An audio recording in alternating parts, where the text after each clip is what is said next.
Good morning. How are you? I'm fine. I'm fine. I'm fine. It was something else. It escalated. You heard the beginnings of it. Guy was high out of his mind. Of course, I can't say that because I'm not a doctor, but it was obvious. He was sweating. He got behind me. I moved around. He kept getting behind me. I'm outside of the bus. We had some young ladies that get on to ride to get home, and he was trying to get on the bus. He had bare feet. He was already screaming and acting a fool downtown. I got on the bus to block the door to stop him from getting on because it would have got worse if he got on the bus with those women that were on the bus. They can't defend themselves. Maybe they could, but who wants it to escalate? So he gets in front of me and he leans on me. He's sweaty. I don't know what he has in his hands. I told him to back up even after that. He leaned into me. I pushed him off of me. He came back at me to tackle me. And I stepped off of the bus and I got him in a hold where it would be hard for him to breathe. And I had him. It was all right. I threw him down and security was nowhere in sight. I'm not a violent person. I'm peaceful. But if you come at me that way, like I said, this is the street. This is night. I know a lot of the guys in the street from working in corrections in the same county here. I didn't know this guy. I know what can happen, and they don't secure that downtown area, that bus depot like they should. There's a lot of Mm. cameras. It's high tech. They should have been on it. Look, just because I can handle myself doesn't mean that I don't need to fall under the hierarchy of being protected on my job. Why should I have to Well, defend myself and be in a situation? Some of the passengers ran to get security, but they never came out. The hmm. supervisor's there. He never came out. He didn't know what was going on, but I finally got down there to say something to them, and I banged on the door to security, and they came out. Then they're looking stupid, and I'm looking at them like, I need to protect you guys. Look at you. I mean, I know they have guns, but I do what I do, and they told me, hey, carry on. Now I have to write a report, and I'm going to bring it back. But while I'm here, we're talking. I'm getting myself together, and this is something that I do that calms me greatly. But it is very dangerous out there in the street, and you never underestimate anybody. The underbelly of this place is that you would never believe how much decadence exists in the street at night. And I've been there for many years. I've seen a lot, and it goes on all over the place. But who protects me? You see what I mean? So Right. I've got to protect myself. And I couldn't believe how brazen this guy was walking up on my backside. That's why when you heard me, I was on the phone with you, and I was like, "Listen, back off. I'm not like that. I'm not touchy You're like that." getting But too close. Yeah, I heard that. exactly, Hmm. exactly. And it's funny that and I was so determined. I said, "Listen, we're gonna do this conversation. Now, if you weren't up for it, cool. But like, I'm not gonna let this stop that because I was looking forward to it, and it's very relaxing, for me to unwind and talk and I do feel fatigue. I'm a little tired, and that particular supervisor is going to be there until 7 in the morning, so I have time. I'm going to make a simple report, but the bottom line is, where was security? What if something happened? What if something escalated? They're paid to be there. They got guns. They need to be out there where they can see. Nighttime, nobody's around. The daytime, when the pretty girls with tight dresses and jeans are on, they're always out there. Go figure. You see what I mean? Oh, okay. Okay. Well, that's why. Because they figure, So- Lance said he can cover himself, so we straight with him. We ain't got no issues with him. That's what that exactly. is. And when things happen, you become the bad guy because now they say the protocol is this, the protocol is that. They hired me knowing that I come from a law enforcement background, worked in jails and prisons. How am I supposed to know Right. how to handle myself and let somebody do something to me when these little two guys, these little two buggers are in there? Who knows what they're doing? And I'm going to get myself stabbed or a screwdriver in my eyeball or whatever. No, the guy could have HIV. May God bless him, but he ain't biting me. So I made it where he learned his lesson tonight. You know, air is important to all of Mm. us, and he knows the importance of it now. So now Mm. I'm going to make my report and see how they come at me. Because for me, I'm cool. Let it blow away. But now, if you want to come at me now, for me, defending myself and standing my ground, but that doesn't work for us, Doc, does it? No, yeah, we don't get. I'm seeing that now. Stand your ground doesn't work for us. Yeah. And oftentimes not like when we're with each other. I kind of figured they might let us have it if it's black on black or whatever. Right. Nah. But Mm-mm. and this is Nope. this is the other thing. Black male aggression while on a plantation is not acceptable. So even though I was the one who was physically, dealt with first, me defending myself, that's how they do in corporate America. Even though this is not a corporate job per se, there is administration and it is corporate to a point. Not what I do, but what people do in the offices. And that's not Right. acceptable. So it better if I just let him shove me down and scream and walk all over me. But then if he pulled out a knife or a gun and did something to people, well, why didn't you do this? Or why didn't you do that? So, you got to follow your instincts. My main thing, just like anybody else, I'm coming home. I'm coming home in one piece. And, I'm a very good writer. And just like a lot of these Caucasian cops will say, I was in fear of my life. You know what I mean? If we got to Exactly. go there. Exactly. Even though really, like if you activate me the proper way, the next person will be in fear of theirs. I don't walk in fear, number one. You know what I mean? And that's why I do what I do. I've been doing it for a while. I want to, sign off soon from that. But still, it's just ridiculous. It's ridiculous. The time when you need to have security out there, you have cops out there in the daytime. Where are they at night? That's when you need them the most. But I will, tell me I shouldn't defend myself.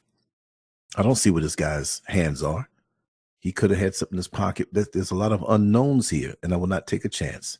And on the force matrix, you are allowed to go one step above to de-escalate a situation with the proper amount of force.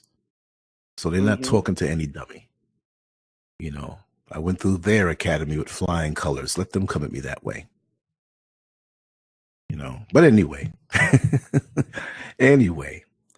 I just want you to introduce yourself and your name, and we're just going to chop it up and we're going to ride out. I got time because all I'm thinking about now is this conversation and what you have to share about your experience in the church. And we'll pretty much assume the black church because that's kind of cliche online, the black church, and what you have to share, what you've been through, which I know that people are going to draw some strength from what you have to share and identify with it. And I have to applaud you for standing up to do so, because that will embolden on a righteous level others to, because people can get in situations sometime and get a little embarrassed or hold back, and we're human. It's okay. But to draw strength from you is an excellent thing. So welcome, sweetheart. And I thank you so much for being here with me tonight. Aside from what I went through, regardless, the show must go on. The show must go on. Yeah. Well, I have to confess, one of my 18-year-olds is standing here. She stayed up to kind of, they've been waiting on this moment as well. So, and I told them, say, I'm going to do it. And they actually stayed awake to kind of monitor and make sure I go through with it. So I've got my security standing here making me do this. No, she's not making me do it. At the police headquarters, the bright floodlight over you, and you're handcuffed to the chair, right? Right, exactly. I'm surprised they don't grab my gun and you better say it all and don't hold anything back. But yeah. But my name is B.L. Carter is what I'm known as. Mm-hmm. So I'm currently married, separated, but I am married. I'm in the Texas area. Let's see, a little bit of background. I grew up in the Boogie Down Bronx, New York. Oh yes, even though I'm from Queens and born in Manhattan, I see we have a common root because I know the Bronx very, very well. Single mom, brother. The whole '70s scene when the hippies are starting, the heroin is starting to take over the communities, the welfare, I remember. Mama sitting at home watching soaps, gossiping all day while us kids is out doing whatever it is we're doing. I was always a high achiever. Just and it caused problems. It caused problems with family, cousins, and friends and stuff because it seemed like information would just like drop in my head, or Hmm. it, I think with if I was a mile away from a book, everything in that book found itself into my head. That's just how I retain so much in analytical and put stuff together. And so that high Yes. achievement started early, but in the long run, it winds up kind of creating some situations for you, if you will. Um, I'm also I've always been a worker. I started working. If Hmm. you New York, 12 years old, you out there, keep food, AMP, There dragging you go. somebody's groceries, whatever you can do. I had aunts who didn't want to clean their room like the teenagers. I'd go clean their room. Give me 50 cents, I'll clean your room. Right. Babysitting, whatever I could do to make my little money, that's what I did. So working was never, an issue for me. And then, of course, by the time we got to age 14, you got summer youth, and that carried me through my teen years. Um, I attended campus high school. I don't know if you're familiar with it, because it may be, I don't know how long you've been out of the city, but A. Philip Randolph Campus High School. Hmm. No, I I heard was of it. one of Never been there, but I heard of it. And I've been down since 2001 to Florida. That's when I left New oh, York okay. at 38 years old. Okay. I was Hmm. the second graduating class from campus and the first graduating class of the Macy Medical Program that they had at the school. So I started out pre-med in school, and that introduced me to Atlanta.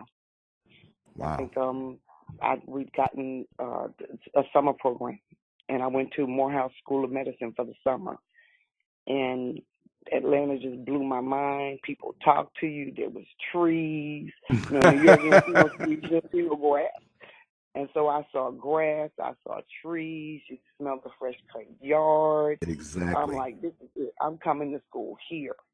So I went Wow. back my senior year If I and may I ask, started if I working. may ask, hmm what time period was that? What year is that around? If I may ask. Oh, I graduated high school in 86. So that would Hmm. have been 84, 85 when I Hmm. first went to Atlanta, when Right. it was nice, When it was when it was nice, yes. still a small city, when people Pre-Olympics, still talk to you. yes. Guys still open the door for you and they weren't trying to get in your pants. Right, right. But but you know what With though? Even mhm. though that was disrespectful in a way, like in other scenarios in Atlanta, you don't have that problem as much now because things change with the Down Low Brothers. Go ahead. I just had Ah, to say good point. Good point. Good point. that. But yeah, actually, that was one of the things. The chivalry blew my mind. I had no Wow. experience with that, and the guys who were in the summer program, we kind of built a bond, all of us. And one of the things I learned from them was when you're around males, you don't think about opening a real man, excuse me, because they were learning to be men also. You don't think about opening a door. You Right. don't think about getting out of the car door by yourself. No, certain things you just don't do. You wait for him to pull your chair out when y'all are sitting down, and I'm like, whoa, whoa, whoa, wait a minute, what is all of this? And I But liked it. isn't it a Hey, beautiful thing? it was beautiful. You So, another thing I have to interject. It's so funny because it when I do that for women, because that's the way I am, it's sad that they think that I'm trying to come at them. Isn't that sad? But I come it from is a different sad. time, and I know that way, and I will never stop being that way. But it's funny because sometimes in certain situations, when I see certain expressions, I have to not do that because I don't want anybody to think otherwise. I remember Yeah. not too long ago, I waited for a young lady. It was raining. I was working, and I was late. Had a layover by a mall. I was at the door. She was further back, but I stayed there to hold the door. And she shook the umbrella off and she said, "Thank you." There was no one else around. I went to the restroom because that was my layover. About 5 minutes later, I came back out and I saw her standing by the door looking upset. And there was a guy next to her. You know what he told me? What the F are you doing trying to talk to my woman? I said, I Really? merely held the door. He said, just mind your business next time, and you can't be doing that. I know how men are.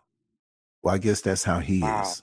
See, what I'm saying is that we're in a different time now. So it's a joy to do and show those gestures.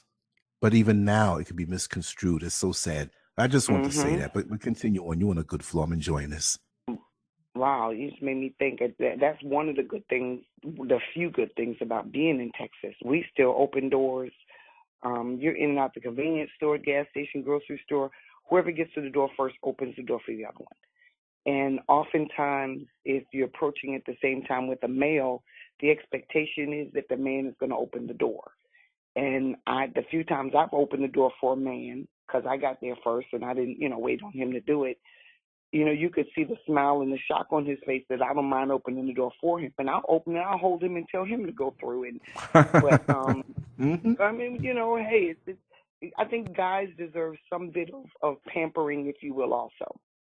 And so there's nothing wrong to me to open the door for a guy if I got Right. to the door first and say, it's your turn. Let me give you a moment of chivalry or something. So. And that's the thread Mhm. that holds the garment of our community together. Those gestures, they help to affirm and they help to undergird that overall feeling of connectedness and love. And we're talking really Mhm. decent stuff here, but we don't have that Right. anymore. And it's spiraling out of control. But go ahead. It's yes, I way out. So where was I? I went to Atlanta. So by the time I went to school, and this is I've kind of abbreviated some things, of course, or omitted. But by the time I went to school, I had been sexually assaulted twice and molested twice. Oh, And this God. is family, a boyfriend, and a family friend. Mm-mm. Um, and I wanted to make sure I included that because in the long run, I'm going to establish a pattern here, and Mm-hmm. people need to know that you can't trust folk around your kids. That's why when I raised mine didn't sleep over. My house was the house that the kids came to because mine wasn't Yes, allowed to sleep over nowhere. that's right. Um, and if they did go just to even visit, I had my face up in that house. I did how you do. I need to use the restroom, please, and I'm in there spying. That's right. Uh, make sure I find myself in the kitchen. Can I get some water, please? Because I'm scoping it out. I need to see where my kid's gonna be for the next 2 hours when I leave here. That's right. That's So, right. um, and parents, we just take for granted, even going back, generations, that they'll be fine, they're with so and so, so and so, so and so, so and so. And now it doesn't matter if it's male or female. You can't leave your child with nobody because That's the right. potential for the long-term damage, you can't erase that. That bell cannot be unrung, so to speak. That's right. So, but it does shape our lives. It does impact how you interact with people, Mm-hmm. especially those of the opposite sex. And then when it does come time, for marriages and relationships and all of that, you Right. still have to deal with whatever excess baggage that you never dealt with at the time. That's right. That's right. And see, So, I wouldn't mhm. say what you were doing was spying. You were making sure things were secure, and that is what you have to do. uh, And if more parents did this, there are a lot of situations that would have been prevented because, okay, quick scenario. Say, for example, you might have a single woman who's a mother who has several kids who are friends with your kids or kid, and it seems all good. You check everything out, but there's one bedroom door that's closed. She might have a boyfriend who's over. That boyfriend may have those tendencies or that potential or an actual past that hasn't been discovered yet. And they're playing around and she goes out to get the mail or she runs out to get ice cream and they're inside there. All it takes is a moment. See? That's all it So takes. that's right. That's right. Look, I would even say, you in that bathroom and your kids are going to be there, you go in that medicine cabinet and you see what kind Mhm. of medication is in there. If you see some psych meds up in there, Hey, they may need it. They may be innocent people. It doesn't mean that they're a pedophile, but they have issues. Your kids don't need to be there. I'm sorry. You know what I mean? Because you can't undo what's done once it's done. Right. Right. So yeah, but I'm in school at this point. I'm at Spelman, and I'm realizing, wow, I'd spent all these years pre-med, but something else was tugging at me. I needed to understand why life for me had been what it had been thus far, why things in the Bronx were what they were, why parents don't stay, why there's so many single moms on welfare with the kids and the families are broken up, why so many black kids especially, and even some of the adults, they have nothing to do except go to school. They're going to scramble legit or not, and then they're going to stumble into whatever life throws at them. I just couldn't understand how it's like we were leaves being blown by whatever's occurring, and why don't we take control? Why don't we determine our life path? And so I changed my major. It took me a minute to tell the family, but I changed my major. So no, I'm not going to be a doctor. We're going to leave that medicine alone. I need to understand this. And I changed to sociology, and I focused on the family and the black family specifically, the poverty cycle, the crime, just why the black family is in the state that it's in. Yes. And it just blew my mind, set me on a path. Probably the path of why my story is what it is, because I've spent so much time then trying to tell people, hey, try it this way, try it that way. Is what you're doing really working for you? Do you realize that you are where you are because somebody is orchestrating stuff to keep you here? Yes. You can do better. This is not your lot in life. You're supposed to do more. You're supposed to do better. You're supposed to. But, people don't always want to hear it, especially from some little high yellow, cute, in the black New family, Yorker. that long hair, that hazel New Yorker. eyes, that you know how that goes. So, but it doesn't change. It doesn't. That had become my heart, and actually it was more of my heart than the medicine was. So I just knew that, hey, I was the person who, when I walk up to the D train or the number 4 train, there was this one particular homeless girl back who I memories. see every morning. Yeah. And I just look at this girl, and I would just see so much potential in her. Her hair is matted, her feet are dirty black, her clothes are just disheveled, and she's walking. It's like 6:30 in the morning. Everyone's heading to the train station to go to work, and I see this girl, and I'm like, something about her just would grab me. And I used to beg my mother all the time, can I bring her home? I know we can clean her. I know there's something in her. She just needs a chance. Of course, my mother said no, but you had a beautiful heart. You still do, but I'm just saying, who does that? You really were put on this earth to raise the vibration from the heart. You're not looking for status, you're not looking for fame.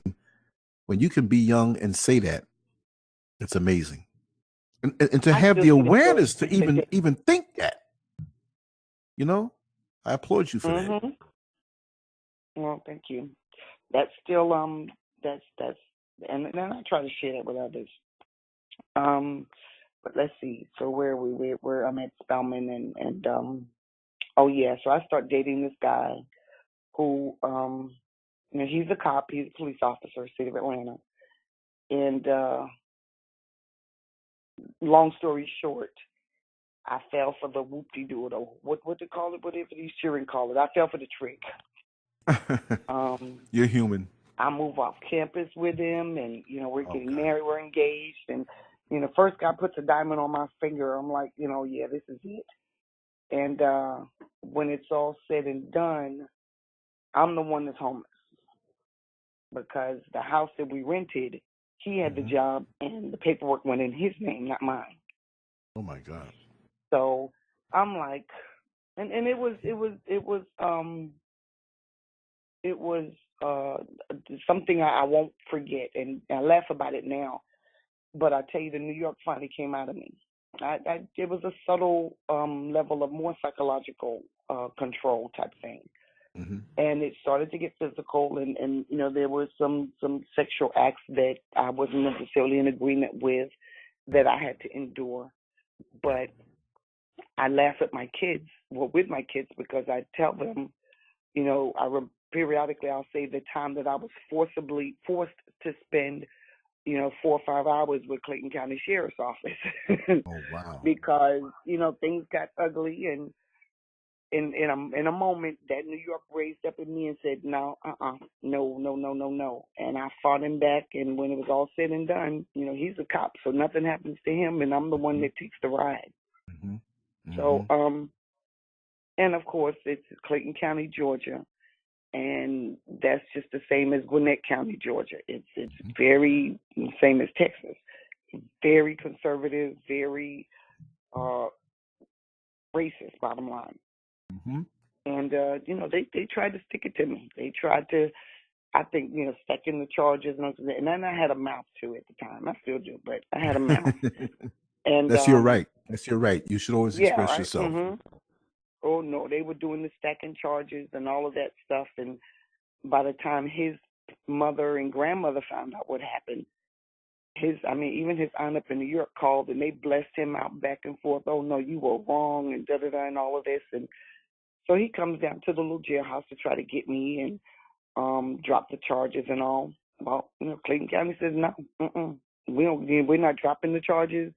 They exercise their right for the charges to be the state against me, so they weren't giving me him the option of dropping the charges. And it became a matter of if he didn't testify, then they were going to charge him. So now he's looking at, how do I keep my job? I can't, that's a bell that couldn't be unrung, Mm-hmm. So long story short, what that did teach me in life is before I dial 911 and have someone arrested, I'm going to play that situation over and over and over. How can I handle this another way? Because once I say yes, I want them arrested, there is no going back possibly. So, and that's just a little mercy that's in me that wants to make sure before I, right, take someone down that road. Understood. And then I did learn to not act so much out of my emotions.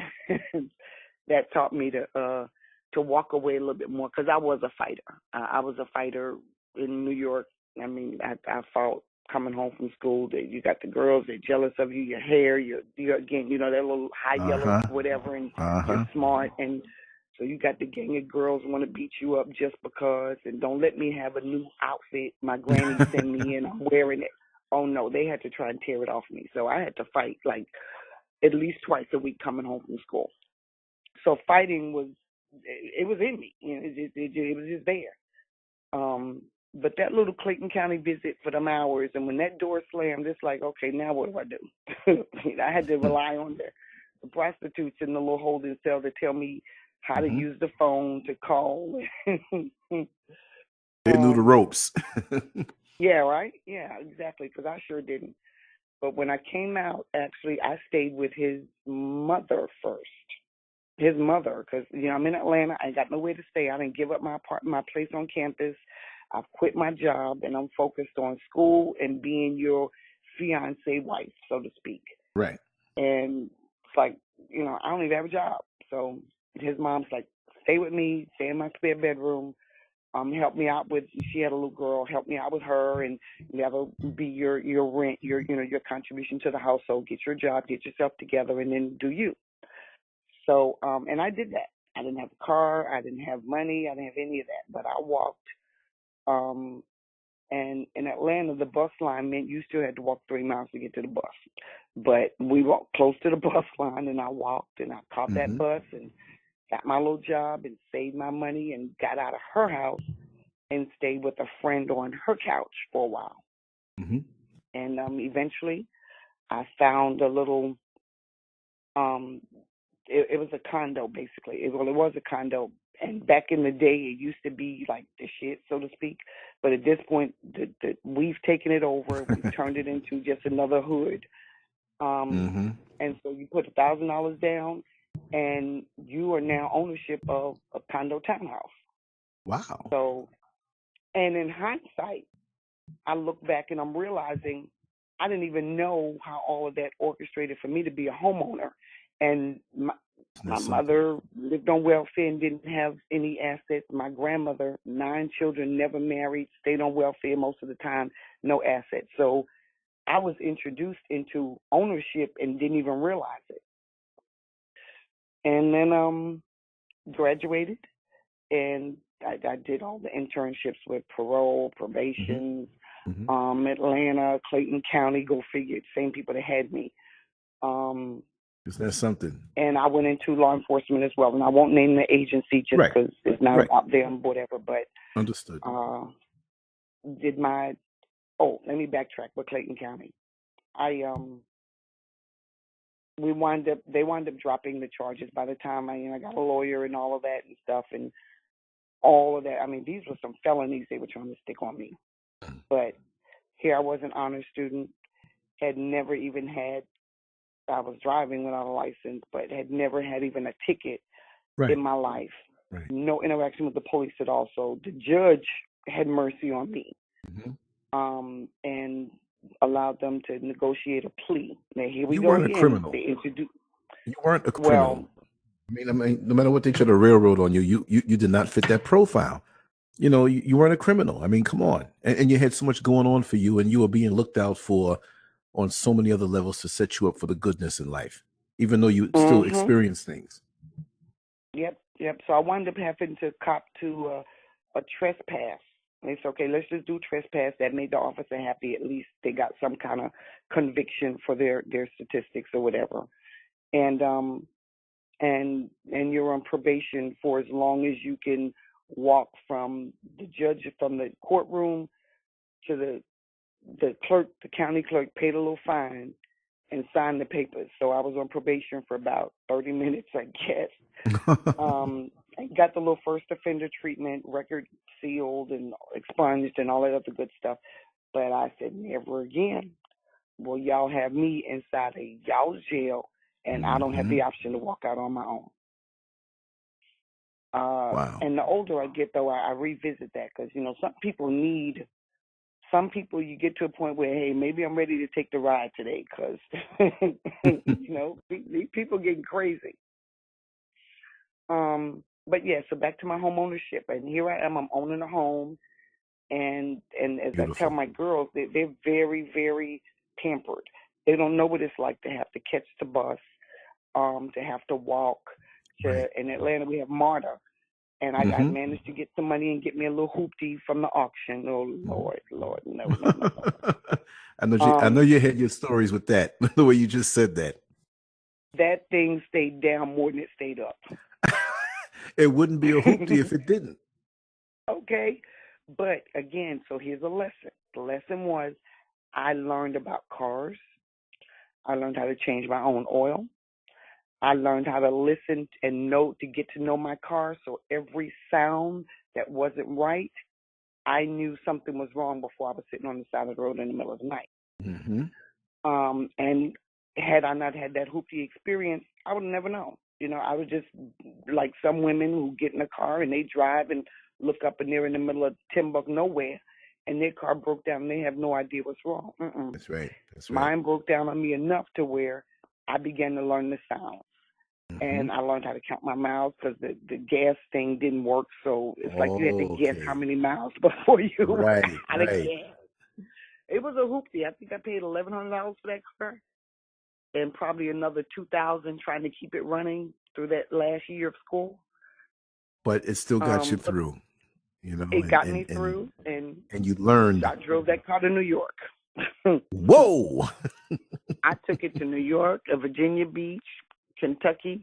When it was running, I made it run. It's a car. It's supposed to take me. It's going to take me. And it broke down, and I just pulled out the credit card and got in a rental, or one time I jumped on the bus and kept it moving and let my family help me figure out how to get it and all of that. It didn't stop me. Bottom line is what I'm saying. That those little things didn't stop me, and that's what our kids don't get today. They think it's supposed to be working, and if it's not working, I got to stay home and I can't do anything. No, you get yourself on up out there and you figure it out. So I'm working in the field and I'm doing me. Things are great. I'm set for promotions. I think my first promotion board, the board tells me afterwards, bottom line, they liked me. And this is when I learned the ropes. The position is already promised. There were people ahead of you who are promised for promotion, whether they're qualified or not. But we like you, so we want you to keep doing what you're doing. I told you a lot. And your turn, I got added to the list. So when my name came up, I would have been automatically really being promoted as long as I didn't do anything stupid. So I'm like, wow. So it's a promise thing. It's not a merit. No. But I graduated high in my class or whatever the case may be, and I'm the little He-Man. I'm on the TAC team. I'm on the contingency squad. I'm pistol club. I'm just a regular 5'6", 110 pound, thinks you know it all, and ain't scared of nobody's man. I don't care how big he is. No, but you know what? That's a beautiful thing because you have the fire. You see, when you have the fire and the focus and the drive, it doesn't matter the physical packaging, you see, because I've known men who are 6'7", 350 pounds with no fat on them, and they didn't have any fight in them.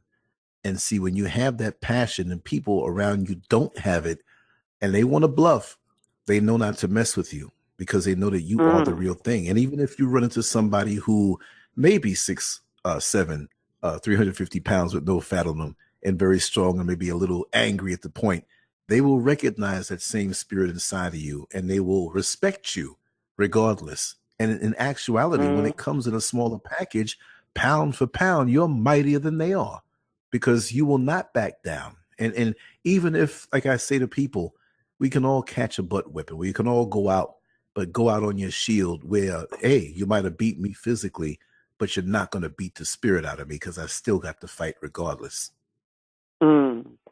And how I used to say, you might win, but I'm gonna damn sure let you know I'm gonna fight you back. You know, you can kick my because I had a brother. You know, I had a brother, and I still have scars on me now from my war wounds with that boy. That's right. But he knew I'd fight back. That right. cop that I was living with, he knew I'd fight back. I've got my war wounds, but you know, no, I'm not that docile to where I'm gonna sit down and just let you beat on me. So, so I'm with the department. Things are going good, and as I'm making a name for myself, the higher ups are starting to see, and I'm getting recognized. Even the white folk, they're starting to call me, acknowledge me. Hey, Officer Thornton, instead of just walking by like I didn't exist at all. So that promotion board did a lot for me. So, but my supervisor, nice guy, they're very fun and all of that. And at this point, I'm catapulted into a supervisory role. I don't have the title, I don't have the pay, but I'm doing the work because now I'm being groomed to be a supervisor. And so that puts me in more close quarters with the supervisors. And, you know, when you're in a male-dominated world, you also learn that there's some expectation that you're going to give up some stuff to get somewhere. Yep. Unfortunately, that is the case. Well, Lance, I tell you, when I left home, when I was getting ready to get on that plane to go to Atlanta, my brother made me make him a promise. And the promise was, no matter what went on with me out in the world, I would never compromise myself and open my legs to anybody for promotion, for money, for nothing. I do it because I want to. I don't do it at all. And I made him that promise when I was 18, and that's because we saw my mother with a lot of her different boyfriends, and we knew that it was just strictly money. It was just strictly money, and she rolled them. She'd have 2 a day rolling through there. So, and that was something we didn't like growing up. And so, sorry to laugh about that, but you know, I know so many situations like that, and that's just how it is. And you know, it's always that factor has always been there in our community, not just now, but going back in the 50s, the 40s, the 30s. It's just that now we have social media that blows things up a lot more. And, you knew things, but you didn't say things. You kind of saw it and you didn't see it. But these things have always been going on, and it's Hmm. sad that it does, but it is what it is. So so he's starting to kind of make his move or whatever, and I don't know how to handle it. I'm like, okay, I'm avoiding it. I don't want to be too aggressive in avoiding it because I know, I'm trying to get this learning in so I can promote Hmm. and maybe move to a different location or something instead of a different post instead of being stuck there with him. But that's where I am, and I've got to get this information. During that time, somebody recognized me. I don't remember who. Actually, we had a white crew come in to do some construction or something, and somebody in there knew somebody type of thing. And I remember chatting with a guy, and I don't remember his name, but I know I was off, and at the car wash, washing my car, and Hmm. by then I bought a brand new car. I got rid of the hoopty. I sold that condo and I moved into a nicer part of the neighborhood. What I didn't know was I sold ownership to have rental because it was nicer. Oh, Bad wow. mistake. But There you you learn because we didn't know. We don't teach each other anything. So there was no one in the family to say, hey, look, even when you outgrow that, you still keep it and rent it out to someone else. They didn't, there was none of that passing on information. So again, a lot of stuff is either by experience or it drops into me from somewhere. go. Hmm. But this guy, I forget how, somehow it comes up in anyway. So I'm at the car wash. I got clothes in the laundry. I got my hair in a ponytail. I'm like the worst, sweats in a t-shirt, sweaty and all of that. And I get a phone Hmm. call. So, we're on, when you're on tech team contingency squad and all of that, you have to be, you're on call because riots could break out at any time. You got to move. So my pager goes off. I return the call, and it's my boss. Well, actually, it's not my boss, but it's one of the superiors. And they said, "Well, the governor wants you in his office. How soon can you get there?" I'm like, "Me for what? What do you want me for?" I didn't. The governor. Wait a minute, who? And yeah, the governor wants you in his office. And you're supposed to be there. I'll tell him you'll be there in an hour. I'm like, no, I need to go home. I need to put some clothes on. I need to do my hair. I need to not, no, he wants you, to like report immediately. Right. So what exactly? And they wouldn't say what. And, this is the top person in my particular division, my unit where I was, my station. This Right. is who that was. The chief there is who I'm talking to. And she's like, no, just, hey, when you get there, just explain to them you're on your off day and this is what you look like and it is what it is. So I go looking the way I was looking, jump in the car and run on down there, and I'm handed, there are a whole bunch of guys in suits sitting around and stuff, and okay, what is going on now? I'm handed the keys to a metallic royal blue IROC Z.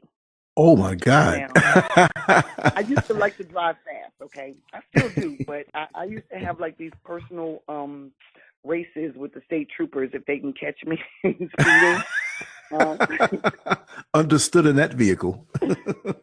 so, and I thought back, the guy that was on the construction crew, I remember we talked about cars and stuff or whatever. So he was picking me before I even knew that I was being picked Ah, and planned for something. So they offered me the car. They hand me a new badge. And this wow. badge supersedes the GBI badge. It's the highest badge that the state's going to have. And they said, well, you've just been, they offered me the position. The Governor Zell Miller has started up a new drug task force. Hmm. And I was the one female in the state that, they decided they needed to be on that task force. I'm like, okay, Amazing. wait a minute now. Let me think about this. And I'm looking at this car, and they're Hmm. dangling the keys. And I said, I need to, I forgot, by now I'm married. I need to go home and talk to my husband about this. I know he supports Right. everything I do, but I need to think about this some. Good And I move toyed though. with it. And because I thought about it. Do I really want to risk my life to this degree I saw the badge, which they made it a point to say supersedes even the GBI badge. And at that point, GBI's badge was the highest badge from any agency in the state of Georgia. Mm-hmm. So I'm overriding them. The only people that come above me are federal. Wow. And so I'm like, I in my spirit, I knew it was enticement, you know? I didn't know why. I didn't know any details. I didn't, what I'm going to call my mother and ask her for. She has no clue. And my husband was kind of like, he's in the same line of work. So he's like, it's up to you. If you want it, I got you. If you don't want it, I got you as well. So it didn't really matter to him one way or the other. But that's going to mean long hours, long days away from home because now we're going undercover. There's we're a going price to be undercover. paid. Yes. Exactly. And I think I mentioned this on one of the chats, and I've got the female who wind up getting the position when I didn't do it. And she eventually kind of left there anyway and went back to GBI. But to this day, she has no family. She has no kids. She never got married. See? She pretends she's happy, but there's a loneliness in her. Yes. Because that sucks everything out of you. Yes. And somehow I knew, no, there was more to life that I had to live. And the last thing I wanted to do was go protect their drugs or, pull drugs off the street that we didn't bring in here.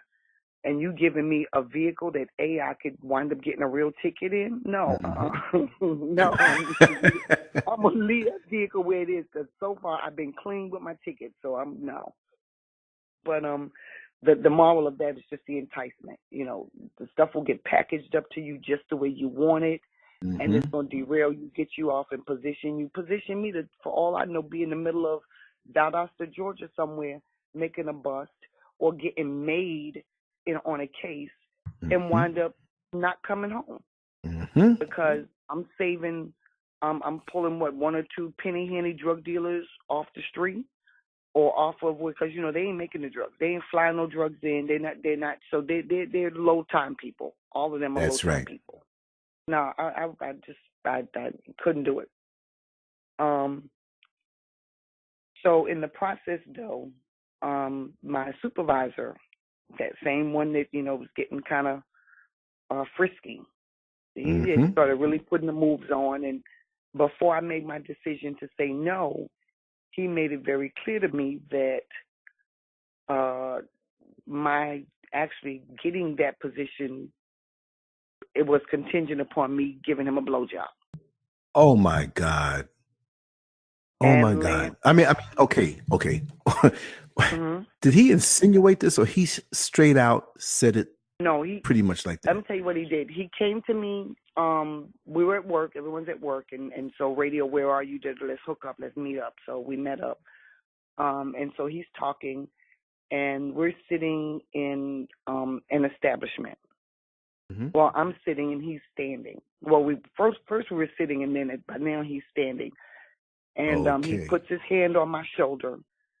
And he didn't want it at that time, but it was very clear that this was my next step. If I really wanted to do this, this is what I had to do. He put his hand on my shoulder and said, if you're advancing, if you're going to do anything in this department, you're going to have to please me. And he positioned, he did his body in the direction of my face type of thing. Right. And he's standing up in front of you. Gave me this look.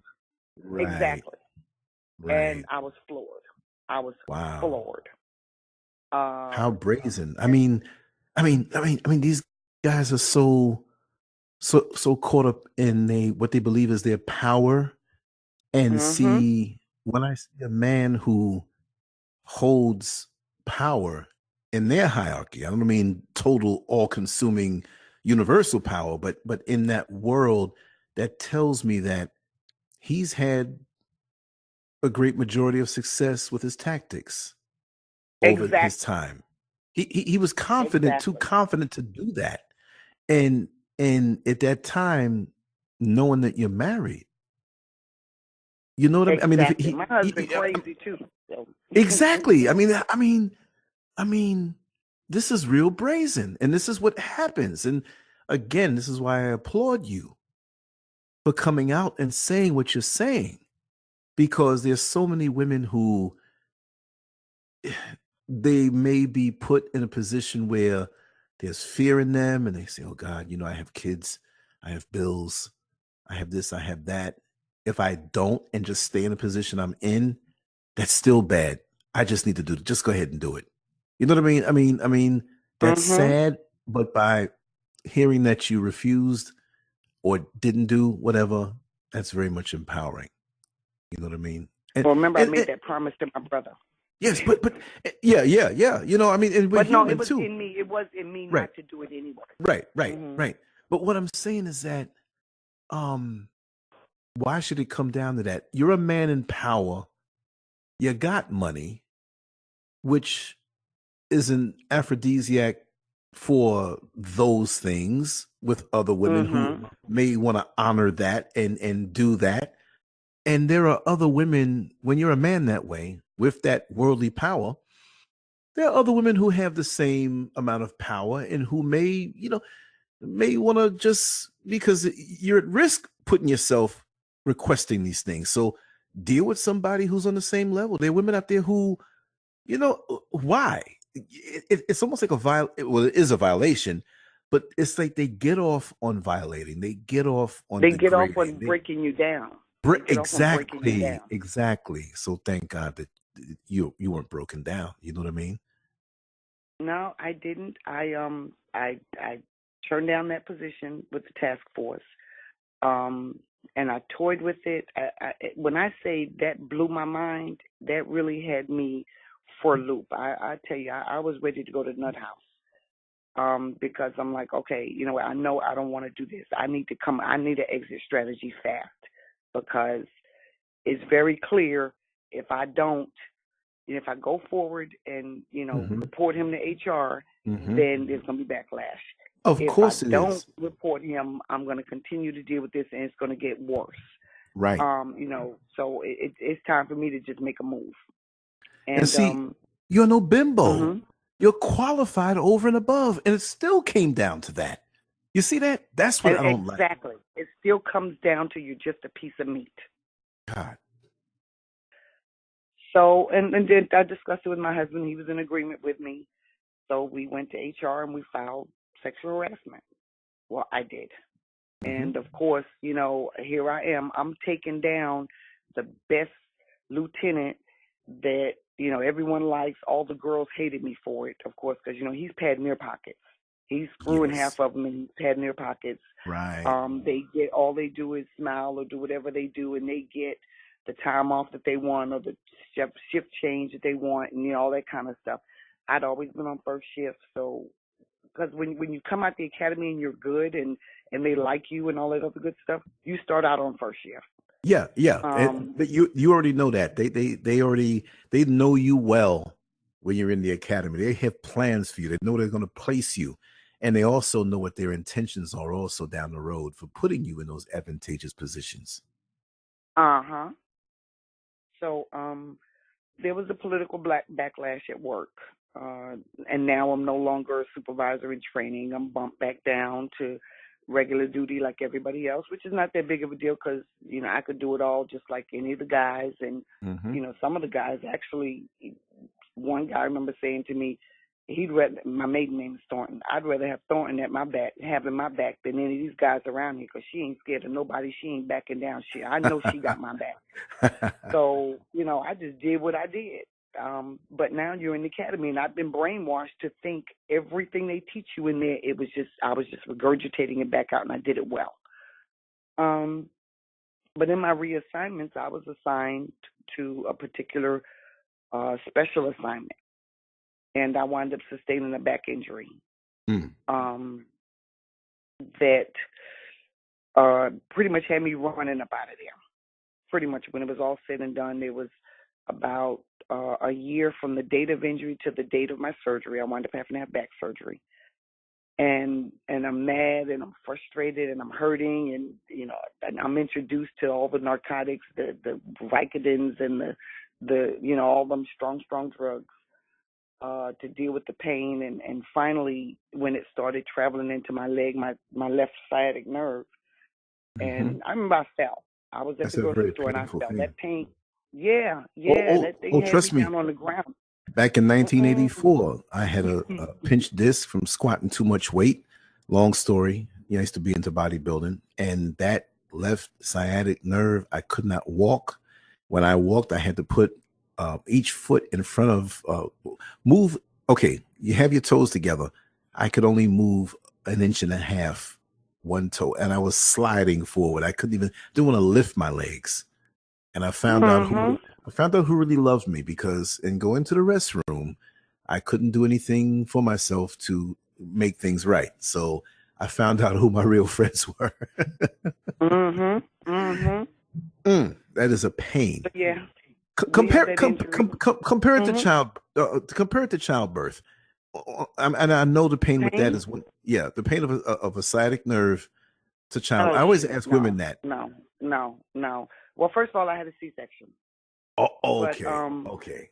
which is a whole different type of pain. And to this day, I still have pains in the like where they first do the incision, where they first make the cut. If they hit a nerve, Mm-hmm. that's a lifelong pain that you endure. Oh God. And it's not an everyday thing, but especially when you're in the shower and that water hits that spot, Mm-hmm. it kind of there's a little twinge. So I'm used to it. My kids are 18 now, so I've been doing it for some time. It didn't bother me. I'm used to it. But that back sciatic stuff is worse. Any Oh day, God. period.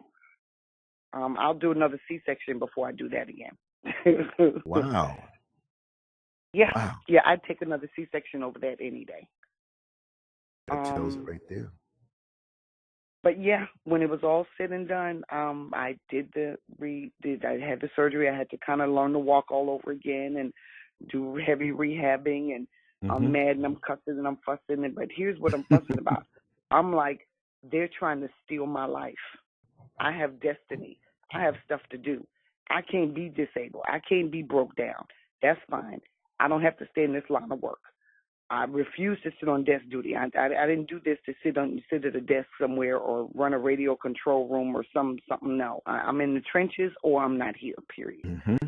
So I took my little 30% disability, which is permanent, like it's long term, Right. and I got out of there quick. As There you soon as the go. doctor released me, and said, okay, you can go back to work in any whatever, well, not any capacity, but you can go to work. I just said, no, I'm done. I tendered my resignation at that point. But I went through the whole process of being sick, of being, the surgery and the rehab and all the medical equipment, the toilet seat and the walkers and all. I went through all of that. And then after it was all said and done, I gave my resignation, said, no, I'm not coming back. I Mm-hmm. value my life. Y'all had already tried to kill me, giving me that daggone car, trying to send me in the rural parts Uh-huh. of Georgia. Mm-hmm. Now you trying to kill me here. I got my mind. My body's a little damaged right now, but I still got a mind, and my mind is telling me I'm done with this. Mm-hmm. So I got out. I still, keep up with not so much now, but I still kept up with the guys. I still Right. You have a did connection. various things with them. Yeah, I kept Yeah. my connections and worked with like maybe help if there was a community that had an issue with the drugs. I would, hey, let me get you in touch with this guy. They can help you kind of get some of the stuff cleaned up and stuff like that. But as far as working every day and being gung ho for no, I was done with that. And Good like I said, move. by now I'm married, and in hindsight, I had no business being married because I had no example, no clue, no instruction, other than, as my mother put it, he's cute and he makes good money and he'll take care of you, so marry him. Literally, that was the Right. reason I was told to marry him. And of Right. course, I liked him, but it wasn't the type of like that you really get married for. So, and that marriage didn't work out. Had situations been different, Mm-hmm. we probably would have stayed together because neither one of us were hateful people, and we had, Right.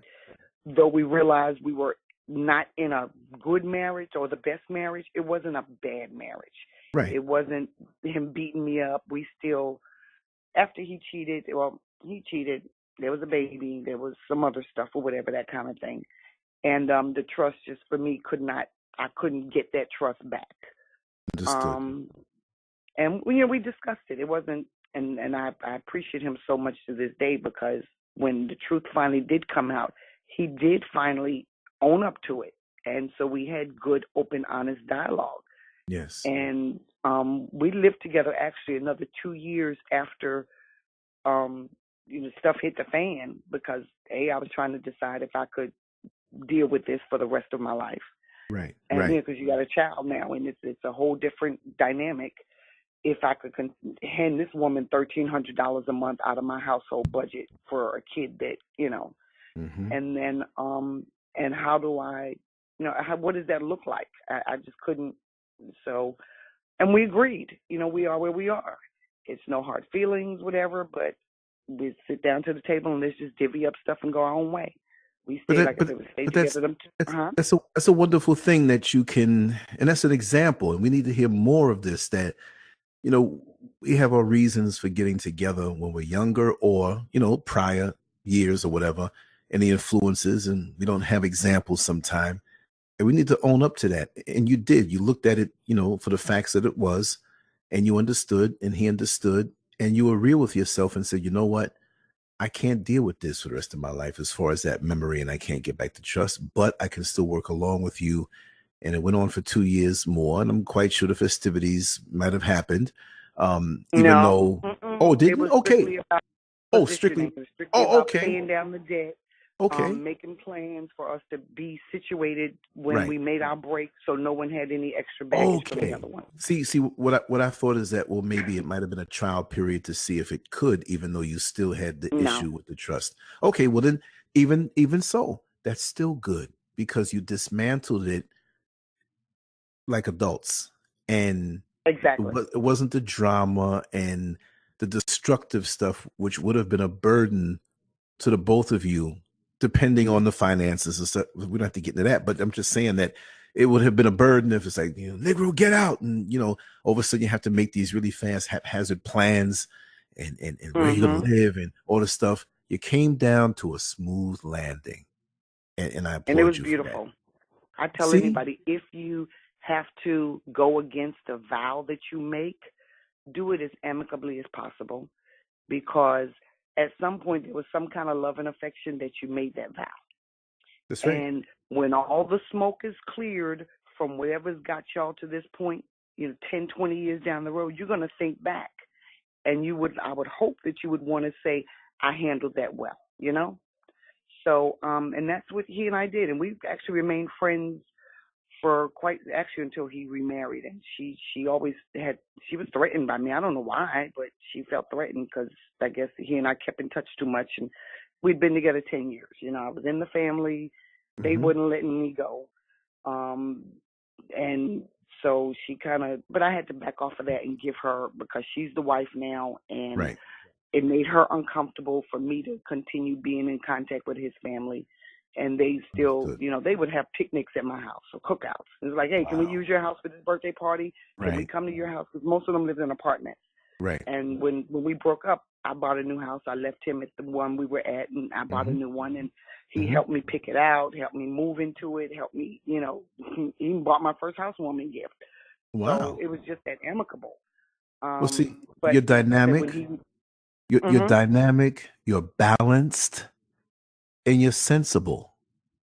You see, we have a lot of qualities out here in the world that flashy, really flashy, and foolish men. Oh man, her backside. Oh man, the head game. Oh man, whatever.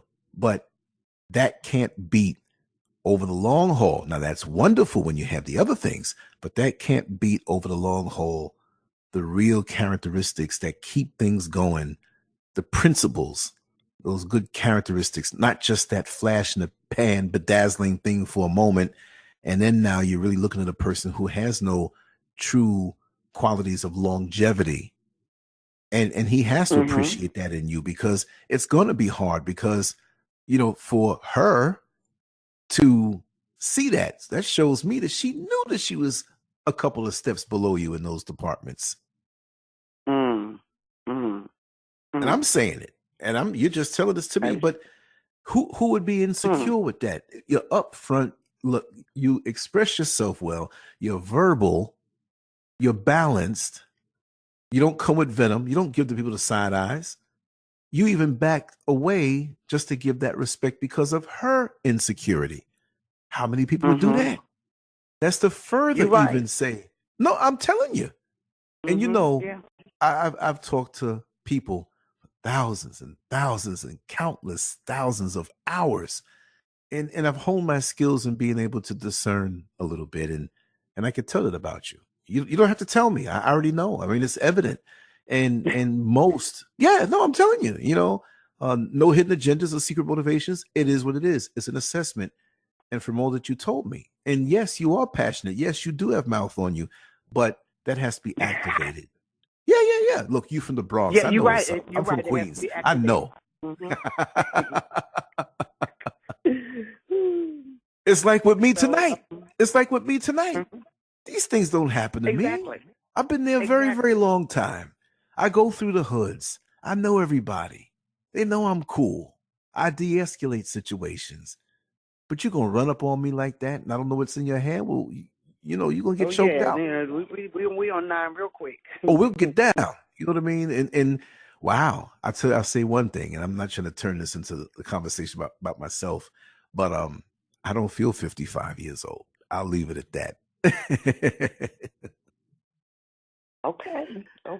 Yeah, I was kind of good yeah, on my feet tonight. All right, go on with your bad self.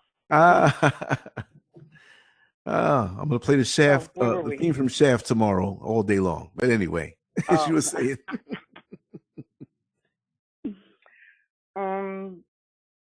Oh, okay. So yeah, my ex-husband and I are we're planning our separation, our living life separately. But what I didn't say, I backtracked. While I was rehabbing that injury, that back injury, I was self-studying. I'm like, okay, I got to do something else because I ain't going back. So I had, we always got our side hustle. My thing was the master, the analytics, the studying and stuff. So I was good with numbers, and I started doing people's taxes kind of on the side because most of us don't even understand how to balance a checkbook, let alone do our own taxes. And we give H&R Block all this ridiculous money, and they don't get us back all the deductions that we're entitled to. That's right. So I learned, I picked up all those, down to the IRS Treasury building. I can't remember where it is in Atlanta. And every year and get every publication they got, and I read them, and I was ready for my clients. And so I had a little clientele built up. So with this little experience, I picked up some side bookkeeping things here and there. And then I started working as a bookkeeper for a computer company while remotely. When we first had internet dial-up, I could dial into their system while I'm here laying in the bed because I couldn't move because I was hurting that day or whatever, and I'm doing this company's book, small company, but still I'm doing their books. And when I got back up and ready to roll, they took me on full time, said, okay, you know what, we want you to be our chief financial officer. So you've got to go ahead and sit for the CPA exam.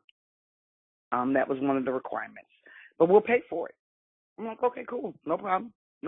So now, mind you, I'd self-studied, and so I knew the stuff, but the state requires you to take 2 classes. Right.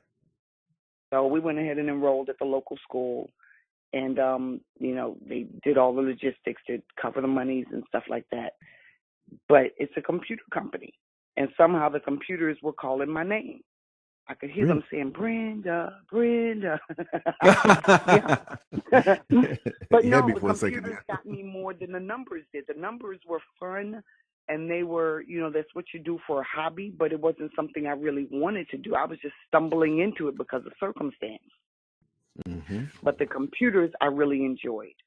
And so when I finally got the courage to tell my boss, hey, he could see that I was spending a lot of time asking, well, how do you do this? How do you I'm watching the guys put the computers, building computers, and because back then a regular little PC was like maybe $2,000, where and his company, they built computers from the ground up, and they went from the average user's computer to small businesses outfitting them and getting them set up on networks and stuff like that. Mm-hmm. So all of this was amazing to me. And, he realized it. And so I told him, yeah, I'm very interested. And I think I like this more than the bookkeeping side. Right. And he's like, well, okay, well, no big deal. You put in the extra time, we'll train you.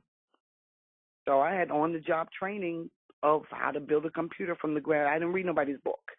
Beautiful. I watched the guys. They made me do it. I set up a lab. I was still married at the time, and so my husband was okay. We turned our spare bedroom into a computer lab. And got parts and start learning how to build computers, learning how to build servers, how to connect them. Everything I'm learning at work, I'm now, practicing at home. And before it's all said and done, I moved straight out of the money side and straight into the computer side. So my role, you've got to take credit. You've got to take credit for being open and not having fear, having that spontaneity and that open-mindedness to be able to just go from one thing to the other on your gut feeling of having a love for it, an initial love for it, and trying it out. But not only just that, but applying it. See, you created your own opportunities, and people could see that. Mm-hmm. You see, I mean, by your love to consider something else within yourself. And when the opportunity came, you could have said, well, I'd like to, but I don't think so because, no. See, We're going to try it. Yeah. But see, that's what I'm saying. What's good about you, because so many people defeat themselves. They have the way out presented to them, even if in certain situations, I'm not saying this situation, but even in certain situations where you have to take a step sideways or even a small step back, you see, to be able to move forward. It's like a boxing match. Sometimes you got to take a step back from the opponent to get another angle presenting itself to you to have something else to hit. So these things are presented to you and you saw the long-term value in it, connecting with what you desire and what you like, and you roll with it. This is how I see life. That's the exact same way I see life, because every day you're at a crossroads and you make a decision to bring you to that next. And it's good that you took that 30% and left and moved on, and at least you find yourself in a better position. Exactly, because I made more money in the computer field than I could have ever made wearing that uniform, keeping nails short. I got my hair pinned up, can't wear jewelry, never wear shoes. I'm always in these black boots, manly looking kind of stuff. No, I could wear regular clothes. No, but you see a new reality. You see a new reality there because, okay, let's go back to the other thing. You think that it would have stopped at one blowjob with the man? No. That would have been a daily thing. Or you would have been on his rotation. Sorry to be so lewd, but that's what would have been. And you would have wondered, I'm making money now, but of course I'm not satisfied. Of course I've compromised myself. But I wonder, is there anything else? And so many of us are wage slaves or salary slaves. And we wonder in the back of our mind, but fear brings us back because we think about the possessions and whatever IROC they may have given us. You know what I mean? So as a trap to lure us in, but you can accomplish that on your own. Whatever you want, you can accomplish it on your own. Yes, we can do it through a job. You can do it through independent endeavors, but you're a New Yorker and you're a hustler and you're from the Bronx. So I know. You got that Grand Concourse, Webster Avenue, Gun Hill Road, Whitestone Bridge, Bronx River Parkway business going on up in there. I know. Yeah. All those places, actually. So with the computer, and I started traveling. So at this point, I'm working full-time for them. My job, actually, I wound up being the trainer. So now here, I'm there. Now that I know how everything works, my job is, once we set computers up, once the guys set the computers up wherever they are in whatever company, I've got to now train the employees on how to operate the systems we just built for them. And so this is a new avenue for me because I'd done tutoring, but actually teaching hadn't done. Well, now I learn how to teach.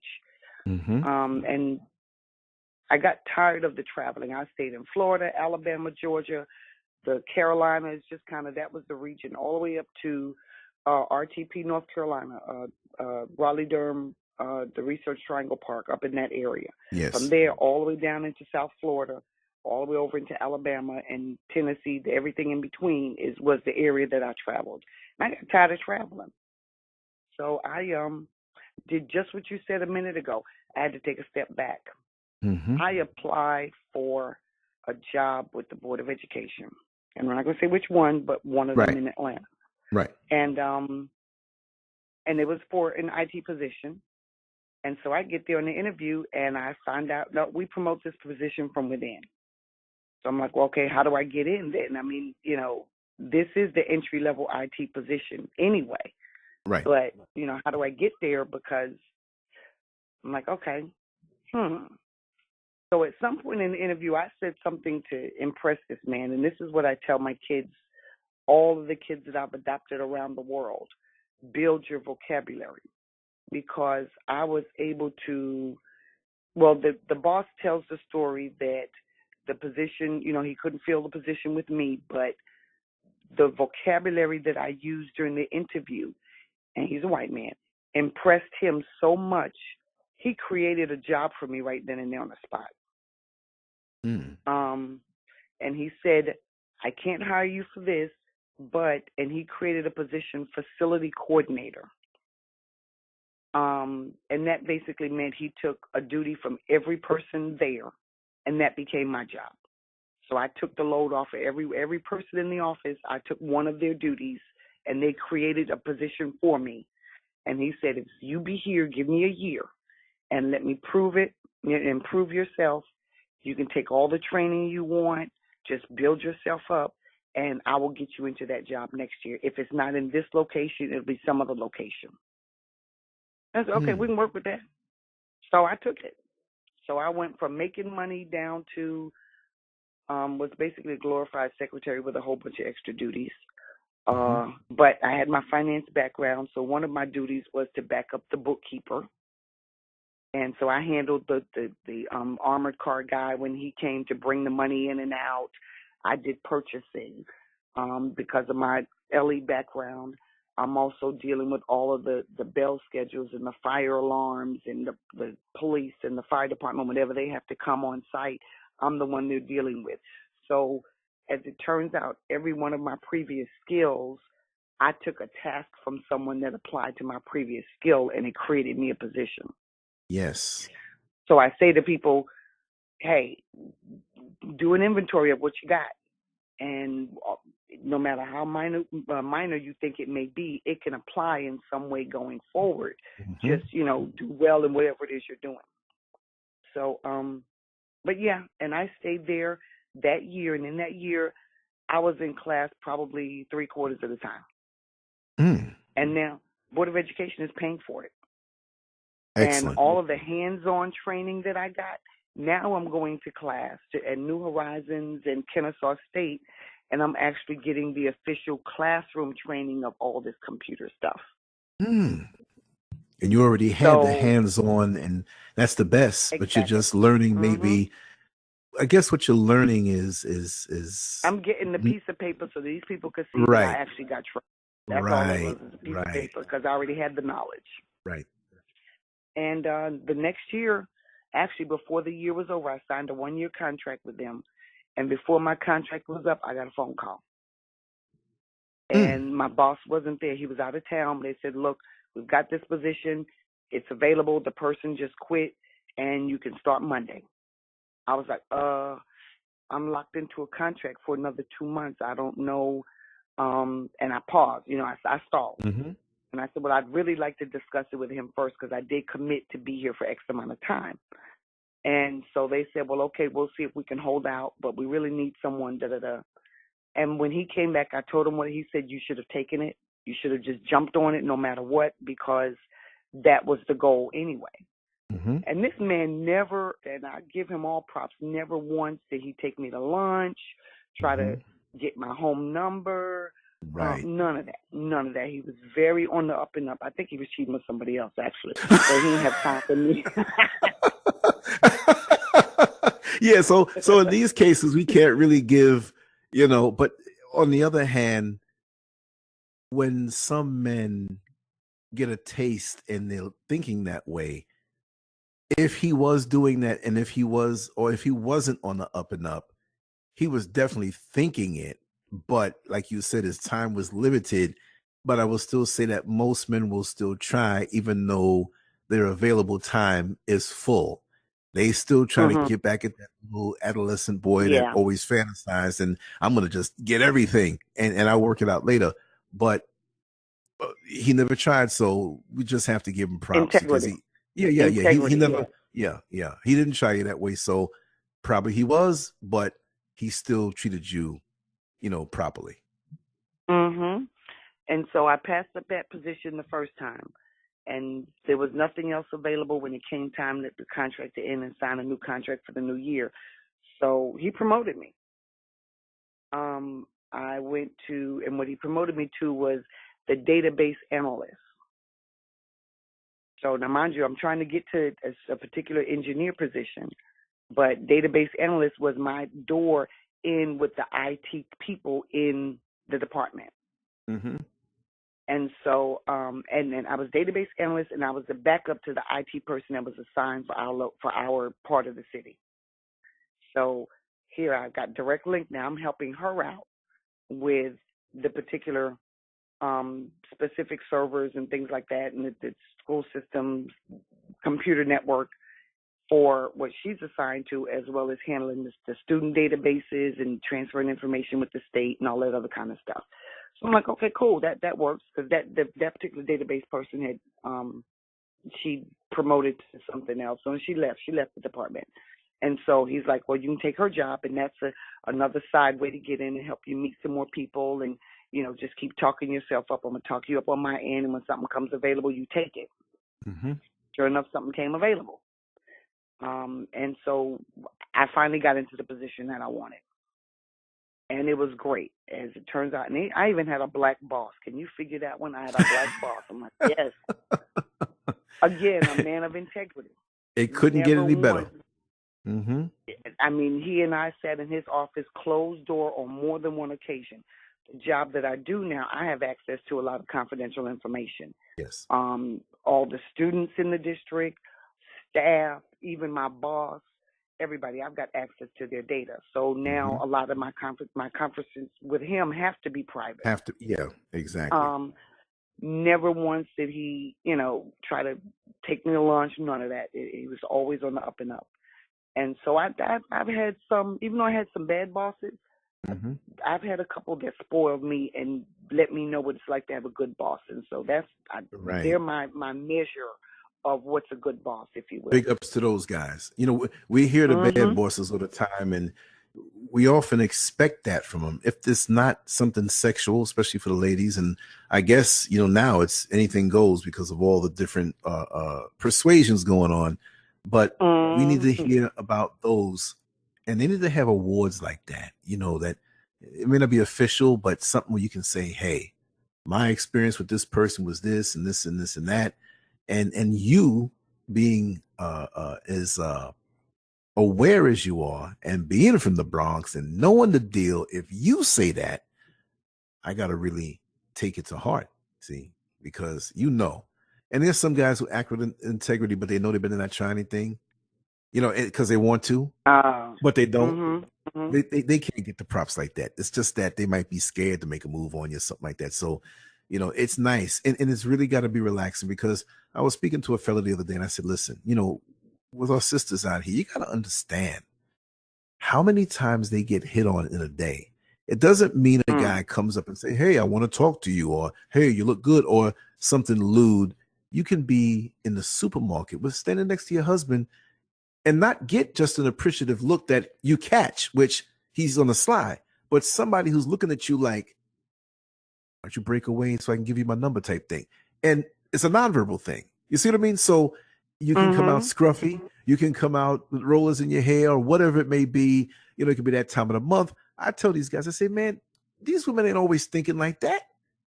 You can't always, come on a regular, real level when it's legit. I don't mean like hitting on somebody like that or degrading them, but talk to them properly on a real level and be upfront. because you can see the games coming a mile away. Mm-hmm. You can see it coming a mile away. And I like to say this all the time. I say, listen, your best friends are the ones, I'm not saying they're going to be friends, but they're telling you when they're upfront and polite and you say no and they leave you alone forever. Those are the best ones. But don't weasel your way into a person's life under the premise of boss, neighbor, a church member. I'm brother so-and-so and I'm holy and then after 4 or 5 years, you realize what they've been hanging around you for. What a disappointment. Now you got to go back in your mind and retrace every instance where you shared in an intimate space and you're like, this joker was thinking this all the while. That's disappointing. So where are we? I'm still with Board of Education. Fast forward, bottom line, I'm doing great. I'm divorced now. I'm in my own home. And I'm just doing me. I'm traveling. I was part of what Delta had, some little travel club thing. You call 12 o'clock Wednesday. They post the destinations you can go to for the weekend. So like $200, you can get a flight and a hotel. Extra $50, you get a rental car, and you're gone. And I took advantage of those. So wherever I could go around the country, if I knew you, at some point I came to visit you. Oh, that's and nice. Just doing me. Yes. Building my career, building my resume, as many classes as I can get. And I've got this boss who's spoiling me excellently. He's pushing for me to move up to the PhD level. And I'm kind of like, look, you know what? I ain't trying to do no writing because that thesis and PhD and dissertation really, that's the one stumbling block is that research. Other than that, I don't mind the learning. I just don't want to do that. And so he's pushing, and I'm getting there. I'm kind of like, okay, well, maybe I'll take a class. He's like, yeah, you're going to do it. You're going to. And by the time it was said and done with them, I had started the graduate training. I had begun teaching at the community college at night because that was something else he wanted me to do. He thought that I could do that well. And it wasn't bad, actually. I started in the in-service with the staff doing in-service, and it went from there to actually teaching at the community college for just the general public as an adjunct instructor. So we're adding another skill set. When you get in touch with the right people who have the right motives, you can build your resume and you can just gain so much more. And so those were the good years. The year is 1999. I'm divorced. I'm doing me. I'm hanging out with the Grady babies one day a week. I'm at the Grady Rape Crisis Center. I'm the socialite. I was, you know what? Here you go. The Housewives of Atlanta? I was a housewife of Atlanta before there was a housewife of Atlanta. You know? Right. Well, they had to get it from somewhere. They had to get the concept from somewhere. Socialite. And when we carried ourselves, the women's groups that I belonged to, we didn't do all this foolishness you see on TV. It wasn't, if we did, it was kept under wraps. It wasn't public. It wasn't, you weren't bragging about it. You didn't do all that fighting and superficial foolishness. We got together. We decided, okay, this community center, there's an issue going on over here. We're going to go tackle that. We're going to get some resources into there. We're going to get some, whatever it is we're going to do. And that became our project for the next year or two. And that's Beautiful. What we did. We didn't do all this foolishness. Well, who's got the better bag and who's doing lunch and martinis at 12 in the afternoon. We have work to do. And so that was life. Yes. And then, we do the do, and I'm pregnant, I'm dating whatever. And he does what some guys tend to do, and he's acting a fool, bottom line. I know it's mine type of, you know what? So here I go with my little pride and my little whatever. You what? Now, you in my house 3-4 days a week. And at that point, actually, no, my divorce wasn't final. Right. We'd filed and all that other stuff, but the divorce wasn't final. So but that's where it usually goes. Married. Yeah, that's the way it usually goes. There's overlap. It's never where I completely broke up and then 3 years later I discovered somebody. No, it's usually like when you're in a club dancing and you mix from one song to the other. One's fading out, another one's fading in. We just don't admit that. Go ahead. I'm sorry. And so he tells me this craziness, and I said, well, you know what? I tell you what, if that's your mindset, now you in the house, at my house, where it's just you and I in here for what, 3-4 nights a week or days, even overnight, whatever. I'm over by you, and we're spending all this time together when I'm not at work, and you have the nerve to question. I'll tell you what, you go do you. You do you. I ain't got time for you. Call me when you're ready to be mature, you know. And That's right. then it was a matter, were you keeping it? Well, yeah. I never thought anything other than. I'm educated. I work. I take care of myself. I've got my own home. I've traveled. I've enjoyed life. And this is just the natural progression. That's right. I'm keeping my baby. I ain't doing no abortion just because you, nope. Mm-hmm. Well, and it turned out it was twins. Ooh. Now, that threw me off because I had planned to do the sale. whole natural everything. Yes. And when that lady said it was 2 of them, natural went out my mind, breastfeeding went out my, all that stuff. That just, I just lost my whole plan when she said it was 2. So, but it is what it is. You know, hey, I just had to learn to be pregnant with twins. And it turned out it was a rough pregnancy. I had been hitting it a little too hard because with all my side work I was doing, not side work, but my community service stuff with my women's groups, I'm working still with the Board of Education, and then a lab tech at Smith Klein Beecham at night on the weekends, like Thursday through Sunday, because that's my fun money. The money from the Board of Education, that's my IRA money, that's my investment, that's my mortgage, that sort of stuff. The weekend stuff that I'm making with Smith Klein, being a lab tech with him for a couple nights out of the week, that's my fun. That's how I could travel if I want to or shop when I want to. And, you know, so, but all of that was a little bit too much for the babies. And so they said, okay, Smith Klein is gone. I'm like, well, but I can't because, you know, that's $500-600 a week. No, that would hurt my budget. Well, do you want your baby or do you want your budget? Okay, all right, Smith Klein, I will see you after I have my baby. At this point, I still knew it was 1. And then by the time we figured out it was twins, and I couldn't gain weight for whatever reason. I'm eating like the doctor. Actually, I was vegan at the time.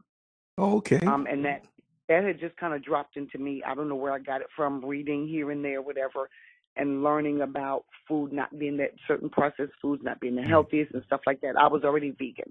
That's what I am now, you know, very strict. Yeah. That's why every time you post some food that your wife is cooking, you don't see me say, I'm coming to get some. Yeah, that's it. You're right. But for whatever reason, I couldn't gain the weight. It was just so I had to drop veganism and just eat anything and everything in sight, trying to gain weight to build the babies, to get them bigger. And long story short, it was a difficult pregnancy. It was high risk because apparently if you're over 30 and you're having your baby for the first time, that's automatically high risk. And then there was twins. And then here I was, you know, I wasn't but a buck. And I couldn't gain more than 25 pounds. And we don't know why. So I go on bed rest. I have to take leave. And my excellent boss I told you about with the Board of Education, he covers me well. I was actually on leave for a total of 6 months. From the time I went on leave to the time I went back to work. And I never lost a dime. Now, you know I didn't have 6 months leave, since 6 months worth of leave built up. Right. Wow. So he pulled out all those extra hours that I stayed in late that no one clocked. And he had his secretary clock them the way they needed to be clocked.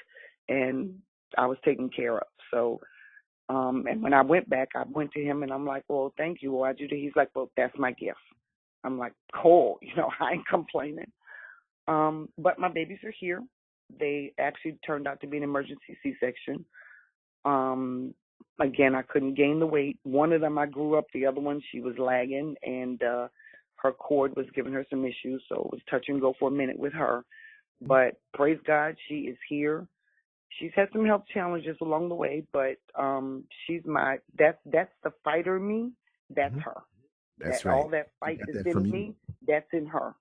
Fruit doesn't fall too far from the tree. Yeah, Yeah. Classic And so example. we're doing us, and um, I think my second year they weren't two yet. And let me backtrack because this is where actually life starts to change. Mhm. I missed somewhere along the way. I realized that my family was toxic. I realized that. I like the way you said that, but you know what was good is that you have been busy doing you. And Mhm.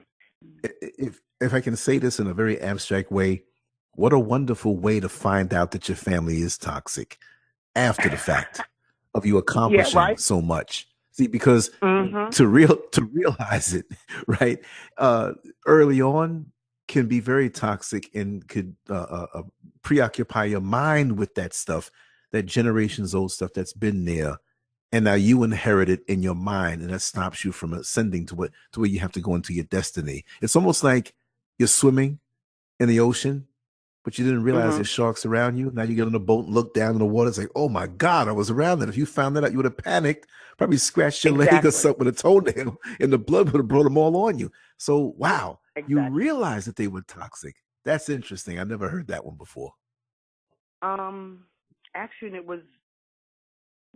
I was still married when I realized stuff wasn't right, and it started kind of pulling back. But I think in 1997, my grandmother passed, and I was working, sending money home, and doing what we're supposed to do. And I learned that there was some deception going on as far as all of that goes, and it that threw me. And that was kind of a final straw for me back then. I forgot to mention this. Um, and so I pulled back. I cut ties. Said, look, I don't want to deal with y'all when it comes to money. And there was some words said, and I said, okay, you know what? I just need to do me for a while, and y'all do y'all. And because you can't stop, you trying to stop my flow, and I'm already floored that I'm realizing that people this close to me, my mother, my siblings, my aunties, you see me for somebody that you can get stuff from, Yes. Hmm. And so I backed off of that. The one thing I did continue to do, if someone was sick, one of my jobs in the family was to be the spokesperson with the medical staff because I had that medical background. So I continued to do that. If anybody got deathly ill or whatever, I was communicating with the doctors to make sure they had someone talking to the doctors who knew what they were talking about and talked like we had some sense so we didn't get railroaded into bad health care. But other than that, as far as communication, as far as what's going on in my life, I backed off of it.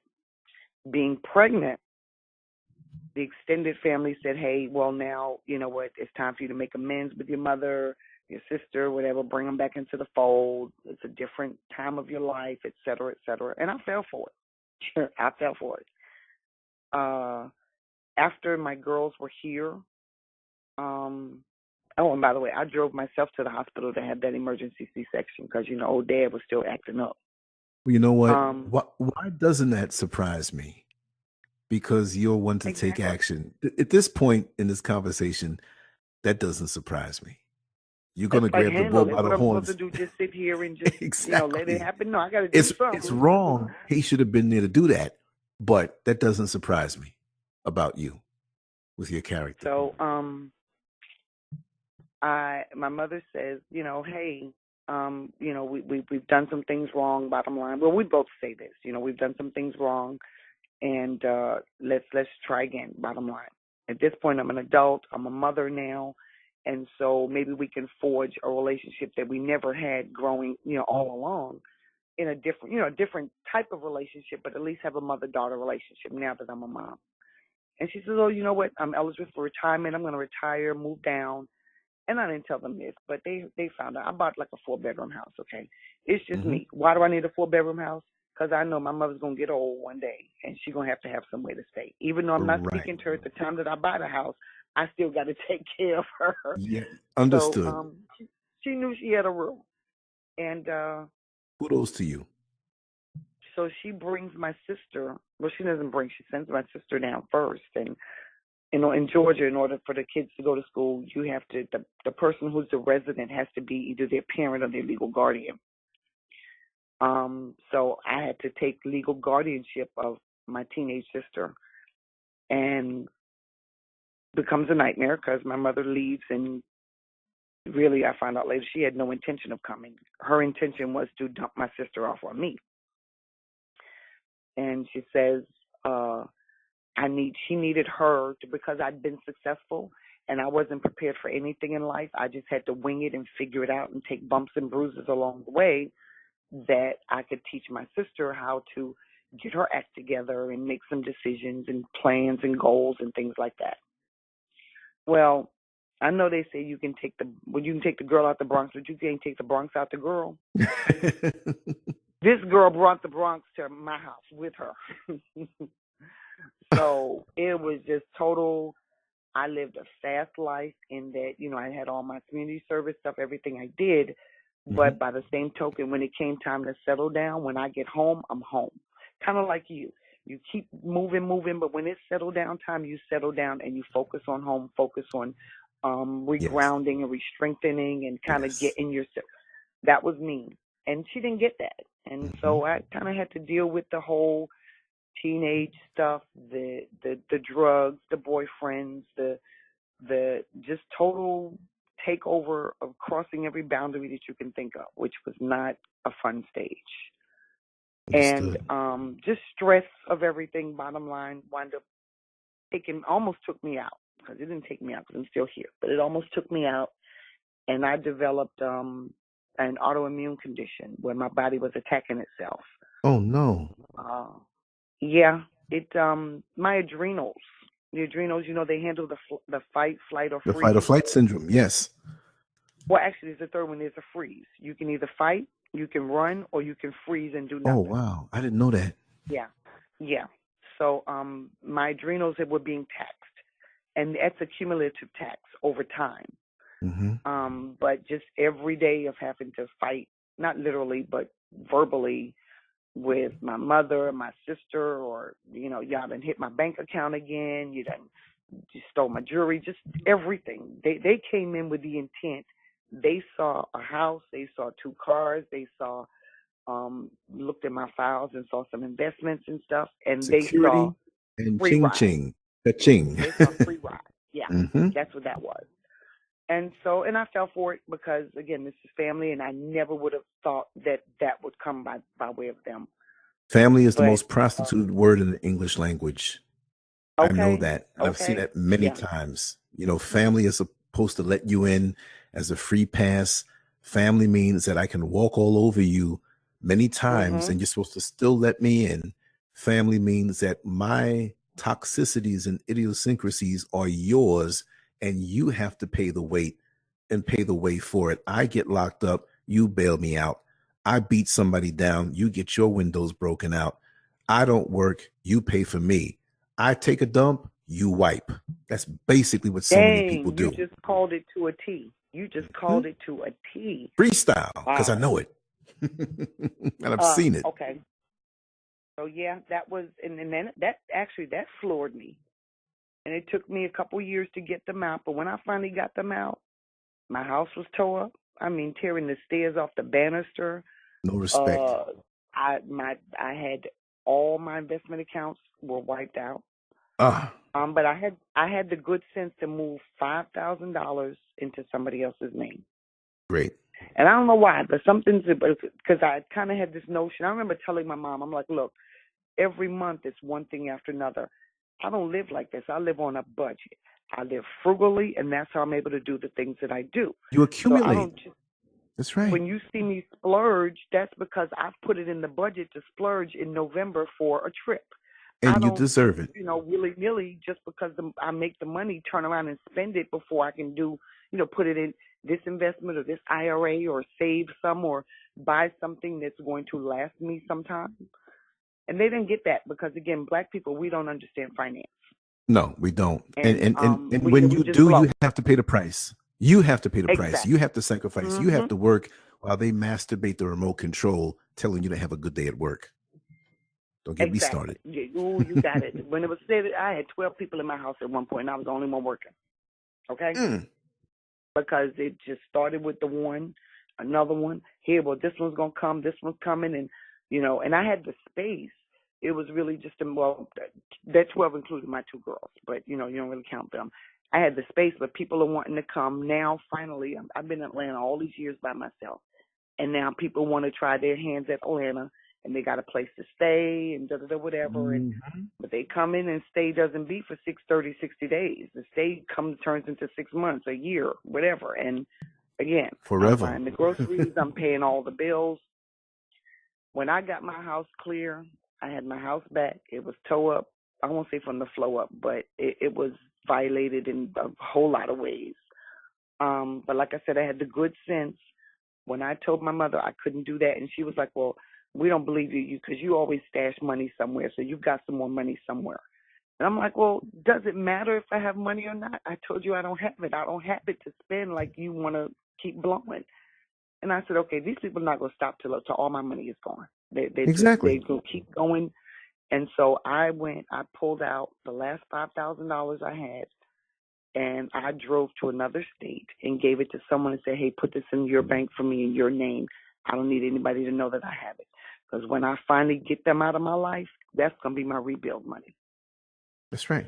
And that person did that for me. And sure enough, when stuff hit the fan and when I say ugly, it got really, really ugly. And I didn't know this then, but I understand now narcissism.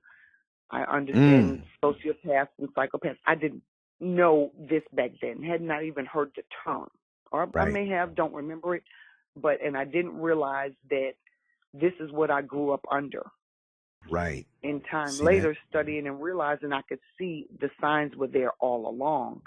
And some of the stuff, we endured, which I've omitted, is a result of that. But that was normal for you. That was normal for you. Exactly. It was normal, so I didn't think it was different until, later I realized, no, that's not normal. That's wrong. Yeah. It's like rebuilt life.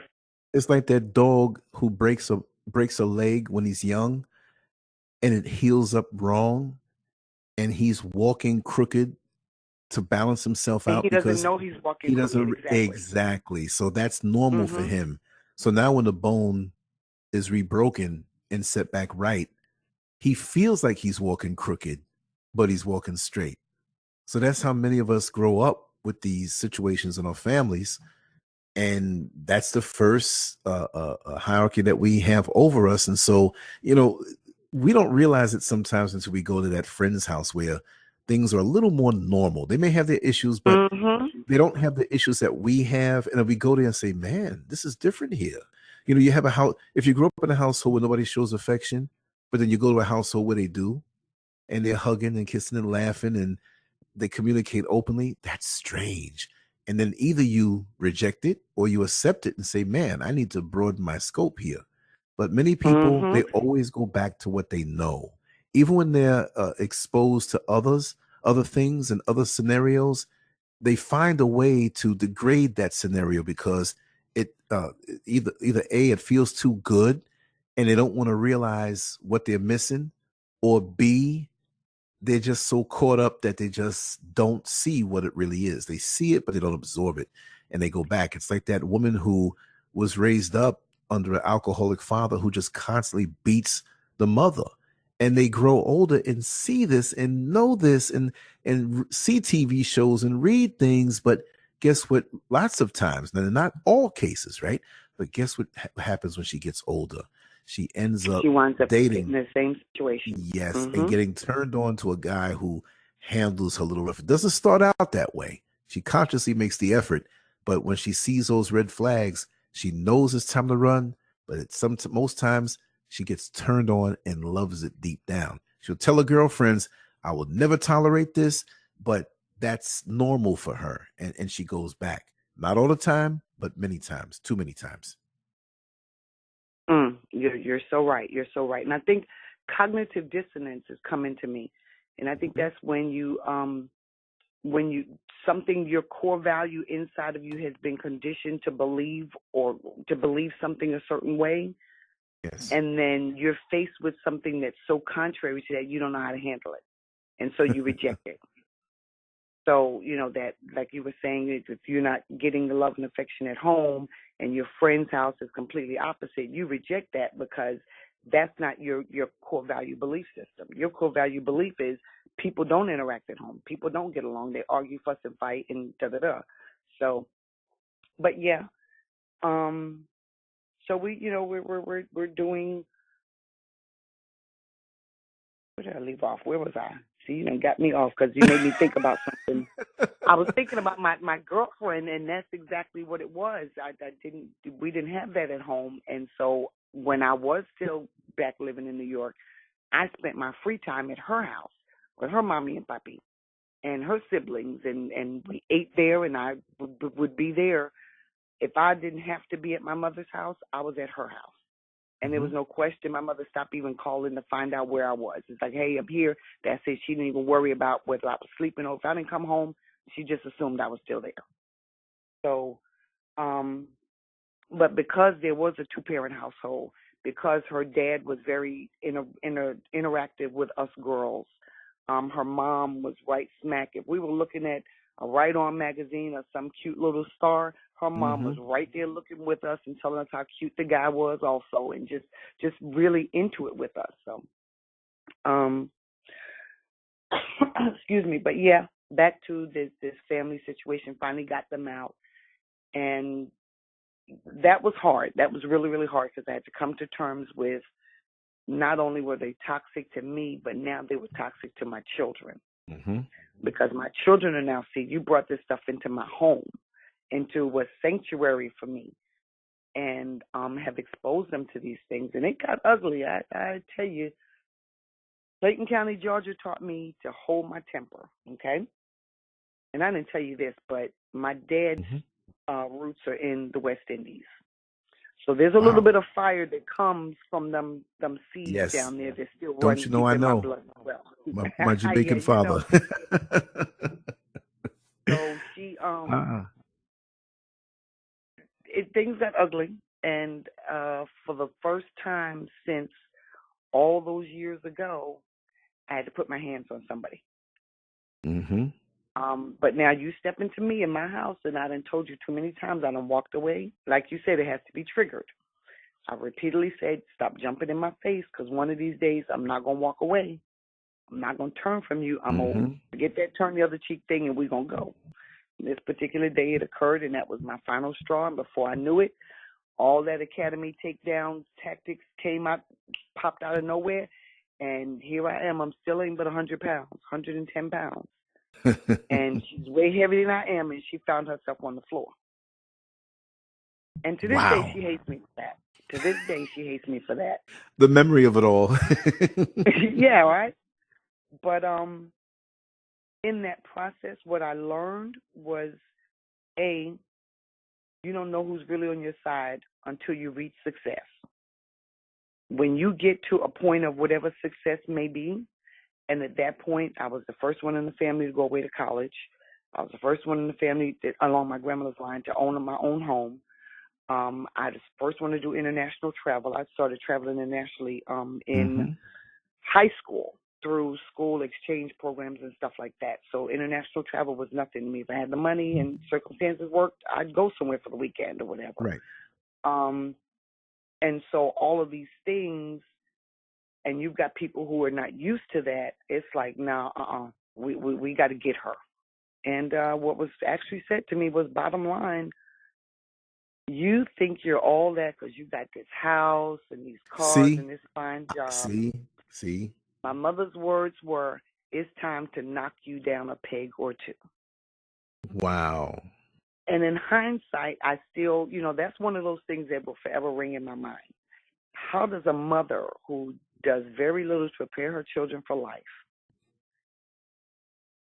watch her children? Because my brother never spent a day. He didn't even do 4 hours in the county jail. He's been good. He never did any time anywhere. He's done well for himself, and he didn't go to college. He actually did FedEx, and he's driving now. He's retired from FedEx, and he drives MTA. But he made his goals. He set his route to get there, and he worked and busted his butt, just like me, 2 jobs or whatever, to get his seed money to do the things he wanted to do and let it grow from there. And so you've got 2 respectable children who have done very well, better than anyone could have expected under the circumstances. And your desire is to take everything you can from them. And when we say no, then it becomes destruction time. Well, you know what? That's not what I want my kids around. I'm not raising my kids anything like how we were raised. I'm doing things different. Well, you reading all the magazines and listening to them white folk. Well, you call it what you want to call it. Call it what you want to call it. But I know the baggage I carried in life as a result of things when we were growing up. That's right. And though I don't talk about it all the time and I don't throw it up in your face, yeah, a lot of things went wrong, and I had a lot of baggage that I had to deal with. And thank God for my husband, my first husband, because he worked with me through a lot of that. You know, that was one. That's why I say if things had been different, we probably would have stayed together, because we could talk about those things, and there was no judgment, no nothing. It was okay. Well, let's help you get through this so you can get to a better point. And I didn't want my kids exposed to that. I did not want them to have that, for lack of a better term, the easiest way I put it is nigger mentality. You know, I mean, plain and simple. You know, I know you're gonna strive, you're gonna be successful, you're gonna set goals, you're gonna do some things, you're gonna be a thinker, you're gonna be a leader and not a follower. You all can't have things been that they were born not. through. All things that they were not. You broke the rhythm. Exactly. You broke the generational curse. How dare you? Exactly. Now, by you breaking the generational curse and being a DNA sharer with these individuals who you happen to be called family with, now they have to look into themselves and they have to evaluate themselves and they have to deal with their little dirty, dark demons as to why they didn't do anything with their life. And now you are the enemy. And for you to pay back now your success that you parade around in their face, they take it as it's a violation. They take it as some kind of way of you being rude and your nose is up in the air and you're reading these magazines and talking to these white folks. Well, why didn't they do that? If that's what it is, whatever it took to get better, as long as you didn't degrade yourself, and you did not degrade yourself. You didn't succumb and do that to that man. You stood your ground and you stood tall. Now, maybe some of them didn't stand their ground in certain situations, even if it wasn't the same similar thing, and they still didn't get anywhere because, you know, we all have a way of putting our life story out there and making it seem so pristine and it's everybody else's fault. While you took all of the things that you had to deal with, known and unknown, because I read between the lines and some of the things you said, and I pretty much know what direction those other things were as a mature man, but you dealt with them and you continue to deal with them. But while you were dealing with them, you did a thing called multitasking. And in multitasking, you compartmentalized the BS that was handed to you from generations past, and sometimes you put it on hold to get the task done that needed to be done now. See? Like triage, when a person walks in and they work as an EMS worker, and you got the guy who has the brains all over the place and he's still kicking, well, he's done. You got the guy with the wood stuck through his leg, well, you can wait. You got the guy who's having a heart attack, we can save him, he goes first. See, many people can't do that. And you were born with that because you came up in a toxic situation, and somehow, some way, it was there and it saved you. But you saved you. You saved you because you made the choice to do this also. See, we can have the tools. I know neighbors who have all of the brand new tools from Lowe's and Home Depot and Ace Hardware, but they're too damn lazy to go back there and use those tools to make their house look better. And I know some people who don't have much tools, except the hammer and a couple of nails and whatever, and they work that bad boy. And they have the best house on the block. So go figure. You showed them up. They didn't like it. You had to pay. So therefore, they had no guilt in draining down your finances, and they resented you while they were enjoying your resources. Isn't that sick? They resented you while you went off to go to work, and they were there. And every time you showed them some niceness, you might as well have punched them in the face because it had the same effect on them. Which shows you cannot. You have to know how people receive you. You have to know how people view you. I've had in-house haters for years. I don't mean in the house, but in-house in the inner circles of my life, and never knew they were always there for me when times were down, because they were quietly celebrating while they had their thing of popcorn, enjoying the pains and the stresses that I had to deal with. But when you start to say, oh, everything's just fine, I'm enjoying life, I'm so glad those things are over in the past, they're sitting there, damn it, who do you think you are? Mm-hmm. You're here to make Yep. me feel good because my life is miserable. Even those who even tout having some materialistic success, in the midnight hour, they're hurting and they're lonely and they get off on other people's suffering. Sorry to rant so long, sweetheart. No, that's cool because you're shortening it up for me, and you're explaining it sweet. I mean, that's it. That's it in a nutshell. And but those are the things that blew my mind, because here, no one told me that that's how people in the world are, and that's how some of your family is. And so while I'm doing all that I'm doing, and I'm encountering, the bumps and bruises along the way, I never expected that level of resentment, animosity, jealousy, envy from the very people who I was pouring into regularly. Yeah, I expected it from my coworkers or Right. from a boss or somebody. I didn't expect that from this close group of people. And so that messed with my, I'll be honest, that messed with my head for a minute. That kind Of of had me. course. Of course it will. And then, at this point, I'm diagnosed with the Graves' disease. Mm-hmm. And that's what I started saying about the adrenals. My adrenals were overtaxed, and not knowing that they were. And I'm starting to be symptomatic. And my little 100 pounds, it dropped down to weigh, I literally, I could have been anorexic. That's just how much weight I'd lost, just because Wow. you can't gain any weight or anything. And it became a matter of, it was doing some damage to my heart. This particular autoimmune attacks your muscles. The heart is a muscle. Mm-hmm. So I was faced with, how did the doctor put it? Either you do this treatment that, they were recommending, which is nuclear medicine, radiation, chemo type of stuff, cancer medicine type of stuff.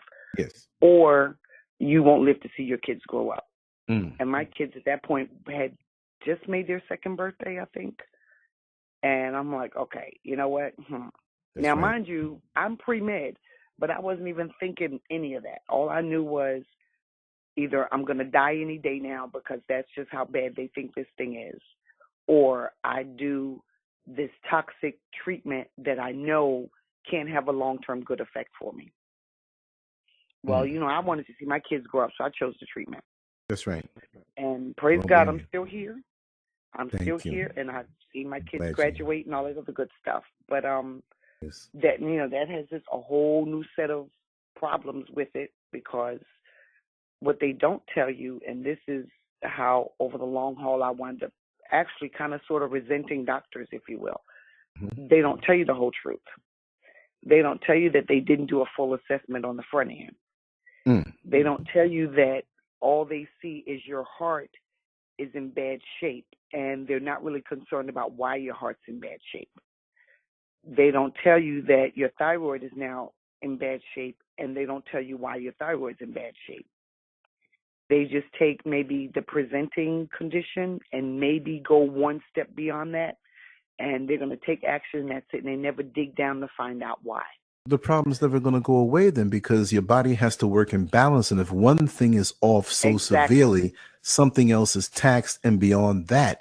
And it's a domino effect. And this is why in Western medicine, I really can't trust it, because, the original African way is holistic and it's complete. If one aspect of your being is off, even beyond the physical, when you are physically ailing, there's a spiritual issue, there's a mental issue. And as you experienced, dealing with your family and these different things, on the flip side, that the positive things were wonderful, but now to continue to deal with these other things that brought on there's an unseen element to maintaining proper health, and that peace of mind and that spiritual balance is very important. And as well as just not taking that surface assessment, well, okay, let's break it down as far as the car is concerned. Oh, it's the alternator, no problem. Or the battery's dead, get a new battery. But it's the alternator. You see what I mean? So Exactly. it's always connected. Your body doesn't work that way, one piece at a time. Doesn't work that way. And I should have known that, Lance. And I think back, I should have known that but with everything going on, I wasn't even thinking that far anymore. It was just a matter of survival day to day and get these people out of my life, get them out of my hair so I can have back my peaceful life that I had before them. And so I did a little treatment, and I wound up being out of work for a while. I wound up getting fired, actually. That boss left, and I got a new boss, and she was not tolerant of my health and things like that. So, it is what it is. For the first time in my life, I actually got fired. That was a whole nother flooring. I'm like, what is this? Like, I don't like how this feels, getting fired, Right. But like I said, did the treatment, got a green light from my doctors. I said, okay, it's time to make a change. I put my house up, rented it. I applied for a job. Actually, when I was applying to get back into work, it was taking too long for me to get back in my field. So after I think about a month or two, when I wasn't getting the nibbles that I needed to get, I expanded my search. And that meant other states. And so I wound up getting hired as the engineer. And so, again, the setup. And this is where I get with, understand when the Christians say God is, he's setting you up for the comeback, or it's a setup for the push up, or however they word it. That's right. Because I wound up, same title pretty much, but more pay, higher duties, and more prestige. I never met my boss in person. My interview was done by phone. I did drive down. I had to take a test. I scored in the top 3 in the state for that particular test. And at this point, I'm working at KinderCare. I'm go back to that bookkeeping. I'm a bookkeeper at KinderCare in the interim. And my boss there, she's very supportive, lets me off whenever I need for interviews. And they call and they're like, well, we want to interview you. Okay, well, can you do it now? I'm like, I asked my boss. She's like, sure. Go in the room, interview. He calls me back a couple hours later, we want to offer you the job. Okay. This is Alabama. Alabama has never had a black, and they've never had a female hold the position of engineer for the particular I work for public safety. And I won't tell you the division in public safety, but I work for, Understood. For the state. And they'd never had that. So that was, and I didn't know it at the time. I found out later. So that was a big deal for them to hire a black, a female, to come hold this position in their state. Okay. Got the job offer. I put my house up for rent. Within a day, someone called me. I had a renter for my house. I had, literally within like 3 days, I had a job. I had my house rented. I had daycare for the kids. Everything was worked out. So I'm like, okay, God, yeah, I get it. It's time for me to get out of this place and let the memories in here go. So that became another business. I turned the house into rental, put that money aside for the kids' college. Packed up my stuff, put it in storage, stayed with some friends that I know for like the first month until I figured out where I was going to stay, and I moved. And I said, look, you know what? If it bothers you this much for me to be in a house, and then I'm talking to my family kind of in my head, then, it's just a house. That's all it is a house. It's mine and I work for it, but it's just a house. I can live in a shack and you're still not going to treat me the way you were treating me in my shack. That's right. So, and that's what we did. We got a 2-bedroom apartment. It was the nicest one in the neighborhood, though, and it was crazy. And so I caught flack for that. I'm like, hey, I've got a standard of living. Why can't I maintain my standard of living? I make the money. Why can't I? It wasn't enough for everybody else to be a freeloader and come in. You see what I mean? That's what it is. Exactly. It was just enough space for me and my kids. And what I did was I didn't tell anybody where I was moving to, none of my neighbors. I told them I was going north. So I was moving to South Carolina. And so had anyone wanted to live. You didn't know, if you weren't part of my inner circle, I was leaving all that behind. And I moved, started working for public safety, and it was pretty good. But I learned that while I needed to do the work, I did not need to be seen. That's right. So it's kind of one of those things where they brought me in to do their work, but they brought in another a white female after me and put her as the forefront of supposedly doing all this work. And that got old after a while. That got old. And finally, actually what they did was they reassigned me to another division. When people started realizing that every time she touched one of the servers, something on the network around the state would go down. Really? And she'd be fumbling with it for an hour or so, and who do they got to call in to come fix it? So next thing you know, she walks into the room, or the boss will come in and say, hey, such and such, this particular system is down. Because mind you, public safety, they're a 24/7 operation. We've got law enforcement all over. Every agency around the state interfaces through the systems that I manage. So this stuff has to be up and running at all times.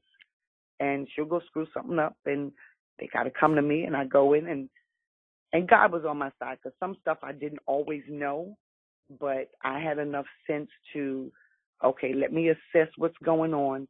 Let me walk down, and I'd walk down maybe to the break room, grab something out the machine. By the time I walk down to the break room and then come back up to the server room, I had the answer. And I knew exactly where to go, what to do, and get everything squared away. And people were starting to see that. And somehow the word gets around the entire state. If you need your stuff done, don't go to anybody else in IT, go to Brenda.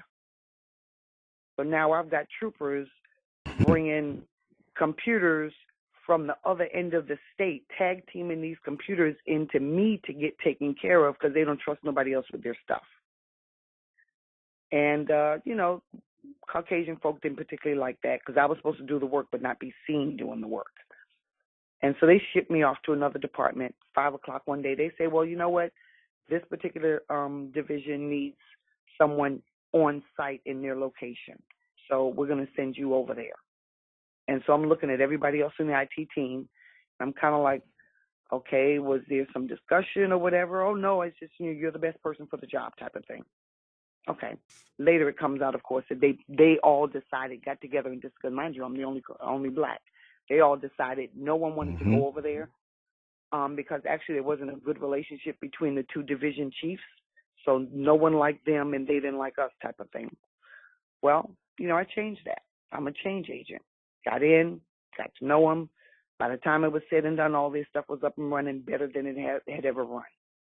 And the division chief, who's a Caucasian man, he finally figures it out, and he comes to me. He's like, you know what? First of all, I don't want nobody else touching my box. Whatever goes on, if you can't fix it, I don't want those other nincompoops touching my computer. I'm like, okay, all right. And then it's like, how did you get this information? So we build a rapport. Right. And he realizes that although I'm the engineer, we've got a bunch of techs, and the techs are getting all the perks. They're getting all the frills. When it's on-call rotation, they get to take the on-call vehicle home. But when I'm on call, I can't take the vehicle home. I need to drive my personal vehicle to these sites. And we have a phone, a walkie-talkie radio thing. All of them over there get their own. But if I need it, I can come borrow one of theirs when I'm going to one of the remote sites for just little stuff like that. And so my Caucasian supervisor in my new location, he realizes that. He's like, well, that ain't right. That's. So he's kind of sitting back.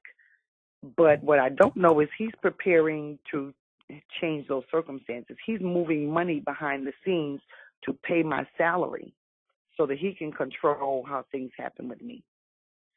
And I didn't know this at the time. But my boss, the people, the bad side that I work for, I had to do a remote visit to Mobile, Alabama, actually it was. And so I go to get the vehicle, our on-call vehicle that we drive in. Right. And I get it again, and it's got no gas and dirty and all that kind of crap. But you know what? I've got a hot lunch date, a dinner date, excuse me. So I need to get this Mobile, do what I got to do, come back, get my kids, because you know what? Hey, I'm back in the dating scene. On the way back, and this was, again, an act of God, I should not have been here. The vehicle was poorly maintained. They knew it was not maintained. And I almost wound up in the bridge or in the water underneath a bridge. Oh, my God. Save for, I guess you can say it was a blowout, some front end stuff going on. And I had to drive, and this is where the academy and the defensive driving and the high-speed driving and stuff comes into play. I had to learn how to manage this vehicle. Now, mind you, I'm rolling. I had passed several troopers along the way, and they saw I was in a public safety vehicle, so they didn't even bother to deal with me. But one told me, he clocked me at 95. Wow. I was moving. I was jetting back. And so I'm going at this speed, and when whatever happens in the front end of the vehicle happens, I'm losing control. And an 18-wheeler comes up. He sees what's going on, and he comes up, and he rides. I'm on a bridge at this moment, high bridge. I either go to the left, down into the water, or I go into him. Oh, God. I could see him hitting his brake, and he's looking. I look up, and I see him looking down at me. And for whatever reason, I knew to turn my vehicle into him. And so I turned the vehicle into him, and somehow we hooked, and he's slowing down and helping me slow down. And so the vehicle never made it over the bridge. No, not over the bridge, but over the side, railing down into the water.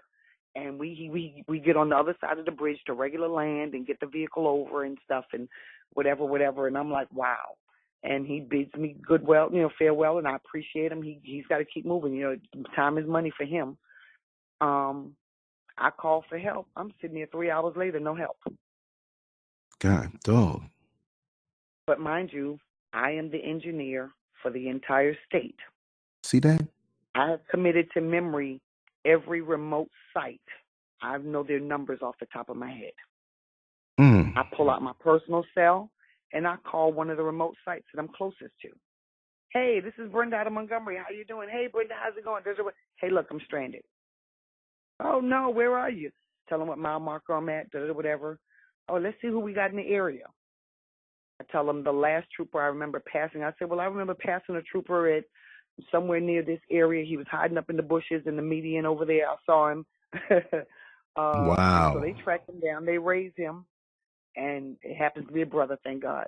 And he rolls up, and he could see the skid marks as he's coming. And he's a traffic homicide investigator officer. So he's able to read these marks and understand what happened before he could even get to me. Yes. And he sees the vehicle, and the first thing he says was, he starts praying. Oh, God. He said, it wasn't your time. God is all over you. It was not your time, because I see those skid marks. I see how long, how deep they are. You were supposed to be in the water. So whoever that trucker was, and we thank God it just wasn't your time, because that was a setup to put you in the water. And you wouldn't have survived that at the speed I was going to. And he clocked me at 95, he said. So he knew I was rolling. He stayed there with me the whole time. My bosses still never sent help for me. That's a damn shame. My dinner date, one of the detectives, fine. I have to call him. I'm like, hey, we may need to cancel because I'm down here. I'm stranded. Tell him what's going on. Well, when did it happen? How long ago? And I'm telling him. He's like, hold on, you still there? Oh, no. So he gets on the horn through his chain of command. When it's all said and done, he's given the okay to blue light me back to Montgomery. Wow. Back to headquarters.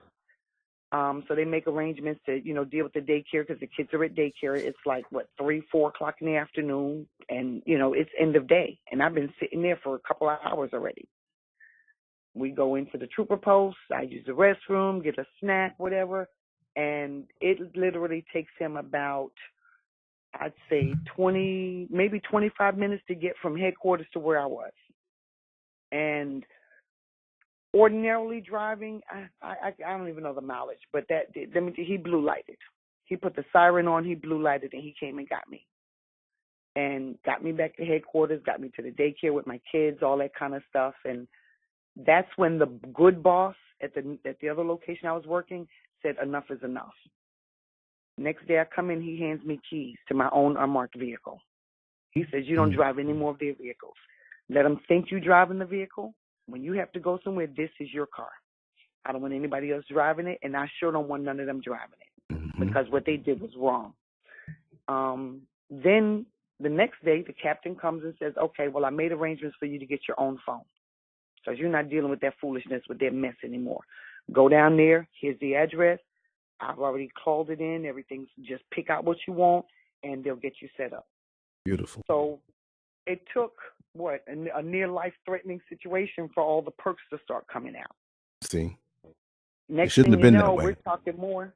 It shouldn't have been. Not for me, because the others who were less experienced, didn't even have the same level of education, they're getting paid. And I found out they were getting paid more than me. They got all the perks, and I'm doing the work, and da-da-da. Well, these people, that catapulted me into greatness, because next thing you know, I'm added to different committees. Now I'm interacting with all the federal agencies. There you go. You got HIDA, you got DEA, you got CIA, you got FBI, you got Homeland Security. All these agencies, I'm now catapulted, direct connection with all these people in the dispatch of my duties. And then the good boss, he says, I went ahead and moved the money. I've taken care of it. You now work for me.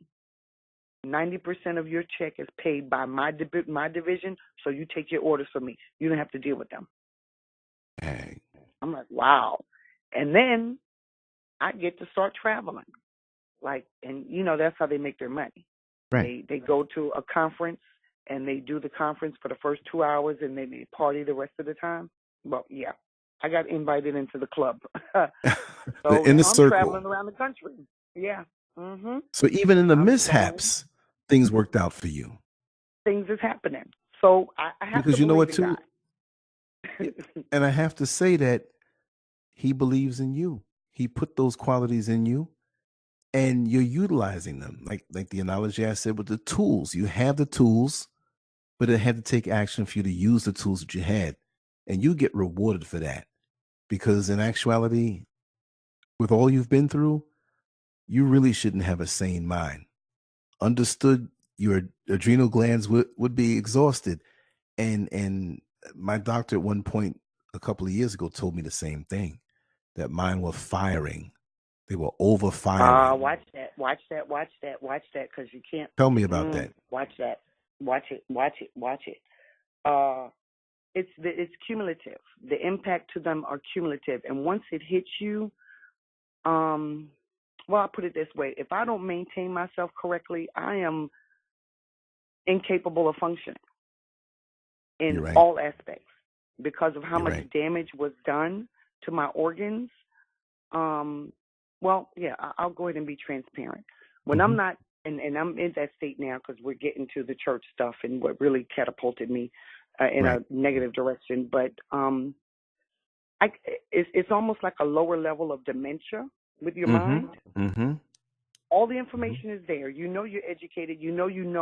But you can't reach it. It's like the file cabinet is locked and you can't get to it. Understood. There's a delay in what you do. Someone will say something to you and you'll hear it, but it goes nowhere. It's like it's in one ear and then it hits a brick wall. It's almost society.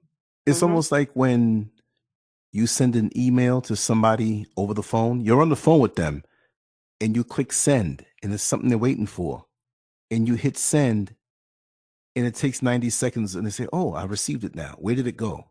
Is that delay in that pause?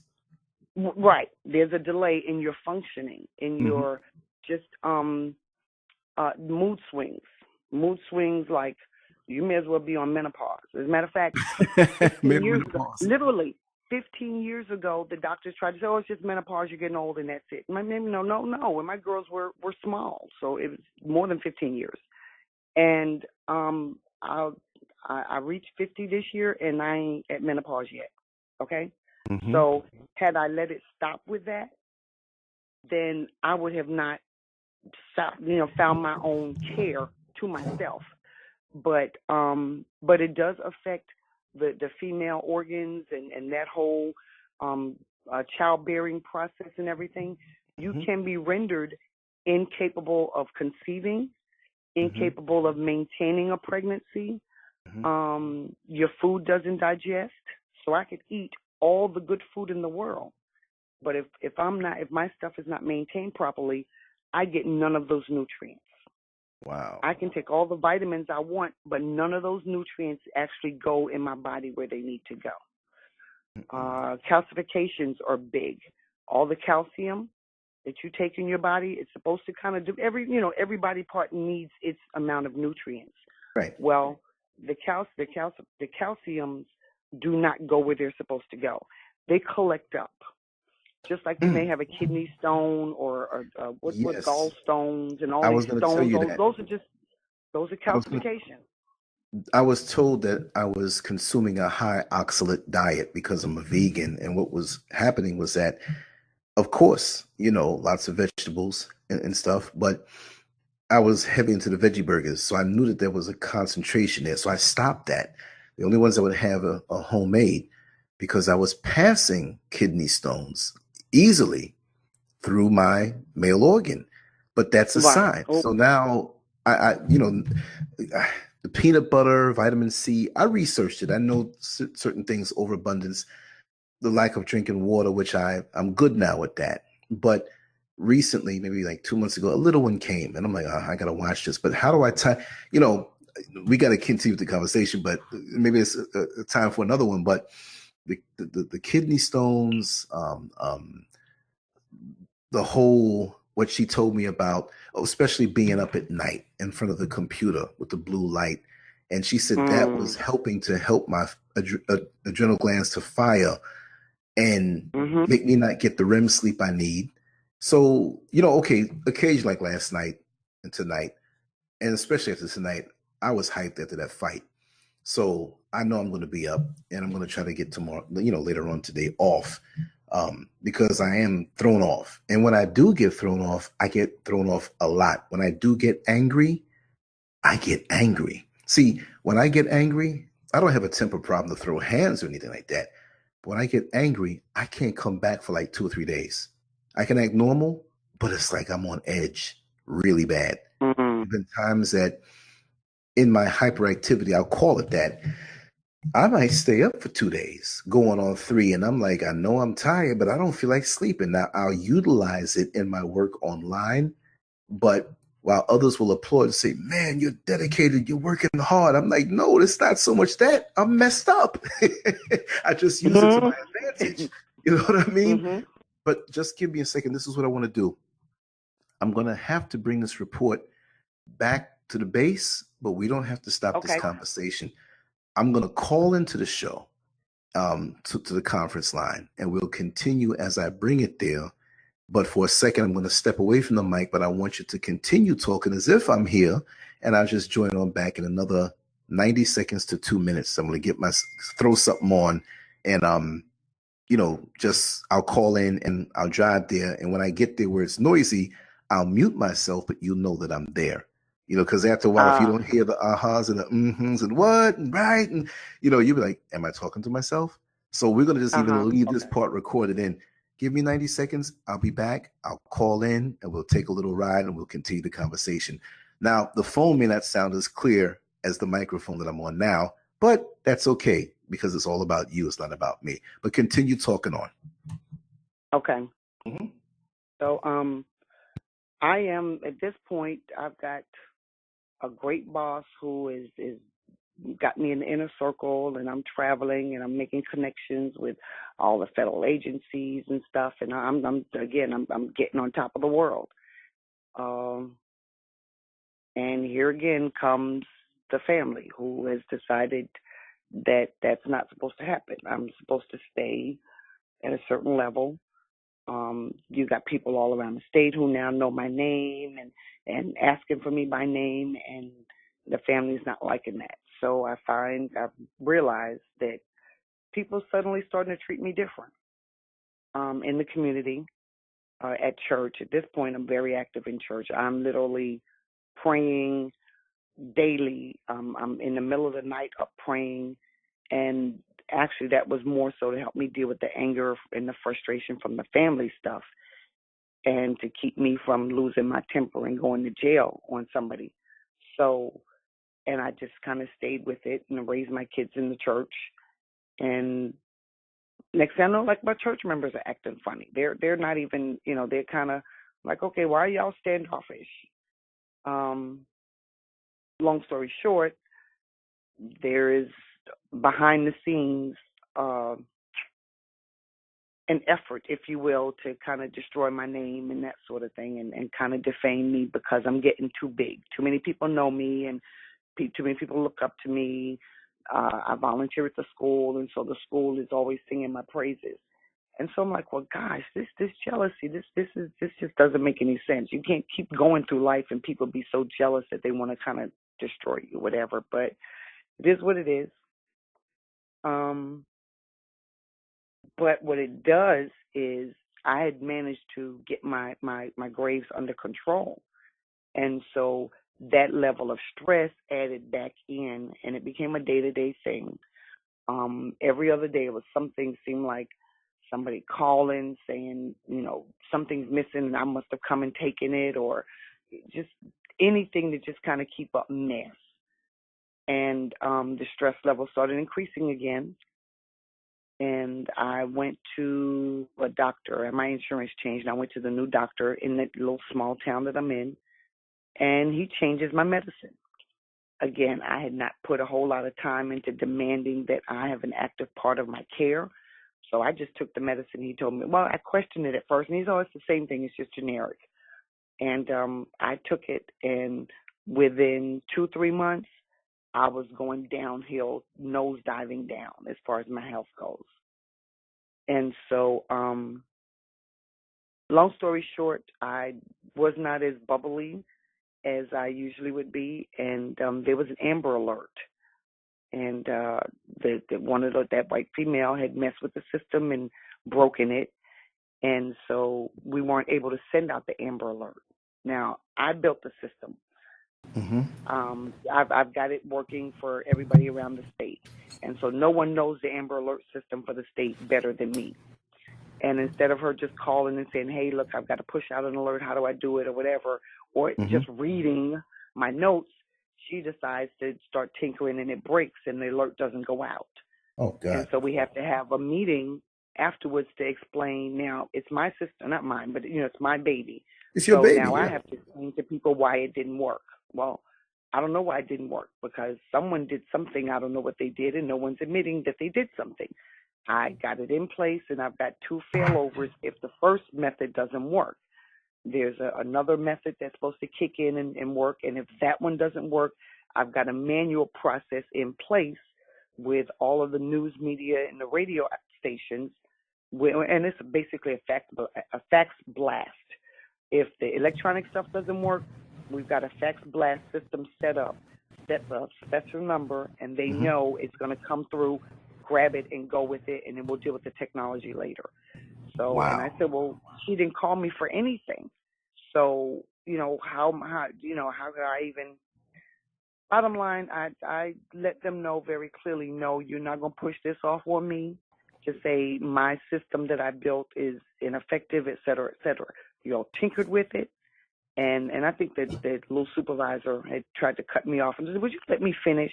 You asked for it, you want to know, and I'm trying to give you the answer. Exactly. And, well, according to them, I was rude and disrespectful because I spoke to him in that manner, and that warranted termination. What? Yeah. You're explaining to him something that they need to know, and they want to cut you off. Your brilliance created this system. This is your baby. And so they had something in their gut for you before that. Female. Yeah, exactly. They had something in their belly for you. They had a gut feeling for you that way anyway. Mm-hmm.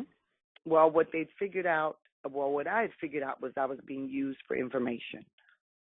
Now, mind you, this is the bad side of DPS that, I'm having to deal with now, because all of DPS is involved for this level of technology failure. And I'm in the hot seat because it's my baby, but we've got people from every division all the big wigs are sitting at the round table trying to find out why, this didn't work. Right. And the supervisors on the bad side that I used to be at, where my primary office used to be, they're the ones kind of shooting the darts, trying to kind of show me up. And I just pretty much, like I said, I wasn't taking it this time around. I'm like, no, nope. Y'all mess with that. I have stuff in place. And here's the thing. If you had just called when it didn't work after the first 5 minutes and you didn't see the blast go out, the emails or whatever, call me. I've always made myself available. Everybody in the Bureau and some of the other agencies, they know for all of the mission critical stuff, I don't have to be on call. Call my direct home number if you have to. You've got a situation like that, I'm going to get up and I'm going to help. And then we'll deal with the consequences later. Or if I need overtime, we'll deal with that. But let's deal with the issue at hand. That's and right. So y'all just chose not to call. And so I think they went back and verified with some of the other people in the division I was in. Does she usually do that? Does she work when she's not on call? And they said, well, she doesn't work, but she's always been open to us to where we've had to call her. She's not on call and stuff's not working right and we don't know what to do. And so we call her and she takes the call and she helps us. So, right. We don't understand why, Well, they wanted to do it. Actually, this person wanted to do it. She didn't know what she was doing. And when it screwed up, they needed to try to blame someone and they were trying to throw it on me. And I said, I'm not taking this monkey. You take it back. And so long story short, I wound up getting terminated from that job. It wasn't legal. And I did get an attorney. And in the process of sharing all the stuff that I dealt with, just because I'm the first black female engineer with Alabama Department of Public Safety does not mean it was smooth sailing. There was a daily fight with them people to keep my job and to do my job well, because we're still in conservative Alabama. That's the reality of it. But you're still in and remember, you may not notice it, but you are still a New Yorker at heart. And this is good for people to hear this, because it shows them that once you get to that status, it's tough winning the title when you're a boxer. But to keep it is a whole different fight. And this is the same way of thinking about it. So I'm glad people hear that, because many people feel, yes, I made it. I made it to this position. And they're shocked when certain things happen and they get that wake-up call. And for you, I wouldn't say, like Paul Moody says, it's a nigga wake-up call, because you are grounded. You know the deal in life. You weren't coming off like that. You don't think that way. But it is still a wake-up call for other people who do. Once you're in, you can be tossed out. And when you're in, they're looking for reasons that way. That's the human element. Racism and these feelings, and how dare you outshine me and be fine at the same time? Be good. There's all kind of idiosyncrasies thrown in there. You're going to have coworkers and people below you, above you. Detective for the department. Yeah. And be dating the finest detective that all those other women wanted, and he wanted me. There you go. There's that that element. didn't help See, at all. you're flying high. You don't know who's below you. And even if they have a position above you, they're below you because they're thinking low. And they're preoccupied with these carnal thoughts, and their processes are clogged up. They can't function to do their job properly because they have all this other toxic baggage of what they're thinking about you on the job. So they're coming to the job feeling all this tension, mad at you, looking at their reflection, not enjoying it.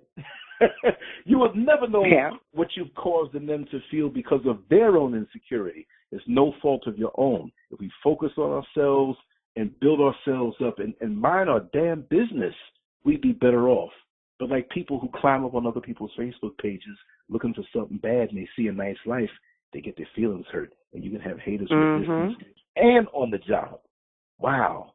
This is all true. Keep going, sister. But now, I'm gonna say my division. That work with public safety was not always bad. It was good. There was one of those supervisors that wasn't the greatest. He played a lot of mind games. He finally had enough, and he called me into his office one day just before. Actually, and he told me that's when he announced that he resigned effective immediately. So it's one of them things, there's something behind the scenes going on. Somebody's mad, and he's like, I quit right now. He called me in, and so I went over to the headquarters, to the main building, and sat with him, and he says to me, "You do a great job." I was like, "Okay, thanks." And he looked at me and he said, "No, I really mean it. And you are right. Yes, your nationality, my being black, did play a role in them hiring me because they do have to have a certain, I'm the token, so to speak. But it was a choice between me and someone else, and he made the decision to hire me." So he says to me, "It wasn't just because of that. It was because of your skills. And I feel comfortable leaving this network in your hands because you're good and you're going to go far, et cetera, et cetera." And that was his way of apologizing to me for taking me through a bunch of bull crap when I first got there. And so, and I accepted it and whatever, and because you don't expect to hear that from a Caucasian person that's, kind of been riding your tails. And then the other good thing about it, what people don't realize, and this is just for us citizens, these guys and girls, but I just say guys, are out in the street. Some of them really, really care about what they're doing. Some of these officers, these detectives, these troopers, these whatever the title may be, they care. They really believe that they're making a difference. And a lot of times they are, and a lot of times they're doing stupid stuff. But they get so into it, they bring that baggage back with them. And my office became the drop-off point. Wow. Somehow, in the process of the bad side kind of trying to hide me in a corner in another division, I wound up getting the biggest office with a conference table to seat 4, 8, 9, 10. A conference table big enough for 10. That's how big my office is. I've got a conference area, and I've got my work area, and then I've got the desk area where I actually work at my desk. So, and nobody else had an office that big. They're all sharing little cubicles type of thing. But having that space, and I made it very inviting. I had my little incense going. I had soft lighting in one area. And so people would come in. Some of these detectives would come in, and they would dump. And whatever they dumped, you might not be crazy about this, I pulled out my Bible, and whatever, I'd find the scriptures that related to whatever they were dumping, I'd pray with them. And before it was all said and done, all nationalities, whatever race they were, they knew my office was the place to come to release whatever it was. And so I built relationship with the people. And they don't always get that. They're out there, they're diving for bullets and, finding them in the walls or dumpsters or wherever the bullets went when someone got shot up. And they're on these crime scenes and investigating, and they're looking at these bodies, and it can be traumatic to have to see those pictures, because remember, that's the work that I did. I dealt with the data, so I would see some. Right. And they're seeing this all the time, and they have no way to release it. So, but do you know how many situations you prevented? I mean, suicides and broken marriages and just outbursts and meltdowns and overdoses and self-medicating. Just that gesture alone can make a difference. And I'll just say this briefly. I don't know much about it, but 2 days ago, one of the bus drivers, people know the name who live here, who are going to hear this, but I'm not going to put the name out like that. But the bus company I drive for, the public transportation company, driver went home, put a gun in his mouth, pointed it to the stem of his brain, and pulled the trigger. And just earlier that day, he was laughing, he was talking, and I hear what it might be. And I'm not at liberty to really say because I don't know, but I will say this: it involved a woman, and that's what they say, and it seems like that.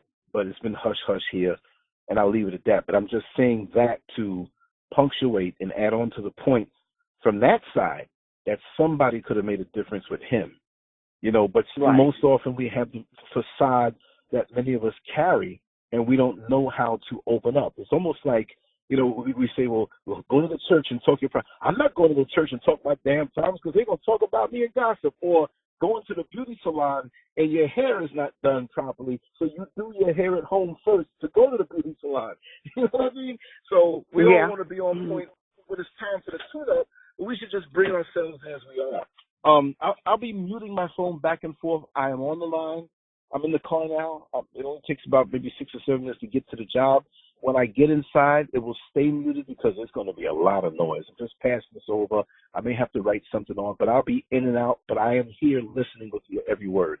So I will open up and go, but you might hear some background noise that sounds like a lot of people, and I'm heading over there right now. But keep on going. I'm with you. Mm. And it's glad I'm glad you mentioned that, because I actually didn't think about it like that. I was actually saving people. I just knew that I'm in the same building with these folk, and I could see the stress all over them. I could see them come in, and they've just, processed a scene where a child has been killed, or just a gruesome scene that affected them in such a way, and there was nothing I could offer them but comfort and a place to just dump it. Let's pray about it, and let's get it off of you so it doesn't collect up on you. And so, and that's what I did. Here I am. I'm working, and I know God orchestrated everything for me to be in this job. So I'm like, okay, God, I'm here. So, and these not so nice Caucasian folk are kind of taking me through some challenges to be here, but there's got to be a purpose. There's got to be another purpose for me to be here going through this, because I can go work somewhere else where it's less stressful of dealing with this craziness with these colleagues. And I remember hearing like to clean it up. And I didn't understand what clean it up meant. And over time, I began to see to clean up to bridge the gaps, to show people that it's not all about let's get in here, let's get these criminals, let's make this money, and let's go home. No, we're people. We need to touch each other. We need to agree with each other. We need to love on each other. And so I had one detective, and actually his last name is the same as my maiden last name, so we assume that we're related somehow, some way. He's with HIDA, the High Intensity Drug Trafficking Agency. It's federal. But his office he had a remote office in our building. And he would just come in just for a hug. He was like, look, I'm straight. I just need a hug. And I'd give him a hug. Wow. And he didn't talk very much, but he would just, and give him that hug and just something, I guess, Yes. the energy transfer, whatever it was. And he'd go right on back and go. And well, also you're an empath. You're an empath, and you process and you sponge the energy from others. I don't mean sponge like a leech. I'm talking about sponge up their bad energy. I wound up absorbing it. And you have a way of processing this, and of course, still you have to be careful because a lot will come at you, and you do have your capacity, you do have your limit, but people can see that, and that's the flip side of being an empath. Bouncing back to your family, the narcissism and sociopathic behavior. They utilize your can I say empathetic abilities for their own benefit, and it was really clogging you up, and eventually brought you to a state of physical, strain. Now, when you're an empath, you're to invest properly to the people who truly need you and sincerely need you, who are not looking to take from you and use you. Because, see, I've learned that when people find that you are a giver and you are an empath, it's like open season, blank checkbook. I can take from this person. But it is no crime for you to budget wisely those gifts that you have. Because if you don't, you're going to pay for it. And they will try to make you, not the detectives and people you worked around, but your family. They will try to put guilt on you and make you feel bad. And lots of times you will feel bad and you will do for them. But you have to, and I'm speaking really to the people who are going to hear this.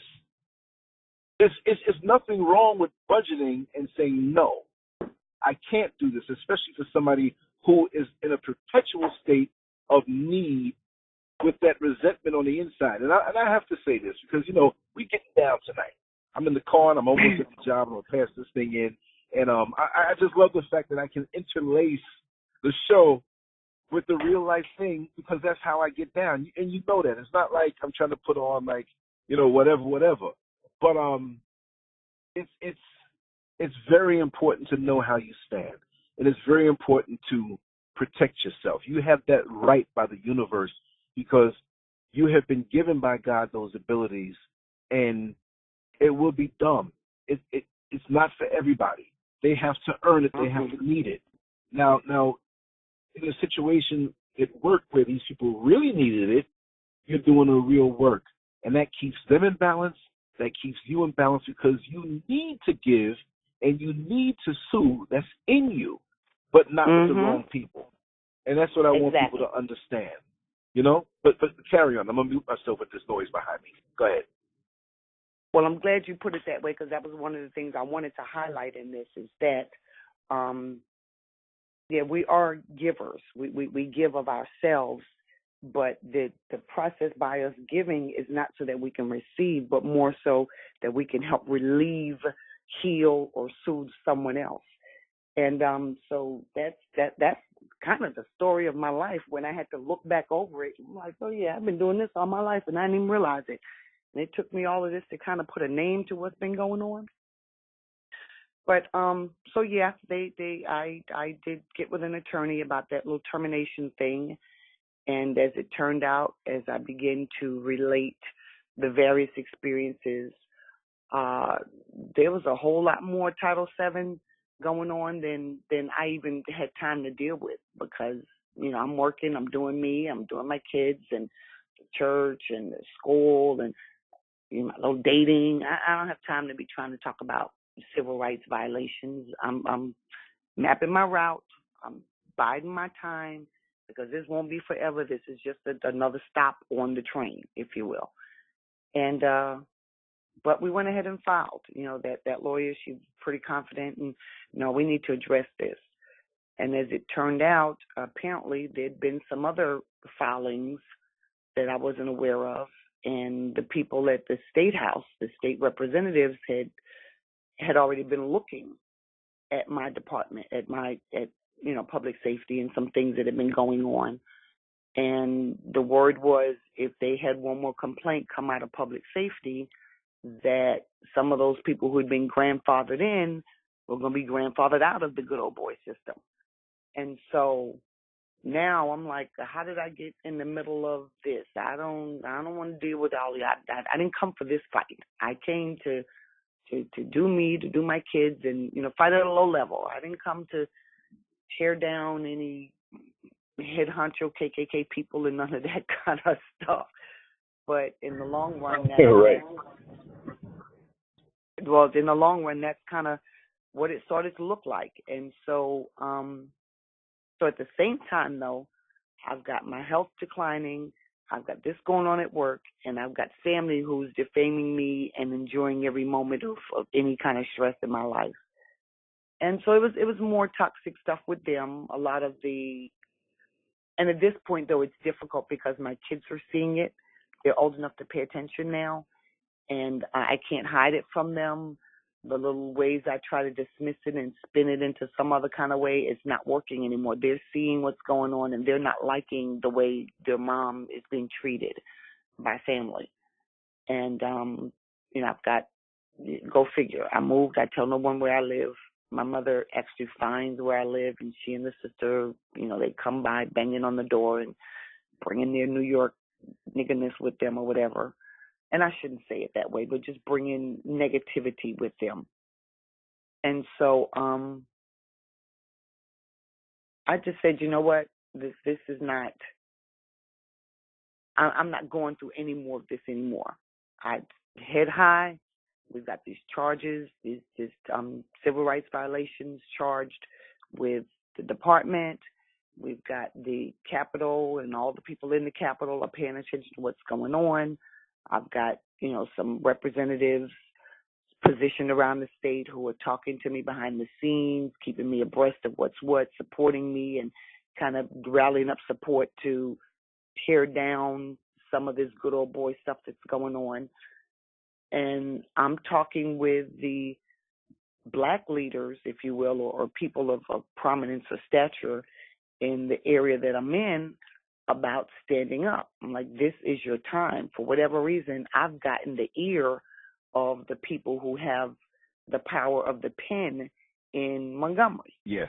So Exactly. whatever you need done, this is the time to band together. You stand with me, and we're going to go in and we're going to get y'all whatever, the changes that you need made so that you guys can make more than minimum wage and you can live a little bit better.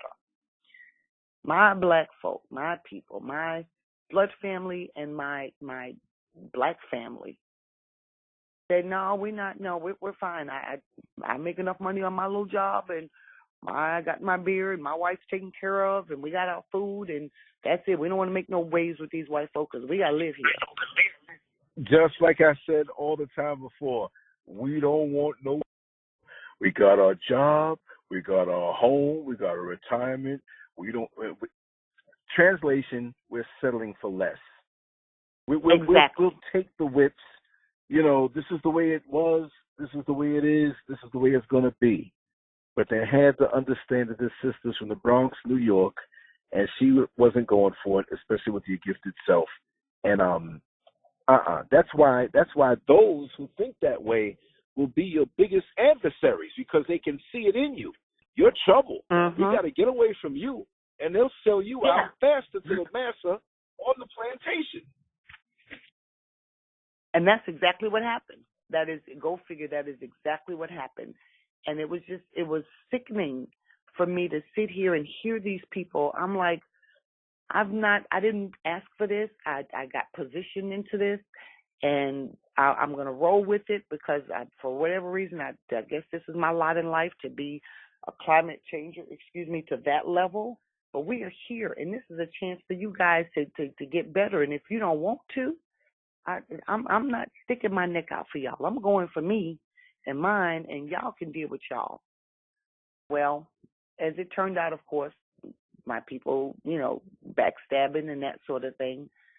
And the case wound up getting dropped. I wound up dropping the case because, first my lawyer, her husband is a prominent pastor at one of the churches. And he suddenly had a front page spread of cheating and something. And the girlfriend accused him of assaulting her and all that, all on the front page. And so he was arrested. Wow. And all of this. Yeah. And the behind the scenes, it was, if they could get me to throw my case, then his stuff would go away. And then I got a call and of course, during this time, the harassment starts. So I've got family harassing me. Now I've got the police harassing me. If I drive out of the apartment complex, and I live down a dark country road, it's nowhere in town. I'll move way out of town into the country.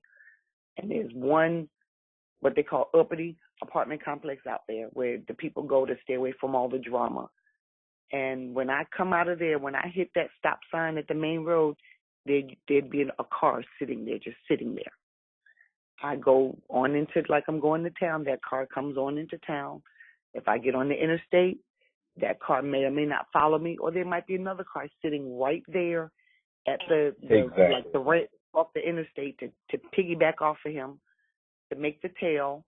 And I've seen them actually maneuver through traffic to come ride behind me, to expect me to do something, to give them a reason to pull me over, type of stuff, to harass, to create mess. Right. And so I understand all of these people who are saying they're being harassed by the police, or the police pull them over just wanting to start trouble and escalate it to something. Well, again, I'm still a praying woman at this point, and so I put my cruise control on. My kids are always buckled up when we're in the car, and I just push my little electronic thing to push my seat back a little bit, and I just ride it out. And they usually turn off. And there are a couple of times they actually pulled me over for foolishness. And I tell you, one day I almost lost my cool, and I just said, okay, you know what, I'm tired of it. Today is the day we're going to take this ride. And whatever the consequences are, my clear background might get messed up, call it what it is, but we're going to take the ride today because I'm tired. But I had an angel sitting in the car with me, and she said, no, Brenda, because it's Friday, and if you go in, you're not coming out before Monday, and what about your kids over the weekend? And I said, oh, yeah, you're right.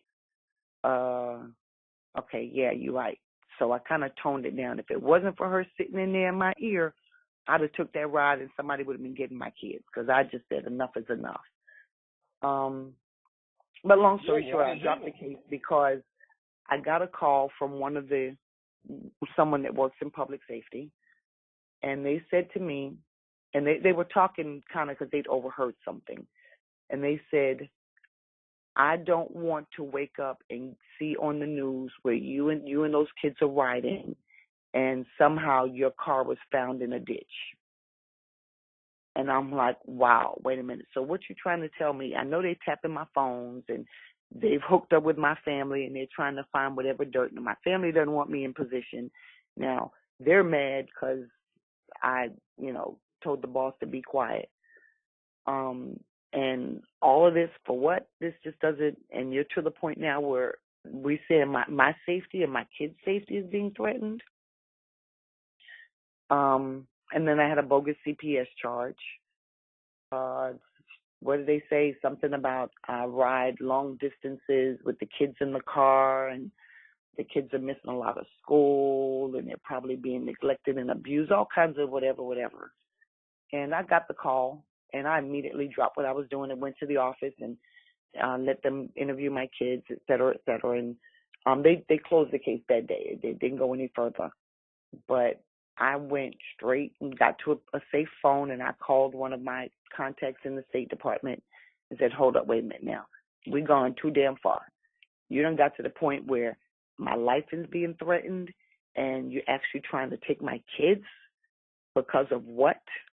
Now, if you really want to start a fight, we will start that fight, and I will call out every connection that I know across the country. And y'all forget, the division I work for, I've got people in every federal jurisdiction in this country that I can call in. That's right. Now, if you want to turn it into right. that fight, we will, but you're going to back up off of my kids. And I don't know who he called, but I didn't hear anything more about CPS, nothing. There was still a question about my safety, but it was kind of a matter of it wouldn't be something that they would initiate, but if it came about, like still if we had an interaction and someone conveniently was able to do something to me, that would be great, type of thing. So, but during that time, now mind you, I'm down. That my health has gotten me to the point where I'm just totally, I do start a business, so of course, yeah, there's the hustler in me. I take my money and I say, okay, I'm going to go contract and do my own work. So I start contracting. And I actually, we have what they call the cloud now, where data storage is. I started something that's equivalent to the cloud before people even knew that there was a cloud. And invested, I think maybe $7,000-8,000 into equipment and that sort of thing. But of course, I had my family. You were just so absolutely brilliant because I am not as tech savvy as you, but I'm aware of many concepts, and I just have to say that I'm honored that you would even share your story with me and take the time to do so. The more and more I talk to you, and I'm not just brown nosy, I'm just telling you the truth. Just to talk to you. Well, you can't brown nose because I ain't got nothing to give you. The brown nose when it's a person in a superior position. well, yeah, that's true. And there's no intention of taking anything, but it's a symbolic brown nosing that people would say. But it's just an appreciation for who you are and the strength from which you speak. And boy, I've got so many questions to ask you even after this particular conversation on what I've gone through on some subtle electronic surveillance levels and things that I might be imagining and things that I know are concrete, and to define the blurred line all in between. So it's just confirming to me because, of my presence online. I'm a regular dude, but I know I'm a threat to somebody because people come to me and we talk. You know what I mean? But go ahead. I'm actually walking in the building right now, so I'm going to mute you, and I'm going to be right here listening. So just keep on talking. All right? Okay. Okay. So so cases dropped, and at this point, my health is declining even more. But, and my doctor, I finally get another doctor. Well, actually, no, before I get another doctor, he sends me, I'm getting symptomatic real bad. And so he tells me, it's all mental, go to mental health. So I go to mental health. And the lady, she's like, your symptoms are all over the place. I don't even know how to give you a diagnosis because you've got stuff in every category. And she said, but your story's intriguing to me. Something doesn't sound right. I don't know that any of these are really, you fit any one of these mental conditions. And there's so much physical health stuff going on that, and she said, but in order to keep you and to keep the insurance, the program that I was underpaying, I had to have a diagnosis. So she says, well, pick one. I'm like, what? She said, yeah, pick one. So I just reached over and I picked something. I forget whatever it was we picked. But that gave her the door to be able to keep having me back and forth so we could kind of try to figure out what was going on with my health. And during this time, of course, I'm doing my contract work. Like I said, I started the remote backup. And I started that backup because when I was still working, I realized that one of the committees I worked on was information sharing. And that was putting in the infrastructure so that information can share between all the law enforcement agencies throughout the country in a matter of minutes, as opposed to, you got someone that's got a warrant here in Florida and Georgia gets them. Georgia doesn't know about it. And so, they pulled them over. They didn't know there was a warrant and they wound up letting him go. Well, no. One of the systems, one of the committees that I worked on to implement this system, information sharing, so that there's an open tunnel for every state, well, all the ones that were on board at the time. I guess the rest of them have finally come on board to share information as well as to store data. And I remember that sticking out in my head. Why do we need to store the capacity to store so much data? What is the department, or what are they going to be doing with all this data that they're going to be storing on people? And so I started kind of warning people, y'all be careful with your stuff. Don't put nothing on the internet and whatever, because I don't know, something's not right and I don't know what. But now here, I'm needing to do contract work, and I'm realizing if the state is spending, and not just this state, but all the states, Homeland Security and all of them are spending all of these millions of dollars to put in an infrastructure to store massive amount of data, then data is the direction I need to go in. So data storage became, and that's when I started the backup thing. And so I started targeting the companies close to me and had a couple contracts go underway. And so but then, of course, family finds out, and next thing you know, they're kind of down talking it behind the scenes and the little contracts, because I had like 30 or 60 day contract cancellation type of thing. And so, we decided we don't want it, so everyone starts dropping out. I'm like, okay. Long story short, that was a waste of money on equipment. I still have some of those servers in my garage right now because it wasn't successful. I'm still doing my little contract work. And the counselor that I'm seeing in the mental health section, she finally just says, look, you know what? Just stop trying to work. Just leave work alone, because the more you're doing it, the more stressful you're getting. And we're figuring out that something's wrong with your autoimmune, so you need to leave that alone. By the time I was still in Alabama, and I'll say I was on 12 different pills. I'll put it that way. For every symptom that I developed as a result of my autoimmune being out of control, I got a new pill for it. So I was taking pills to wake up, to go to sleep, to go to the bathroom, to eat, just to do anything. I was taking a pill for it. And I didn't like that because I was a non-pill person prior. And I remember I wound up suffering a TIA, which is like a little mini stroke. I just remember laying down, and somewhere in me, God, the Holy Spirit, whoever it was that was talking to me, would not let me go. They were keeping me here, and they were showing me my kids' faces. And so as I was coming out of that, I went looking for my kids, and one of my neighbors actually had realized my car was parked crooked. And I'm usually kind of asinine about parking straight. And She said the car was parked crooked that morning when she left, and she noticed it was still parked crooked, and that's not normal. So she came to check on me and see if everything was okay. For whatever reason, the door wasn't even locked. My kids weren't even in the house. They'd gone to one of their friends' houses, and she got me to the hospital and get treatment and stuff like that. But as I thought about all of that, I'm like, wait a minute. These people trying to kill me. Not really trying, but the stuff that they're doing is going to wind up having me dead. And it's foolishness. I've got jealous people over here who want to hide me because for whatever reason my light shines and they don't want people to see it. I've got the work stuff, and it's gone from just making a boss feel embarrassed in a meeting to straight out racism and the KKK and the good old boys got to take this Negro down. She thinks how did one of the attorneys put it? I'm be raw how he said. He said, this nigga bitch makes more than I do. Oh, she's got to go. Like, wow, wait a minute. But I paved the way to make the money that I make, and you chose to be an attorney, and you make the money that you make. So, long story short, I got up. I was able to strengthen myself a little bit. I started paying more attention, and the mental health counselor said, you know what? I want you to see a domestic violence counselor. I said, what do you mean? What for? I'm not this, and I'm not dating anymore, and that's not it.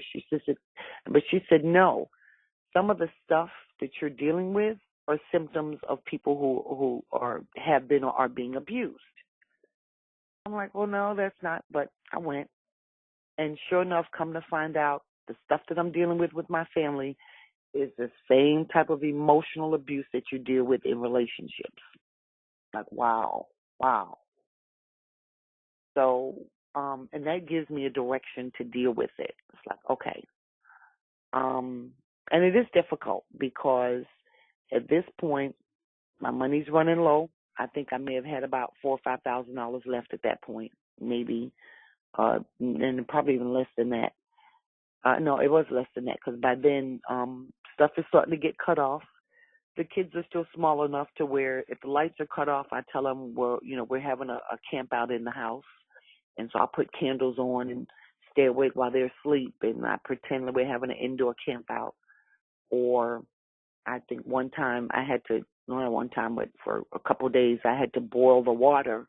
Well, no, I didn't have to boil it. I'm sorry. I took the water and I set it out on the porch where it could warm up with the sun so that I had water to wash them up with in the evening. And this is going on while I've got family here with homes and spare bedrooms. And I've gone to them and I said, look, you know what? I need to rent a room from you. I only have a few $1,000s left, and I need to stretch my money until I figure out something. No. Another one, same thing, no. The decision was made that I finally got a phone call. And the call said the family has decided that no one is going to help you in any way or do anything for you or your kids until you get rid of this vendetta you have against your mother. And I'm like, wow. I don't have a vendetta against her. Right now, I'm really hot. Mm-hmm. And I did nothing to her. I walked away. I packed up and I left my life in Atlanta, and I walked away. And now I'm here, and she's come here and started twisting people and lying. And when I tell you, I was on drugs. I don't know who my baby daddy is. Everything I got, I've gotten it because I stole it or manipulated somebody out of it. Promiscuous, you name anything that could be a character attack is what I was hit with, because there was nothing concrete that you could say that I did improve it. Even the theft, I was accused of stealing and like taking people's money and checks and forging their names on checks. And I said, prove it one time. Show me one check where I signed. You never could prove it, but it was just enough to kind of steer people away from liking me. So I just said, you know what? This place is not healthy for me anymore. When I was able to get my strength up, that domestic violence counselor did some research and she confirmed, it was like a brewing posse growing to take me down. And it's like they were almost betting each other who was going to be the one to take me down. Wow, you know what? This is not healthy for my kids. We're getting the hell out of here. And when we left, we had become homeless. We had sold just about everything in the house to sell, even some of my computers. And, you know, when a person sells the tools that they need to do their job, they're really desperate. But I had to do what I had to do because I've got kids. And I agreed with the domestic violence counselor and the little mental health lady and applied for Social Security. I was approved. I applied in June. By August, I was getting a check. That's just how quickly it was. The situation was critical as far as my health goes. And so things were kind of like, you know, I could kind of maybe stabilize. Well, as soon as people found out that I was getting this check, somehow somebody went back in there and reversed it and stopped it. And I'm like, okay, all righty, we got to ride this out, the appeal process and all. But in the meantime, I'm still looking for work again. And I get a call, and I'm offered a position, and it is yet same amount of money I'm making before, but, you know, I've got a personal vehicle assigned. Actually, no, I don't have the personal vehicle yet. They didn't have the money to buy a personal vehicle, but the per diem for vehicle usage was enough for me to buy whatever car I wanted and have the car note, the gas, the insurance, the maintenance, everything paid based on the per diem. I'm like, okay, well, yeah, here's the opportunity to get a new car. Did that, and I started training. I had to do 1 week of training in Birmingham. Went up to Birmingham, did the training, came back, and went to the doctor, and the doctor would not release me to go to work. He just said no, he's not signing any papers for me to go to work. He didn't think I was fit for duty. Like, look, I need to work. No, you don't. So I wrote it out, got my little Social Security. Well, that new car that I bought, and here's a plus. When your heart is in the right place, I was out of money. I went 6 months not paying that car note. 6 months, not one car note. And not one time did the repo people show up. The day my Social Security hit, and then they had to back pay me, and they back paid me back to the last date that I worked. Even though I had been trying to contract work along the way, they paid me back to the last day that I actually worked on my job. I think that money posted that Friday. The repo people showed up on Monday to get that car. So it's like they were watching to see where the money, you know, when I was going to have some money, because they knew, and I didn't even know. I just happened to check the bank, and I'm like, oh, this money's here. And oh, it's been here since Friday. I could have done paid these people. So, and that, you know, I attribute that to God, because I remember I had prayed and said, you know, God, just hide me in your bosom. I'm not running. I'm not hiding. If they take the car, they take the car. It is what it is, and we'll just have to figure it out. But, you know, I wasn't one of these people that went out and just bought up a whole bunch of stuff knowing I couldn't afford it, because that's just not me. And he protected me in that car. I drove all around in town. I went to church every Sunday, and my car was parked on the street. I didn't park in the church lot. I usually parked on the street, where if you just drove by, you would see the car. And so I had to thank God for that, because I'm like, yeah, you covered me in that. And I got my bearings together. I got the heck out of Alabama. I left them. I left the black folk who want to stay in their positions there. The white folk who want to continue to treat the black folk how they want to there. I said, it's not my fight. Y'all don't want to fight it. I'm not going to be your leader, and you leave me leave me out to dry, and y'all are the ones that are going to benefit from it. I moved to Texas. And again, I did one of those numbers. I told everybody I was moving to Carolina. I had everybody thinking I was moving to Carolina, and I moved this direction. So I enjoyed a good 2 years of peace, of not having any interaction from them. No interaction, no having to worry about somebody going to show up at my door with more drama or with none of that. But, of course, we had to start all over again. We had, just a few things. I think I kept the washer, dryer, and our clothes. But as far as beds, I sold all of that. Just trying to keep my kids from, being on the street. And the family sat back and they enjoyed it and they bragged and they talked about it and they were like, yeah, that's good for her because she thinks she's better than us. That's real bad. No, that's seriously bad. And let me just interject that, of course, you can hear the keys jumping. Keep a little realism on the show. No, not that I have to, because everything you've spoken was realism. But I'm glad this is a commercial break. I got the day off, so I have an extended weekend, and you know, God works in mysterious ways because I needed this. I'm just unfortunate it had to happen this way. I turned in the report. It was excellently written. Everything was, on point because I write a lot, and of course doing this stuff online. And I spoke to the same supervisor, and she gave it to me, so I'm good. So I'll put that behind me. If they bring anything else up, hey, where was security? Where was the supervisor? Where were the forces intact that are supposed to have me protected? Don't assume because I look a little strong for my old age that, we don't have to worry about him, because it could have easily been a woman. It could have easily been some children on that bus, and if I wasn't there, he could have got on and did something to them. There are a lot of pedophiles that frequent the downtown area, that I know personally, not personally like we hang out, but from the jail when I worked in this county, and I remember these guys' faces, and I continually, I do look at the mugshots locally to see who's who and what's going on. You know what I mean? So, I stay up on those things. But anyway, yeah, continue on, sweetheart. So now I'm completely free. So let's roll. Okay. So now we're moving into the church. I'm still, with the church. I'm raised Christian, and I'm raising my kids that way, and we're advocates. And actually, before I left Alabama, I started my training as a minister, and was looking to go ahead and bite the bullet and do those master's level theses to go ahead and get some more training. But I remember one of the mothers, her husband, my pastor, first of all, this pastor at that particular church there in Alabama, he spoiled me big time.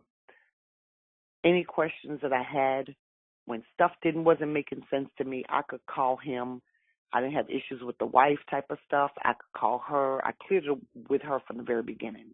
Just make sure we have rapport, so I'm not trying to mess with your man. And we didn't have those kinds of issues. I could go to their home if I was near, and I just wanted to stop by and say, hey, ask a question, get a quick counsel on something. Hey, yeah, sure, Brenda, come on over. And my girls played with their daughter because all the kids are right there in the same age. I would help her cook or clean or whatever was going on until he had a minute to talk to me. And so I was able to get a lot of answers to questions at the times that I needed them. I wasn't always asking the right questions, but the questions I was asking was strengthening me, which I think is how I was able to manage. I managed to get through some of this stuff and still be alive. But he, not him, Mother Hattie, her husband had passed by me or something, he said. And we were having some event at church. And so she brought her husband over to meet me. And, he was just so excited to meet me. And I didn't understand why. And so later she tells me, she says, he said he had to meet you. I'm like, why? I'm just little old me. There's nothing major about me. And she says, no, you don't get it.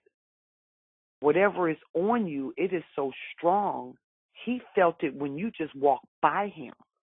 And he just wanted to come shake your hand, whatever is on you, to rub off on him.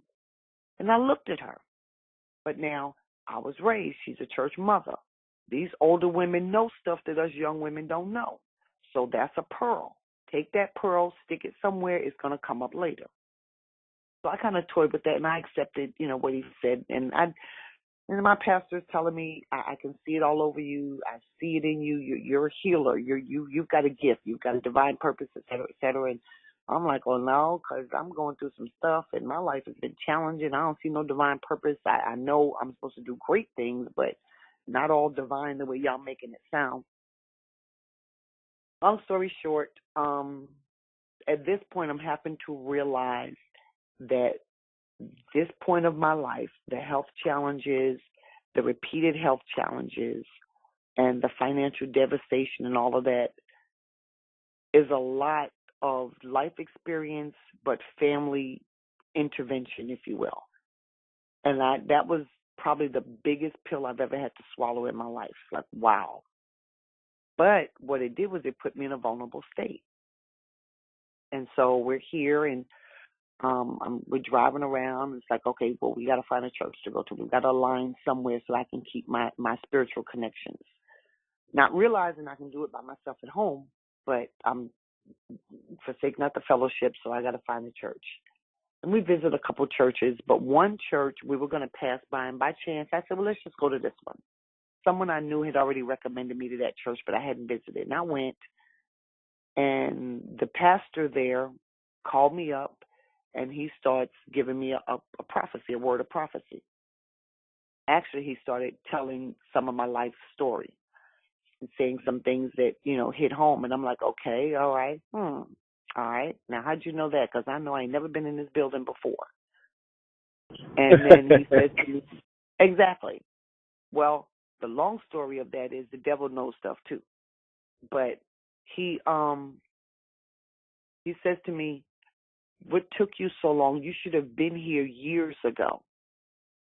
I'm like, wow, what was, He could not have known that the day I graduated from Spelman, I was offered the keys to a home outright free and clear if I moved to Houston. And I chose not to move to Houston. I mean, I didn't tell anybody that story. That's just something that the people that were present that day knew that, and that was it. So it's like,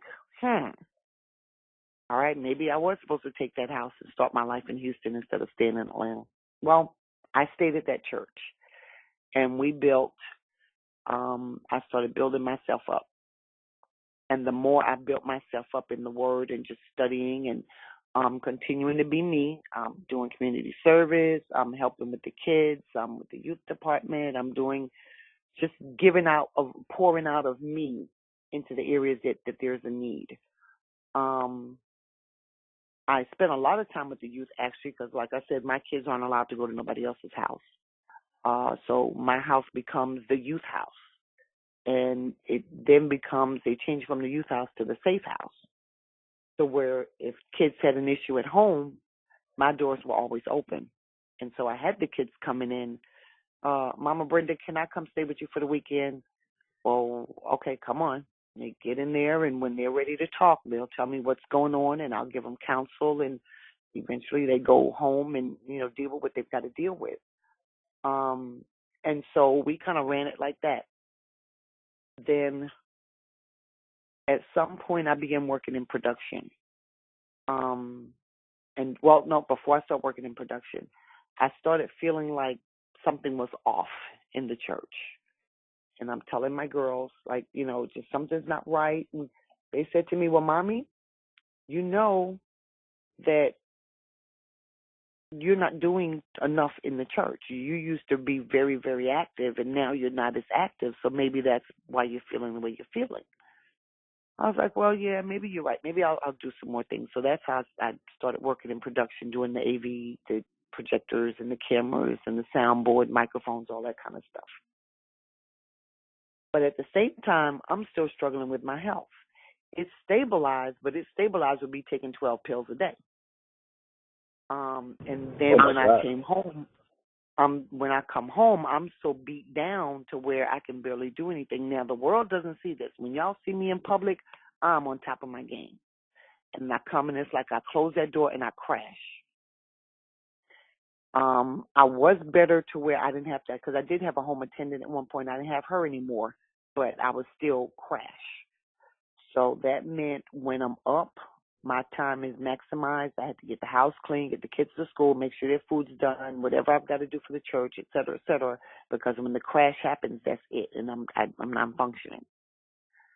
And that wasn't a way to live either. And I remember laying in the bed praying. I'm like, God, you know what? This something ain't right here. This is not making sense. I've done everything I feel like you told me to do. I've done everything I know man says I'm supposed to do. I know my life has not always been easy, and I know I've not always done right, but I've always had a good heart in the things that I've done. I've let vengeance be yours, and I've not reacted to anybody and the dirt that's being done to me. So I don't understand why I'm still laying here in this bed and can't live a full life. And he says to me, you have everything you need. No, because I said, well, what is it I'm missing? And he says, you have everything you need. And so I toyed with that for a couple of weeks. I mean, and this was my discussion back and forth. I don't know what it is. What do I have? I don't have anything. I've got, a bed, some furniture, no money really, a couple dollars. I don't have anything. And he keeps saying, you have everything you need. So I did an inventory. I got up, I sat at my table, and I did an inventory of my life.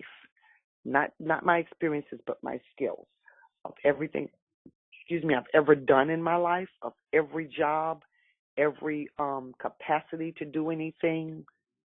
And what I found was I'm a fighter, but we've already identified that. So, and then I had the medical background way back from high school days, as well as the ability to read and analyze stuff. So those are the things I honed in on. I'm a fighter. I've got the pre-med background, and I've got the ability to read and think and kind of analyze stuff. And for whatever reason, I was comfortable honing in with those. So at this point, I guess I'm letting the Spirit guide me. And I was comfortable with there, didn't need to push into anything else. And so, okay, so I have these. So now what do I do with them? How do they benefit me now? Fighter, I'm supposed to keep going. No, I can't give up. This is just a down. This is not a permanent down. The analytical, okay, it's time for me to put that to work. It's time for me to put my medical. Then it hits me. Wait a minute, you've got medical issues and you've got a medical background and you've used your medical training or knowledge to help everybody else come up off their deathbeds and leave hospitals walking when doctors said they should be dead, and you ain't applied it to yourself yet. Like, wow. Okay, yeah, you're right. Okay, well, what do I do? Then he says, start with your medicines. I took a list, the inventory of all these pills that I'm taking, and I started researching these pills. And I didn't just do the first little Google search and whatever WebMD says about it. I got down into the actual chemical composition of these pills, the molecular structure, the impact of them, all that's put together to make those pills. And I had to think back how all of this stuff affects the body. Mm-hmm. And I decided that these pills were killing me. So I decided to go holistic. Didn't know how to do it, but I said there's another way, because these are the answers that were given to me. I prayed, I've asked for it, this is what was given, so my answers are here. In the process of doing all of that research and I remember my granny being from the West Indies. People would get sick, and I remember one time being sick myself, and she went out to her yard and she grabbed a bush, and she come in and she make up a tea and had me drink it. 2 hours later, I was fine.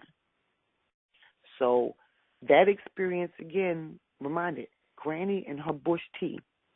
She had a tea for everything that was going on with you. She could go to which plant and pull it out and cook a little tea for you to drink. And so I said, okay, there's. Now we're getting somewhere. And I started thinking, wait a minute. If our bodies were created so wonderfully, so masterfully to interact every single piece and component together, created to heal itself when we do stuff wrong to it, if we give it the right tools, I'm not healing because I'm not giving my body the right tools. And I sought to find every herb that does what one of those pills is supposed to do. And I started replacing the pills with herbs one by one. And then I started researching my condition, that the adrenal, thyroid, heart, all that whole, how everything interacts with each other, understanding it at a more, a deeper level. Because I had not done that. I just took the doctor's word for it. And that's when I learned about my adrenals. That's when I learned how all of this other stuff could be going on, and if I'm not maintaining those, I'm still going to keep that stuff going on no matter how many pills I take. So the reality is, yeah, I probably can't work full-time going forward. Okay, yeah, I guess that's one of the things I'm going to have to accept. But you know me, I got a plan for that too. I'll tell you about that later. When it's all said and done, we're back to eating vegan, me and the kids, and I've got other people at the church starting to eat vegan. My herbs, I'm getting better, and before you know it, these parents are bringing their kids to me saying, hey, she's got the sniffles, she's got a stomach ache, she's got this, she's got that. What do you got for her to, I'm like the little local medicine lady. And I've got all my little tinctures and stuff. And, okay, well, you know what? I'm not a doctor, so I need you to sign. And I had them sign a waiver that says I'm in no way responsible, whatever, that the child has to stay there with me for X number of hours to monitor how their bodies will handle it, because I know what it does for me and my kids. And the parents will usually sit there with them. And whatever it is, usually like infections and colds and flus and little minor stuff like that, constipation stuff. After I give them whatever it is I'm giving them, and we sit and talk, put the kid down and wrap them up in a blanket or in the bed somewhere, and by the time it's said and done, that kid is up, playing, moving, and everybody's happy. And I did that, and that's how I got myself out of the bed. That's how I got up to getting life again. And next thing you know, I'm walking 5 miles a day. I'm hiking, I'm kayaking, I'm just I'm starting to get my life back. I start working part-time, again, computer stuff, and I'm doing it remotely, so I don't even have to leave the house if I don't want to. I'm still studying, but at the same time, I'm learning all of this negativity, all of this evil that's being propagated against us. I'm learning the toxic water, the fluoride in the water, and a whole bunch of other stuff now. I'm learning the depopulation goals. I'm learning the vaccinations. I'm learning, we know about the Tuskegee experiment, but there are a whole bunch more Tuskegee experiments going on, not just with blacks, but with whites also.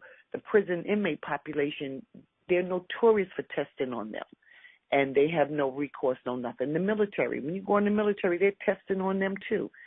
And this is just in my research. This is reading the reports, getting to the Library of Congress and some of the other government offices where you can actually see stuff, the online stuff. I've not gone anywhere in person, but this is the online stuff, reading it. Reading the actual research studies that are done in other countries on some of these sicknesses and these medicines and these allegations, and it's just blowing my mind. And I'm like, oh my God, what am I supposed to do with this information? This is disheartening. This is depressing. This makes somebody want to kill themselves. Why make money and give it to the government and they're killing us? And he keeps saying, my people perish for lack of knowledge. And that's what I just keep hearing. I kept hearing that over and over again. Even when I wasn't asking the question anymore, that's what I'm hearing, my people perish. So I get it. Okay, I'm supposed to tell this. Who do I tell it to? How do I tell it? In what format? I'm supposed to share the fact that we are being poisoned slowly but surely. Right. There are efforts to take us out, to depopulate the earth, to just all this stuff that you've been talking about. People have been talking about on your forum. Mm-hmm. I'm coming into this knowledge just because I wanted my health back, And so I start sharing it, and so now I'm I'm an official conspiracy theorist, according to the people that know me. Welcome to the club. Okay, it's just, if you give me anything, I'm going to show you. Yeah, they told you. Just like, here you go, point an example. These Obama phones, what they call them, the welfare people get a cell phone for free. Yeah. Mm-hmm. Now, you and I know the cell phones have trackers, first of all. Of course. Right? So that's a GPS location tracker. Snowden told us those calls were being recorded. Everybody's calls were being recorded as a result of the Patriot Act. Mm-hmm. People didn't believe me when I told them, but now they believe. So You're going to give everybody a cell phone. You're going to put one in every household. So you've got a tracking device. You've got a name of who it tracks to because they have to do that. You got all their information because the only way they can get it is if it links with their welfare records, which has their date of birth, social, all that kind of stuff. And you've got their conversations. You've got their mail list or their contact list of who they're communicating with. You've got more information on them. And if they decide never to walk into a police station or get arrested for anything, you still have their business and their information, and they don't even know it. So, and that's the level of thinking that I'm doing.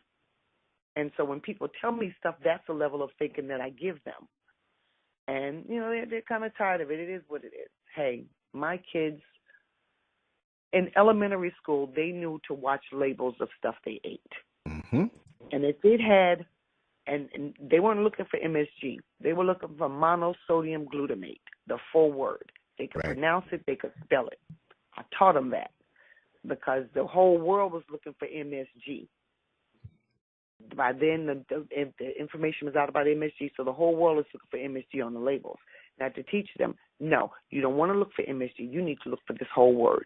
You need to look for artificial flavors, other artificial natural flavors. And some of the other things, we just went down the list.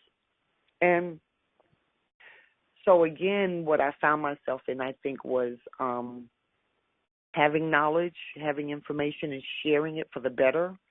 But you have people who are not at that level yet. And instead of accepting and appreciating the information that you're able to give, they choose to use it as a tool to kind of put you down or to downplay you or to pretty much to shut you up. Because it's like, oh, this person knows too much and we got to get rid of them or we got to shut them up because they're putting a monkey wrench in the life that I'm living. I'm living a life of and not necessarily sin, but of bad eating, of not resting, of doing all of this stuff that's detrimental to me. And I've got blinders on to what's going on in the world around me. And this person, they're bringing it to the light. And so if I listen to them, then I have to make changes, and I don't want to make changes. So I'd rather shut them up however I can and continue living life the way I am. That's how I chose to put it. It could be some other way, but I chose to see it as that. Exactly. Just because that allows me to not just totally make people totally negative or totally evil, although that may be part of it. So anyway, long story, my husband and I started dating. He's at the church. He's a deacon in the church.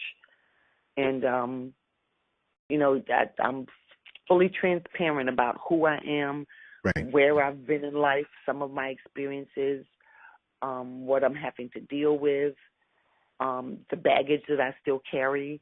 And some days it gets the best of me. If I'm triggered the right way, it'll get the best of me. And I've got to take a day to kind of pack that luggage back up and put it away, so to speak.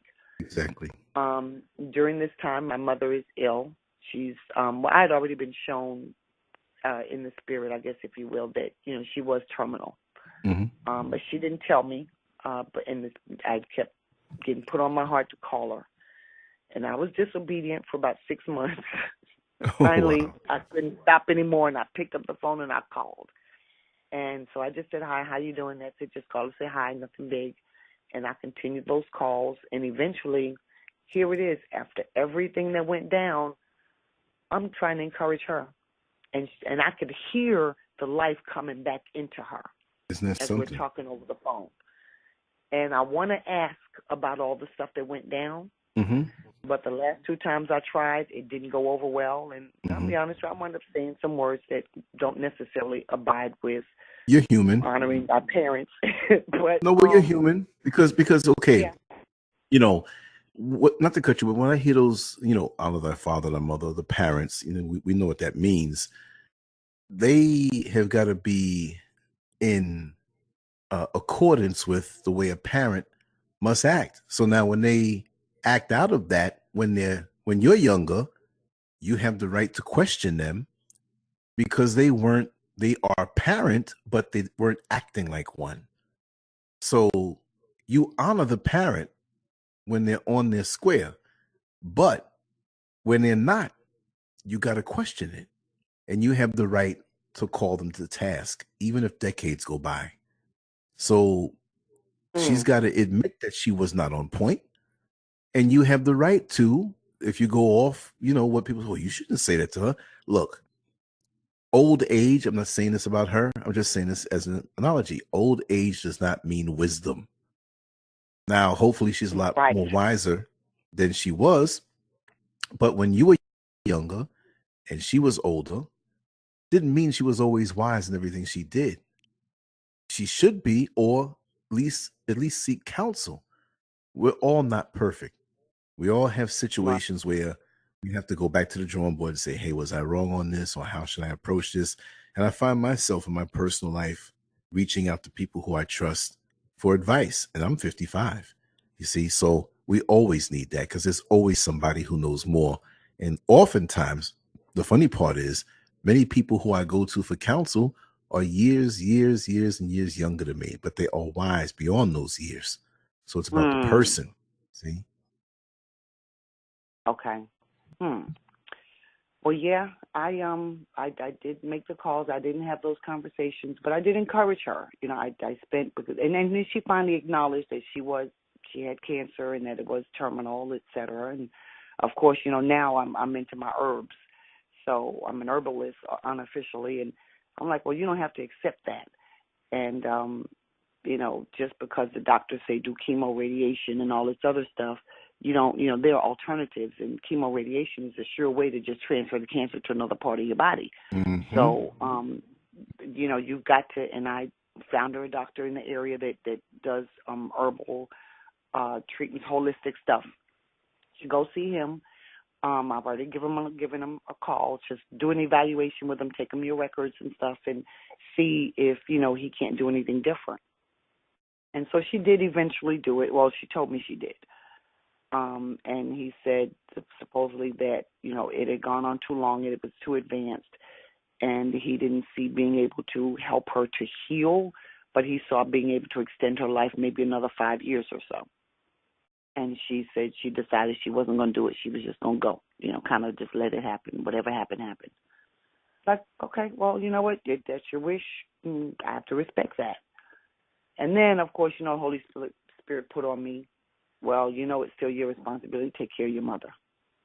Lance, I did not want to hear that. I did not want to hear that.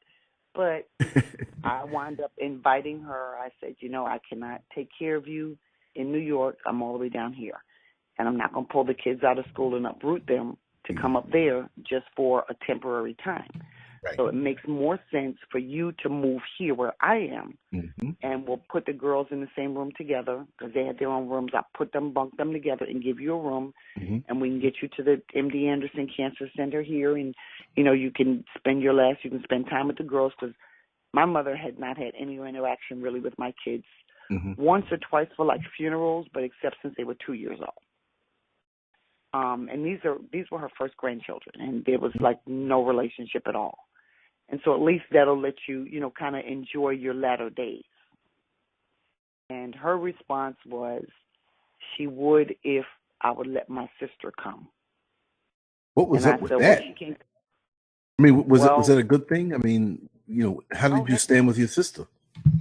No, my sister was the one who was the most jealous of me and who planted a lot of lies in my mother's head. Oh, no, that's the one that lived with me, remember? Oh, no, we're not doing that. Oh, okay. Yeah, no, see, because I didn't know which. She wished something bad happened to my kids. She opened her mouth to try to put that curse over my kids, and I threatened her life. I'm human. Yeah, and I threatened her, and I meant it. And if I were in the situation today, I'd probably say the same thing. So, I don't have any regrets for it. And I guess in time that, my feelings may change, but to this day, I don't have any regrets for how I handled it, other than I probably should have kicked her ass sooner. Other than that, I'm trying to be nice and diplomatic. That don't work sometimes. Sometimes you got to deal with the law of the land, and I was just still too... Speak their language. We're going to handle things. We're going to sit down and we're going to have discussion. No, she needed her butt kicked, and I should have given it to her. That's right. But yeah, no, I told her, that's not an option. She can come visit. I'll be okay with her flying in on the weekend as long as she respects my house and my rules. And the first time she don't, she's out and no confusion. She doesn't live here. She will never be on record as living with me. So she can't, no squatters' rights and none of that. And my mother chose to stay in New York with my sister. And so I said, exactly, it is what it is. And I continue to, work with her. As it turns out, my sister, we believe, my brother and I believe, and we have strong indication from others who were there to help with my mother that my sister was the one to help her transition. Hey. The times that she got really, really down, my sister would be out at the stores with her credit cards. Oh, my God. So, take that where it needs to go. And that was, the family made it a point to try to keep those details from me because I had made the statement, no matter what my relationship is with my mother, she's still my mother. And even my girls, they've tried to kind of smart mouth off and say something negative. I said, oh, hold on, wait a minute, that's still my mama. She wrong, but that's my fight with her. That's not yours. You don't get to disrespect my mother. Right. And same thing for my sister. No, hold up, wait a minute. If I find out, if they give me one inkling of proof that you did what I think you did or you're doing what I think you're doing, the New York came out, put it that way. The New York came out. And so it became an effort to hide things from me. But, you can't hide it all because, I've got that medical background. Right. And she was close to, I got a call that said she's in the hospital. And how did my cousin put it? My cousin said it ain't looking good for the home team is what she said. And so I jumped on a plane. Actually, I tried to call, and my sister wouldn't return the calls, and et cetera, and actually had me blocked at the hospital for them not to talk to me as well, which I thought was but no problem. And I didn't have the money at that point to make an emergency trip to New York from Texas. But people got together. They knew me, and everybody coughed up some money, and within 2 hours, I had the $1,100 to jump on a plane. Beautiful. And got to New York, and on my way, though, I started praying. And I'm like, no, these doctors, y'all are not going to decide when she dies. God makes that decision. You are not God. And because I've seen too many people die because doctors decide it's time to let them go when you can do more to preserve their life for whatever reason. And I got there, and my sister was very shocked to see me. She tried to pick a fight in the hospital, and I was going to give her that fight right back in the hospital. But other family was around, and so we didn't get that far. But I was able to talk with her doctor that I knew when we were on good terms. And bottom line, a different doctor had her in there, and a different doctor put her on a different protocol. And it boiled down to she had been over-medicated, and that's why she was in the hospital at that time. She'd been over-medicated. She reacted. She started going out, and when 911 got her there and the ambulance got her there, they went based on the report that was given by the person who was taking care of her, who was who. And they started treating based on what was shared with them. And how they were treating her was making her worse. And so her doctor had made it there by that day. And I had gotten in, and so we're talking and we're discussing the medicines and getting her pulled off of some of this stuff that's making her worse. My mother was sitting up in the bed laughing and joking when 12 hours before she was on deathbed, and they didn't think my plane would land before she closed her eyes. Wow. That's just how close she was. And so, and then it hits me, wait a minute. You done went out shopping with her credit card? Exactly. You pitching a fit because I'm here? And you were the last person she was with, and you're supposed to be over her care, and you don't give them the information they need to preserve her life, but you my brother, I thank God for my brother, because he said, okay, Brenda, let's go for a walk. So we went walking, and, we did some talking, and we decided that my mother chose to listen to my sister's lies and kind of allow it to help fuel her own personal issues, her narcissism as well, and try to destroy me. Well, destroy me, or try to destroy me, and try to destroy my brother for his money as well. So that's a bid she made, and she's got my sister down as proxy. So, we're going to step back and let my sister do. Mm-hmm. And that's what we did. And I got another CPS charge. Actually, I had 2 more CPS charges. Come to find out, my sister had called CPS trying to get my kids taken away. Apparently, in this state, you can't have grandparents don't automatically get grandparent visitation to the grandchildren unless they can prove the parent is unfit, mentally unstable, etc. So there was an effort to prove me mentally unfit and unstable. What? And there were 2 people on standby to come get my kids as soon as CPS took them from me. So this is the kind of stuff that I went through with my family. Now, mind you, I work with youth. My house is the safe house. Everybody I know feels comfortable letting their kids come to my house. They don't question it. You going to Miss Brenda's? Okay, fine. They don't even got to come check nothing. And someone wants to make some kind of allegation like that, I said, okay, all right. And I fought the first time. I had no money, no lawyer, no nothing. I fought them tooth and nail by myself successfully. Well, not the first time. That was the first time I was in Alabama with the job. The first time here, I did that. And then they came back again exactly a year later with the exact same complaint. And this time, by then I started to meet some other people in that arena. And a connection who worked higher up was able to look at the records. Mm-hmm. And she says to me, bottom line, who did you piss off? I'm like, what do you mean? She said, the kids are fine.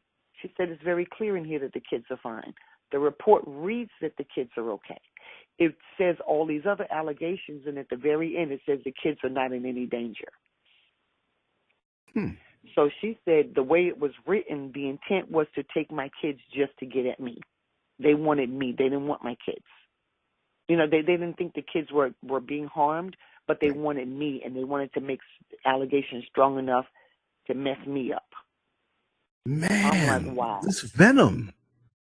And that's the thing I'm struggling with, this level of evil. I'm struggling with that.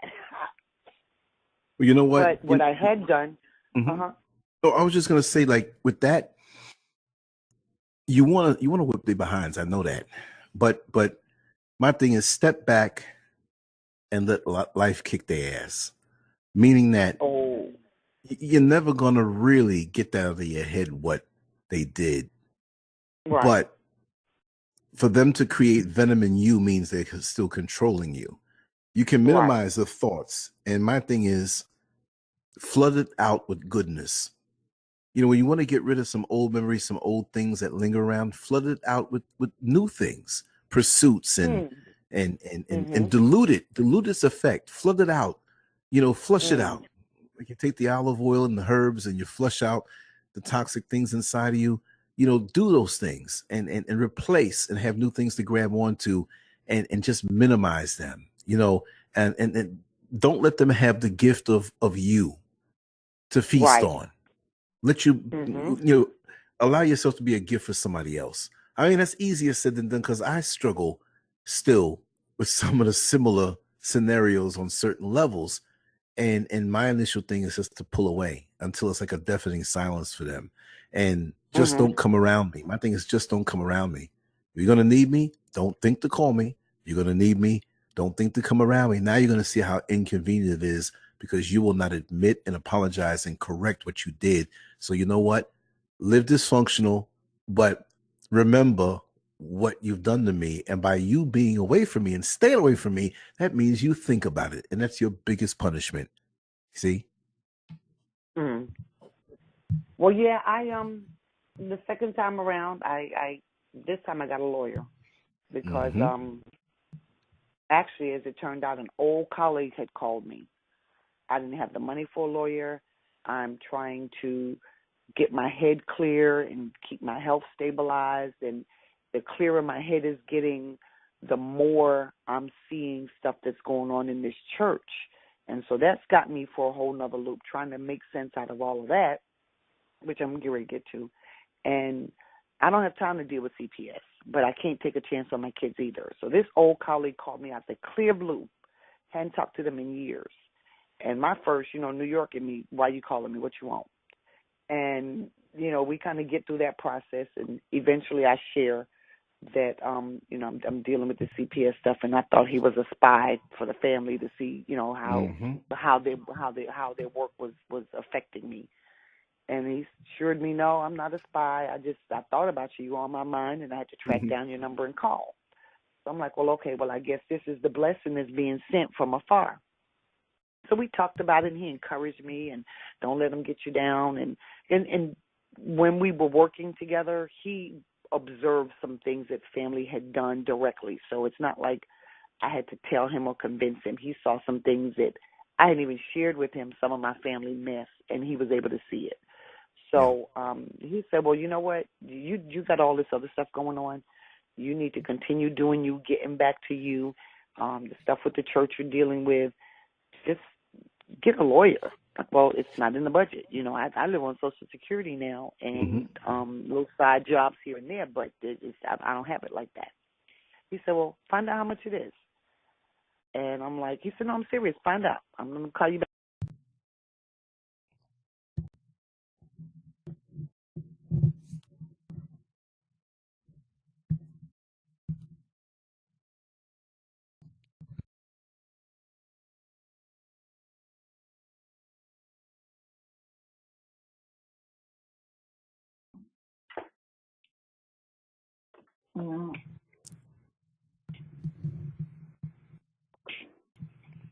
Yeah, I think things blacked out. Yeah, I'm here. It blacked out for a second. Yeah, So he was like, I'll Did you? call you back this time tomorrow, and just go ahead and give me the information. So, and I did. I called, gave him the amount that the lawyer wanted to retain. He said, okay, it'll be in your bank tomorrow. Wow, wait a minute. Wow. We're talking. We ain't talking no $200-300 either.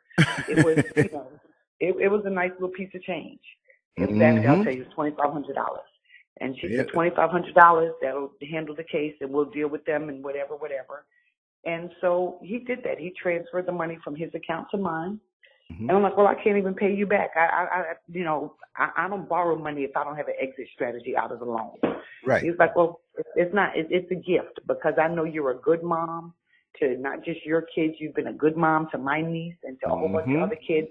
I'm not going to let them put that on you. They can kick you out some other way, but they're not going to do it through the kids. And so I was like, I appreciate you, whatever. And so we got that taken care of. Once I produced an attorney, I didn't hear from CPS again from that day to this one. They stopped bothering me. They had even gotten the police involved. The police had me under investigation and trying to prove whatever. And even the officer said, no, this person that I'm seeing on paper is not the person I'm talking to. I don't know what y'all got, where y'all get your information on paper, but this is not the lady I'm talking to. She is not all of this stuff that y'all said. And they got Adult Protective Services involved because those are the people that are going to come force me into the funny farm against my will. Wow. Once you got that lawyer, they knew you were serious. Once you got the lawyer, they knew you were serious. Once you got the lawyer, they knew you were serious. And that's when it all stopped. That she put some papers on them, and that's actually, as it turned out, I went to the police to file harassment myself. And I was going to file it against CPS, and whoever trickled down from there, let it trickle down. And as it turned out, the police chief used to work for CPS. And so when I told him what the charges were as was relayed to me and how things went down, he said the same thing. He said, I don't have any issues with the kids. First of all, you present like you're sane and all that other stuff. You might have issues like everybody else in life, but you don't present like you're a danger. But he said based on the way things were going, they were trying to access my kids, my medical records, the kids' medical records, any school records, anything they could to try to find dirt on me to use. And I had enough sense to know back from my early days, I give no medical releases. releasing my private information, I don't give to anybody. If you say you need it for something, I go and get exactly what you need and I bring you that myself. But I don't give you a release to make contact with the doctor or the school or whoever it is directly without my being a part of the conversation. That's just something I've always done. So, and I guess they didn't like that either, because that meant I was hiding something that I wouldn't just sign away and let them go checking into my life the way they wanted to. So that police chief said to me, here is the law. He pulled up the law. He showed it to me, printed a copy of it. He got the assistant chief in the room, told him what I'm dealing with. They said, bottom line, somebody's trying to manipulate the system.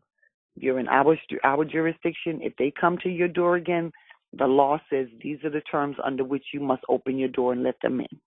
I'm not telling you what to do, but I'm telling you this is what the law says. So if they don't have XYZ, these are your legal rights. And then they said, and make sure you call us if they show up again. So I've got the police, my local police on my side, the little investigator, and then I get an attorney too. They left me alone. And so I became an advocate for other CPS parents who are being railroaded into cases and having their kids taken because somebody's using the system. So that's one of those side things I do now still. Just because if I had not known, I could have lost my kids, to some foolishness. And, they get put on drugs or who knows whatever else. And they're open for all types of violations. Yeah, exactly. Yeah. I mean, and then to untangle that, if that was to happen, unfortunately, they would blame you because they wouldn't understand, and this happened to me. And then they're going to hear family members say things that they're going to absorb because they got to resent. It's just something compounded. It's bad enough or challenging enough to deal with the things that were already pre-existing in your family circle or DNA sharers when I want to distance them a little more and to unravel that and to get to a point where you're basically becoming freed up from that. And then they have to deal with that other stuff. It's too much. And just think of conquering the world. How many people just can't do that because they're entangled with this stuff at home? And again, with it's crap. amazing. Yeah, but you accomplish so much and have so much knowledge. And I will say, I'm not some jackleg preacher, but the best is yet to come for you, and it's destined for you. You're so needed. Look at it this way. Forget the sweet talk. What you have as far as experience is concerned, and as far as your knowledge that the world needs so bad, you're not going nowhere no time soon because you are needed. It's just a matter of connecting you with the right people and people reaching out to you. Yeah, it's coming. You are so needed, and the universe needs you. For the people who are downtrodden mentally, physically, and spiritually. I mean, I'm going to reach out to you on so many different levels. You're talking about the hurt. I'm a strict vegan. You see how I eat. There's things I want to know. My brother-in-law, Brother Keston, his wife, my wife, Mrs. Scurf, we're all vegans. We're all reaching out for knowledge. And there are things I'm going to be doing on the line that, look, that if I ask advice, I'm going to have to send you some money because what you know is hard earned. And anybody else who's asking, they're going to have to, grease your palm because you put the work in. And if people value their life and value what you have, they're going to have to, unless you choose to say, hey, listen, I know you don't have it. I'm doing this for you, whatever, for a certain person. It's not a money-making scheme. I ain't got nothing to do with it. I'm just saying that it's so needed. It's valuable. It's valuable. We pay money to go to these doctors, like you said, just to deal with the front end of things and not dig deep to the roots. And so you have that going on with you. You have the church experiences, you have the family experiences, you have all of this stuff going on. And my God, this is not a one-time show. I hope you know. This is not a one-time conversation. I got to pick your brains. People probably gonna have questions. Oh, yeah. What? After this one and maybe another one, and we go live and they know you and they're gonna call in, get her on, and they're going to reach out to you directly. I'm going to tell you from now, you do have your communications up as far as a proper I know you have a proper email, but you might have to make another one just for the people that are going to be rushing you on a righteous level. I'm going to tell you that from now because... Well, yeah, I do need to because right now my email, this divorce that I'm dealing with, all my electronics have been, yeah. Yeah. Oh, no, definitely, because remember the age group that we're in. I'm not saying we are the olders, but to many we are the elders, and it's not because of the chronological age, it's because of the knowledge and the wisdom possessed. People will come to you for that. And so you're in that position, but you have many, many years as that. But since you are on that level, in the simple things that you might take for granted as far as what you know is something heavy for somebody else. I remember on the show the other day we were speaking about, soy and the effect on testosterone and just different chemicals, just different foods, or what they call foods. Well, we know it's all synthetic. And the caller just, wow, really? And I'm like, wait a second. They didn't know about atrazine and the effect on, the male frogs turning into the female frogs. Just all these different things that we need to get our minds out of this Kim Kardashian, Nicki Minaj, Cardi B foolishness and get down to brass tacks and focus on what's going to keep us here and keep us living the wonderful life that we were supposed to have until this demonic system robbed it from us. And we run right to the demonic system thinking that it's the cure. But they don't heal you. They don't heal you when you have a physical ailment. They only give you something to hide the symptoms. Isn't that something? So it's like the fire department coming over to your house if it's burning down and they do something to stop the smoke. Well, what good is that? Knock the fire out. You see what I mean? Now, this is what I'm going to say. I got to do something around 7 o'clock. And I don't want to rush the church part. No. What I want to do. Well, we can do it another day because I got my little gig today too. So, Yeah. No. I want you to take your time and go in it with a fine-tooth comb, because when I put this part up, oh my God, they're going to want more because I want more. Okay. It's just that I'm like, wait a second, I got to run and do something. Then I'll take a little nap, but I'm free all weekend. And we'll talk off, or we'll text or talk on the phone and ascertain when we can do it again. And when we do it again, it's not going to be no 30-minute segment. We can go on for hours. You know how I get down. So it's not like I'm saying, oh, no, you know how I get down. I can say that because I'll 8, 9, 10, I'll roll. You know what I mean? And if I started out early and fresh and didn't have anything else to do before I hit the sack, which I know I have the day off so I can do that, we would have been rolling. It would have been running. You know what I mean? So be ready for that and set aside some time when we do decide what it is. No, I want you to throw some 10, 15 more minutes. I'm sitting here and continue on, and then you wrap it down. But yes, when we get to that church part, we're going to start out on that bad boy, because if you can go in like this on that and keep it popping like you've been doing, you're one of the most fascinating conversations. And I'll say easy is because you just letting it flow. I mean, I'm there's nothing for me to do. Sometimes I get a phone call from a person and I want to tell my story, and they're hyped and they're telling it. And we get on and I'm like, and they're like, I'm like, oh, damn. You know what I mean? They change up. But this is so refreshing. But continue on and close, not close it in, but tie these ends we're together. Shut it down a little bit, yeah. Yeah. No, but this weekend, within the next 2 days or 3 days, if possible, and we will talk about that, off the line. But hit me with some more. Let's do it. So we're finishing off with CPS. Yeah, bottom line. So that's for people, and I guess if we're putting that word out there, I would say to people, if you are approached by CPS, know the law in your state, first of all, or your jurisdiction where you are. If your child is not in imminent danger, they can't do anything without a warrant. I don't care how much they scoop and holler and try to convince you and pretend that they are not your friend. They are the enemy, and you better look at them like that. Don't ever look at them as anything other than your enemy, because their goal, no matter what they tell you about protecting the children, that's bull. Money has been pulled from Social Security and other agencies to fund this CPS baby stealing ring that's going on throughout the country, and actually a couple other countries are starting to do it as well. So if you're ever approached from CPS about your kids, don't sign anything. Do not sign. I can't say that enough. Do not. No, you don't want to make a family plan. You don't want to do nothing. I've seen too many babies snatched from their parents. Oh, well, you know what? there's a potential here. And so if you're just on this family plan that says, you'll get counseling and make sure everything's on the up and up, and we'll check in with you periodically, we're done and we can go ahead and close your, that's bullshit. They're not closing your case. What that does is give them the right to stay in your life another 12 months. And they're going to continue to collect money for your child and for your case for another 12 months. And they're not giving you a dime of it. They're not getting you to the doctor. They're not, if they say you need a parenting class, they're not paying for that class. They're not paying for any of it. And if you don't complete whatever they've asked you to do voluntarily, then they come and snatch your kids, and that's legal. So CPS is not your friend. If you can ever afford it, if CPS steps to you, you get a lawyer first. But a lot of times we don't do that.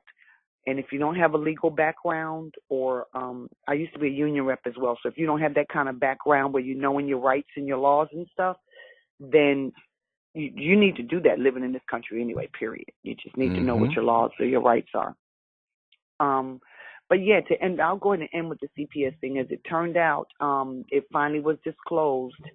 We suspected, my family had called, but it was disclosed that they had called when one of the first person who was designated to get my kids would not, they backed down and they said they're not going to do it because I was hot. And I'm good, I cuss like a sailor. It is what it is. That got out of me for a while, and the devil done got that because it is what it is. It's just a verbally aggressive tool. And that's what you're going to get. Exactly. It's like a Corvette that has a 6-speed transmission. It's an extra gear. It's not a problem because some people need that.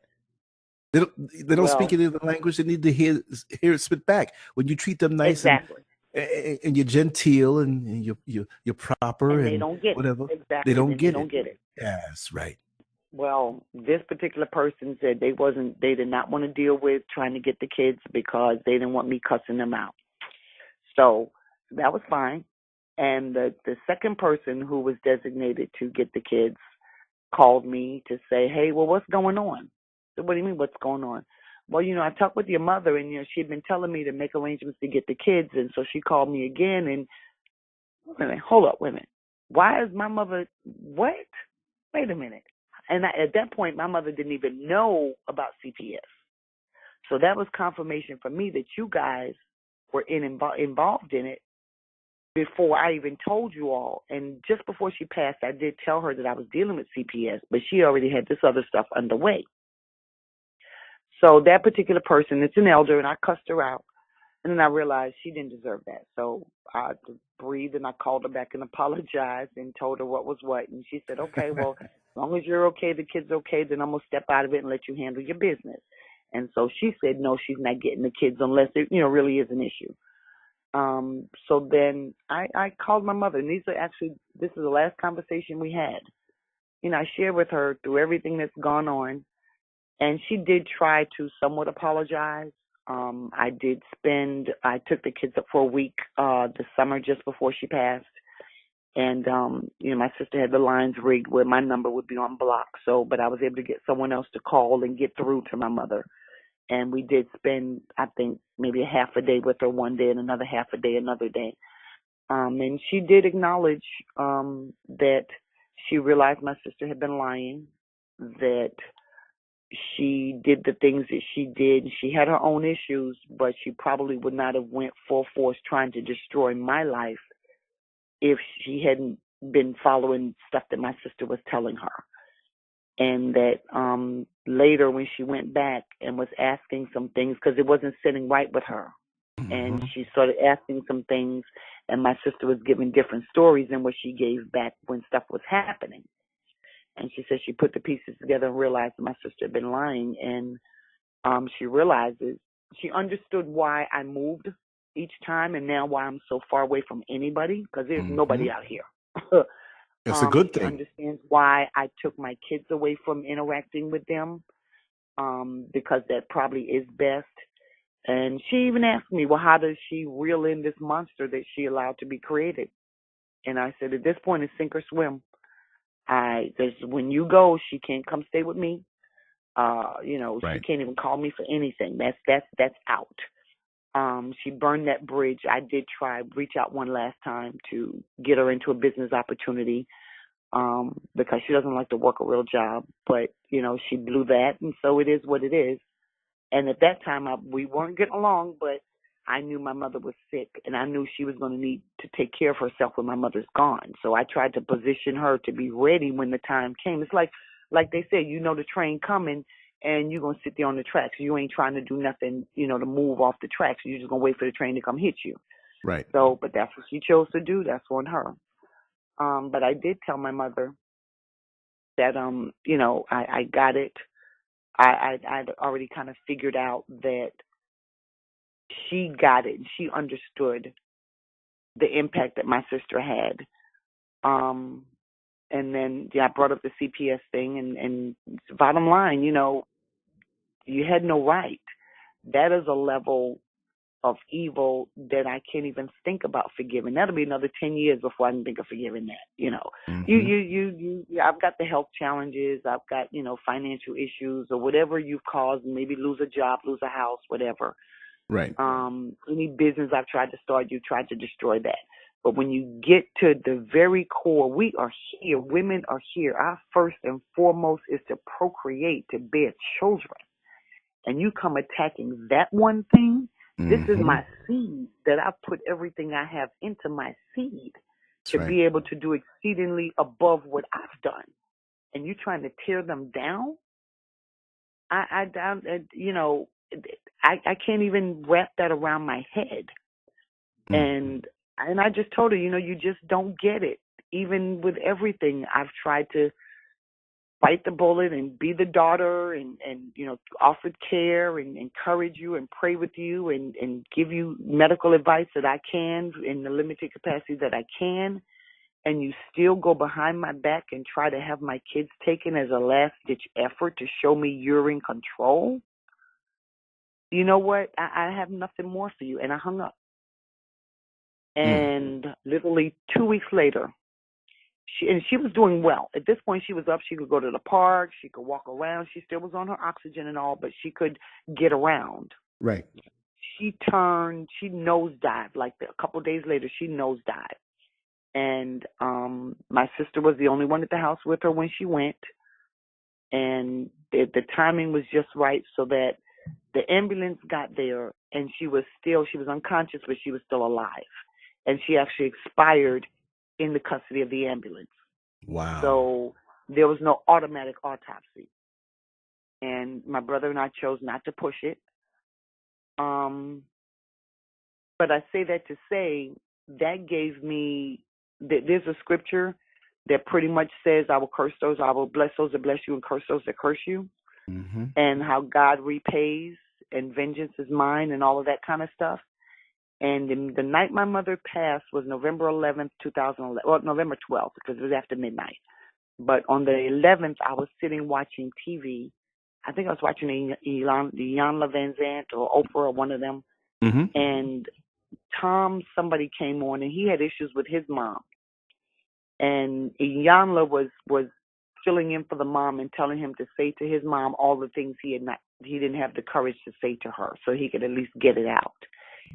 And as he said all that stuff, Iyanla said to him something along the lines of, I am sorry. I didn't realize how bad I treated you, or I realized it. Some things I knew. That she was just words of comfort. And do you know, I heard my mother's voice and not Iyanla's voice. Wow. And I'm all the way in Texas. And it's about 9 o'clock at night. And literally 10 minutes later, my phone rang. And it was a 718 number. And I wouldn't answer it. Honestly, because I'd gotten to the point where 718 numbers I don't answer because you're trying to put yourself into my life at a time when I'm not sure that I'm ready to deal with whatever drama you've got. So I would let a message come through, and I'd call back when I'm able to, whatever you've got now, I can handle it. And I didn't take the call. But then I remembered what Iyanla just said, and I tried to call back. And it didn't go through. It was like, this is a non-outbound number or something, whatever. And maybe about 4 hours later, I got the call that she was gone. Oh, wow. That's just how, and I immediately saw it you did your last ditch effort with me and these kids with CPS, and vengeance is his, he said. So, that kind of makes me draw back from snatching away from Christianity totally, because there are times when I can see it working, Right. But just immediately, it was just that quick. 2 weeks later, from the time we had our last conversation, and she admitted it. That was it. She admitted, and I appreciate that. I guess I should be thankful for that she did admit it. But she did admit, and she said she thought that was best because I was having so much trouble and my health issues and whatever, that it would be better for the kids to be in one of those places that she had decided who needed to take my kids. And I didn't lose it, but I just let her know, you just don't get it. You crossing boundaries you have no business trying to cross. You are way out of line. That's right. So I'm done with you. And I hung up. And like I said, 2 weeks later, I'm watching TV, and Yala's apologizing to this man, Tom, whatever his name is. And I hear my mother's voice through the apology the whole time. So I know that had to be spiritual. And I would believe that she was probably on her way out then, and her spirit was trying to reach out to me in some way. And when I didn't take that call, it was coming across the line, the spiritual lines that way. And so I was able to, it is what it is. When I got the call, believe it or not, and sometimes I'm ashamed to say this, my response was, finally, thank God. And that's it's how you felt. It's like, it's like I can get my life back now, Well, remember, you're the epicenter. You were the epicenter of all of this foolishness, and it wasn't your fault. You accomplished a lot. She was hanging on like that little bug on the windshield at 30 miles an hour, and you put the gas down at 80 miles an hour, it flies off. That's your mother, and I apologize for saying this, but I understand the dynamic here. But yes, finally, and it's sad that many of us, we don't have our lives. It's like you turn 18 and say, oh, you're technically an adult now.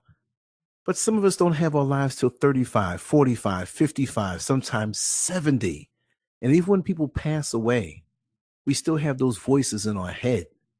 There's still things that we dream about and wake up arguing with family members that are not there anymore. And that makes you like, wow, I still got this in me. People who have died and move on. I'm not saying you per se, but yes, still, it's something to untangle. Yes, definitely. Yes. There's still stuff there. But how can some of us go our entire lives? Like, say, for example, you're blessed to live to 100 years old. Some of us, we get there at 98. But look, you got 2 free years free from the demons, but you're on your way out. So for me, that's why I'm very determined to rid myself of these parasites, no matter who they are. And the thing is that, I mean, I had a wonderful relationship with my mother. I understand that. I'm not saying it to throw a one up on you or make you, that's just the way it was. But I have a brother who's always been on drugs, and I got issues with him. Haven't seen him in 20 years. Still got issues. It affects me that when I see somebody intoxicated or high, and it's a brother, I got issues with them. Like, man, come on. Especially when they come and over, a different story. It's like there's a woman who is of recently, and I did a video about the whole begging thing, which I have no problem giving. I give a lot and will continue to do so. And a lot of people thought that I was throwing off on them who I gave to. No, it wasn't that. It was just that there's a woman who I have dealings with. I don't want to say how, because it would put her out there on a regular basis, not at home and nothing illicit, but in one of my circles. And she continuously comes to me with sob stories, and they are sob stories because I identified it as being that, for me giving her money to, I'm going to say one of them, and I'm going to let us move on. Oh, well, my grandbabies they need diapers. Okay, that's cool. I understand. Well, go get a job. Now, I didn't hear from you. Oh, and I had some things of my own going on. I didn't hear from you. And I found out that my daughter was given plasma to get money for the babies, but you didn't call me. That's okay. Why are you making me the pro?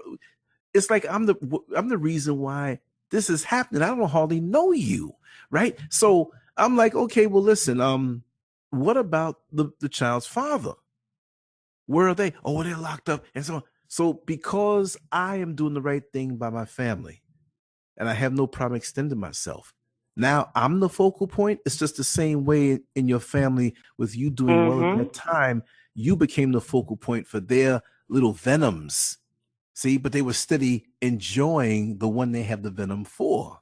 So she went on, and I'm like, I said, no. I said, it ain't go. I said, I got it, but I can't do it because this is not the first time. Several times, and now they come with attitudes. And what I really believe, because I got the crack radar from dealing with my brother, right? She's on crack. Heavy and healthy is look. Yeah. She's on crack. I can see it in her eyes. She's on crack. She's on crack. She doesn't look it like somebody who's downtrodden. She keeps herself up. She's a bit overweight, and she's on crack though. I can see through the movements and in my spirit. I know it. See, because I know that thing so well. Never did it, but because my brother and other people, I could see it in her. And she's always come, and she's gonna try again and try to put the guilt on you heavy. It's like a spider that when they're putting this guilt on you and come with the sob stories, it's like they sink their parts and bite you, and they're trying to suck out of you something. I'm gonna get this, and they really actually believe the lies that they're spouting, like. Like you really are the reason why they're in a jacked up situation. But then when you told me that, well, a couple years ago, I couldn't really afford to keep things up in my car. So I was driving around with no insurance. This is a lifestyle for you. See what I mean? And you forget what you say. And in the time when I had problems with the landlord, but I went to court and I stayed there for months without paying. Well, why didn't you say no damn money? See, some people are perpetually broke on a money level, but not only that, on a wisdom level, because as we move on in this life, our wisdom is supposed to increase. When you see somebody who might be 60 or 65 years old, and they may not be millionaires, but you should by that point have pretty much your act together. Why? Unless, and there are external things that can stop us from getting there. I understand that. But with some of these people who get to a certain point in life, you realize that they played and played and played to the last minute. And now they didn't realize that time moves faster when you get older, and you find yourself in a sorry state of affairs. And now you want to play the little old gullible man or poor little old lady role, but you've been partying your life away. You've been the party hoe all your life. You didn't want to work. You want to jump from man to man and use the men around you.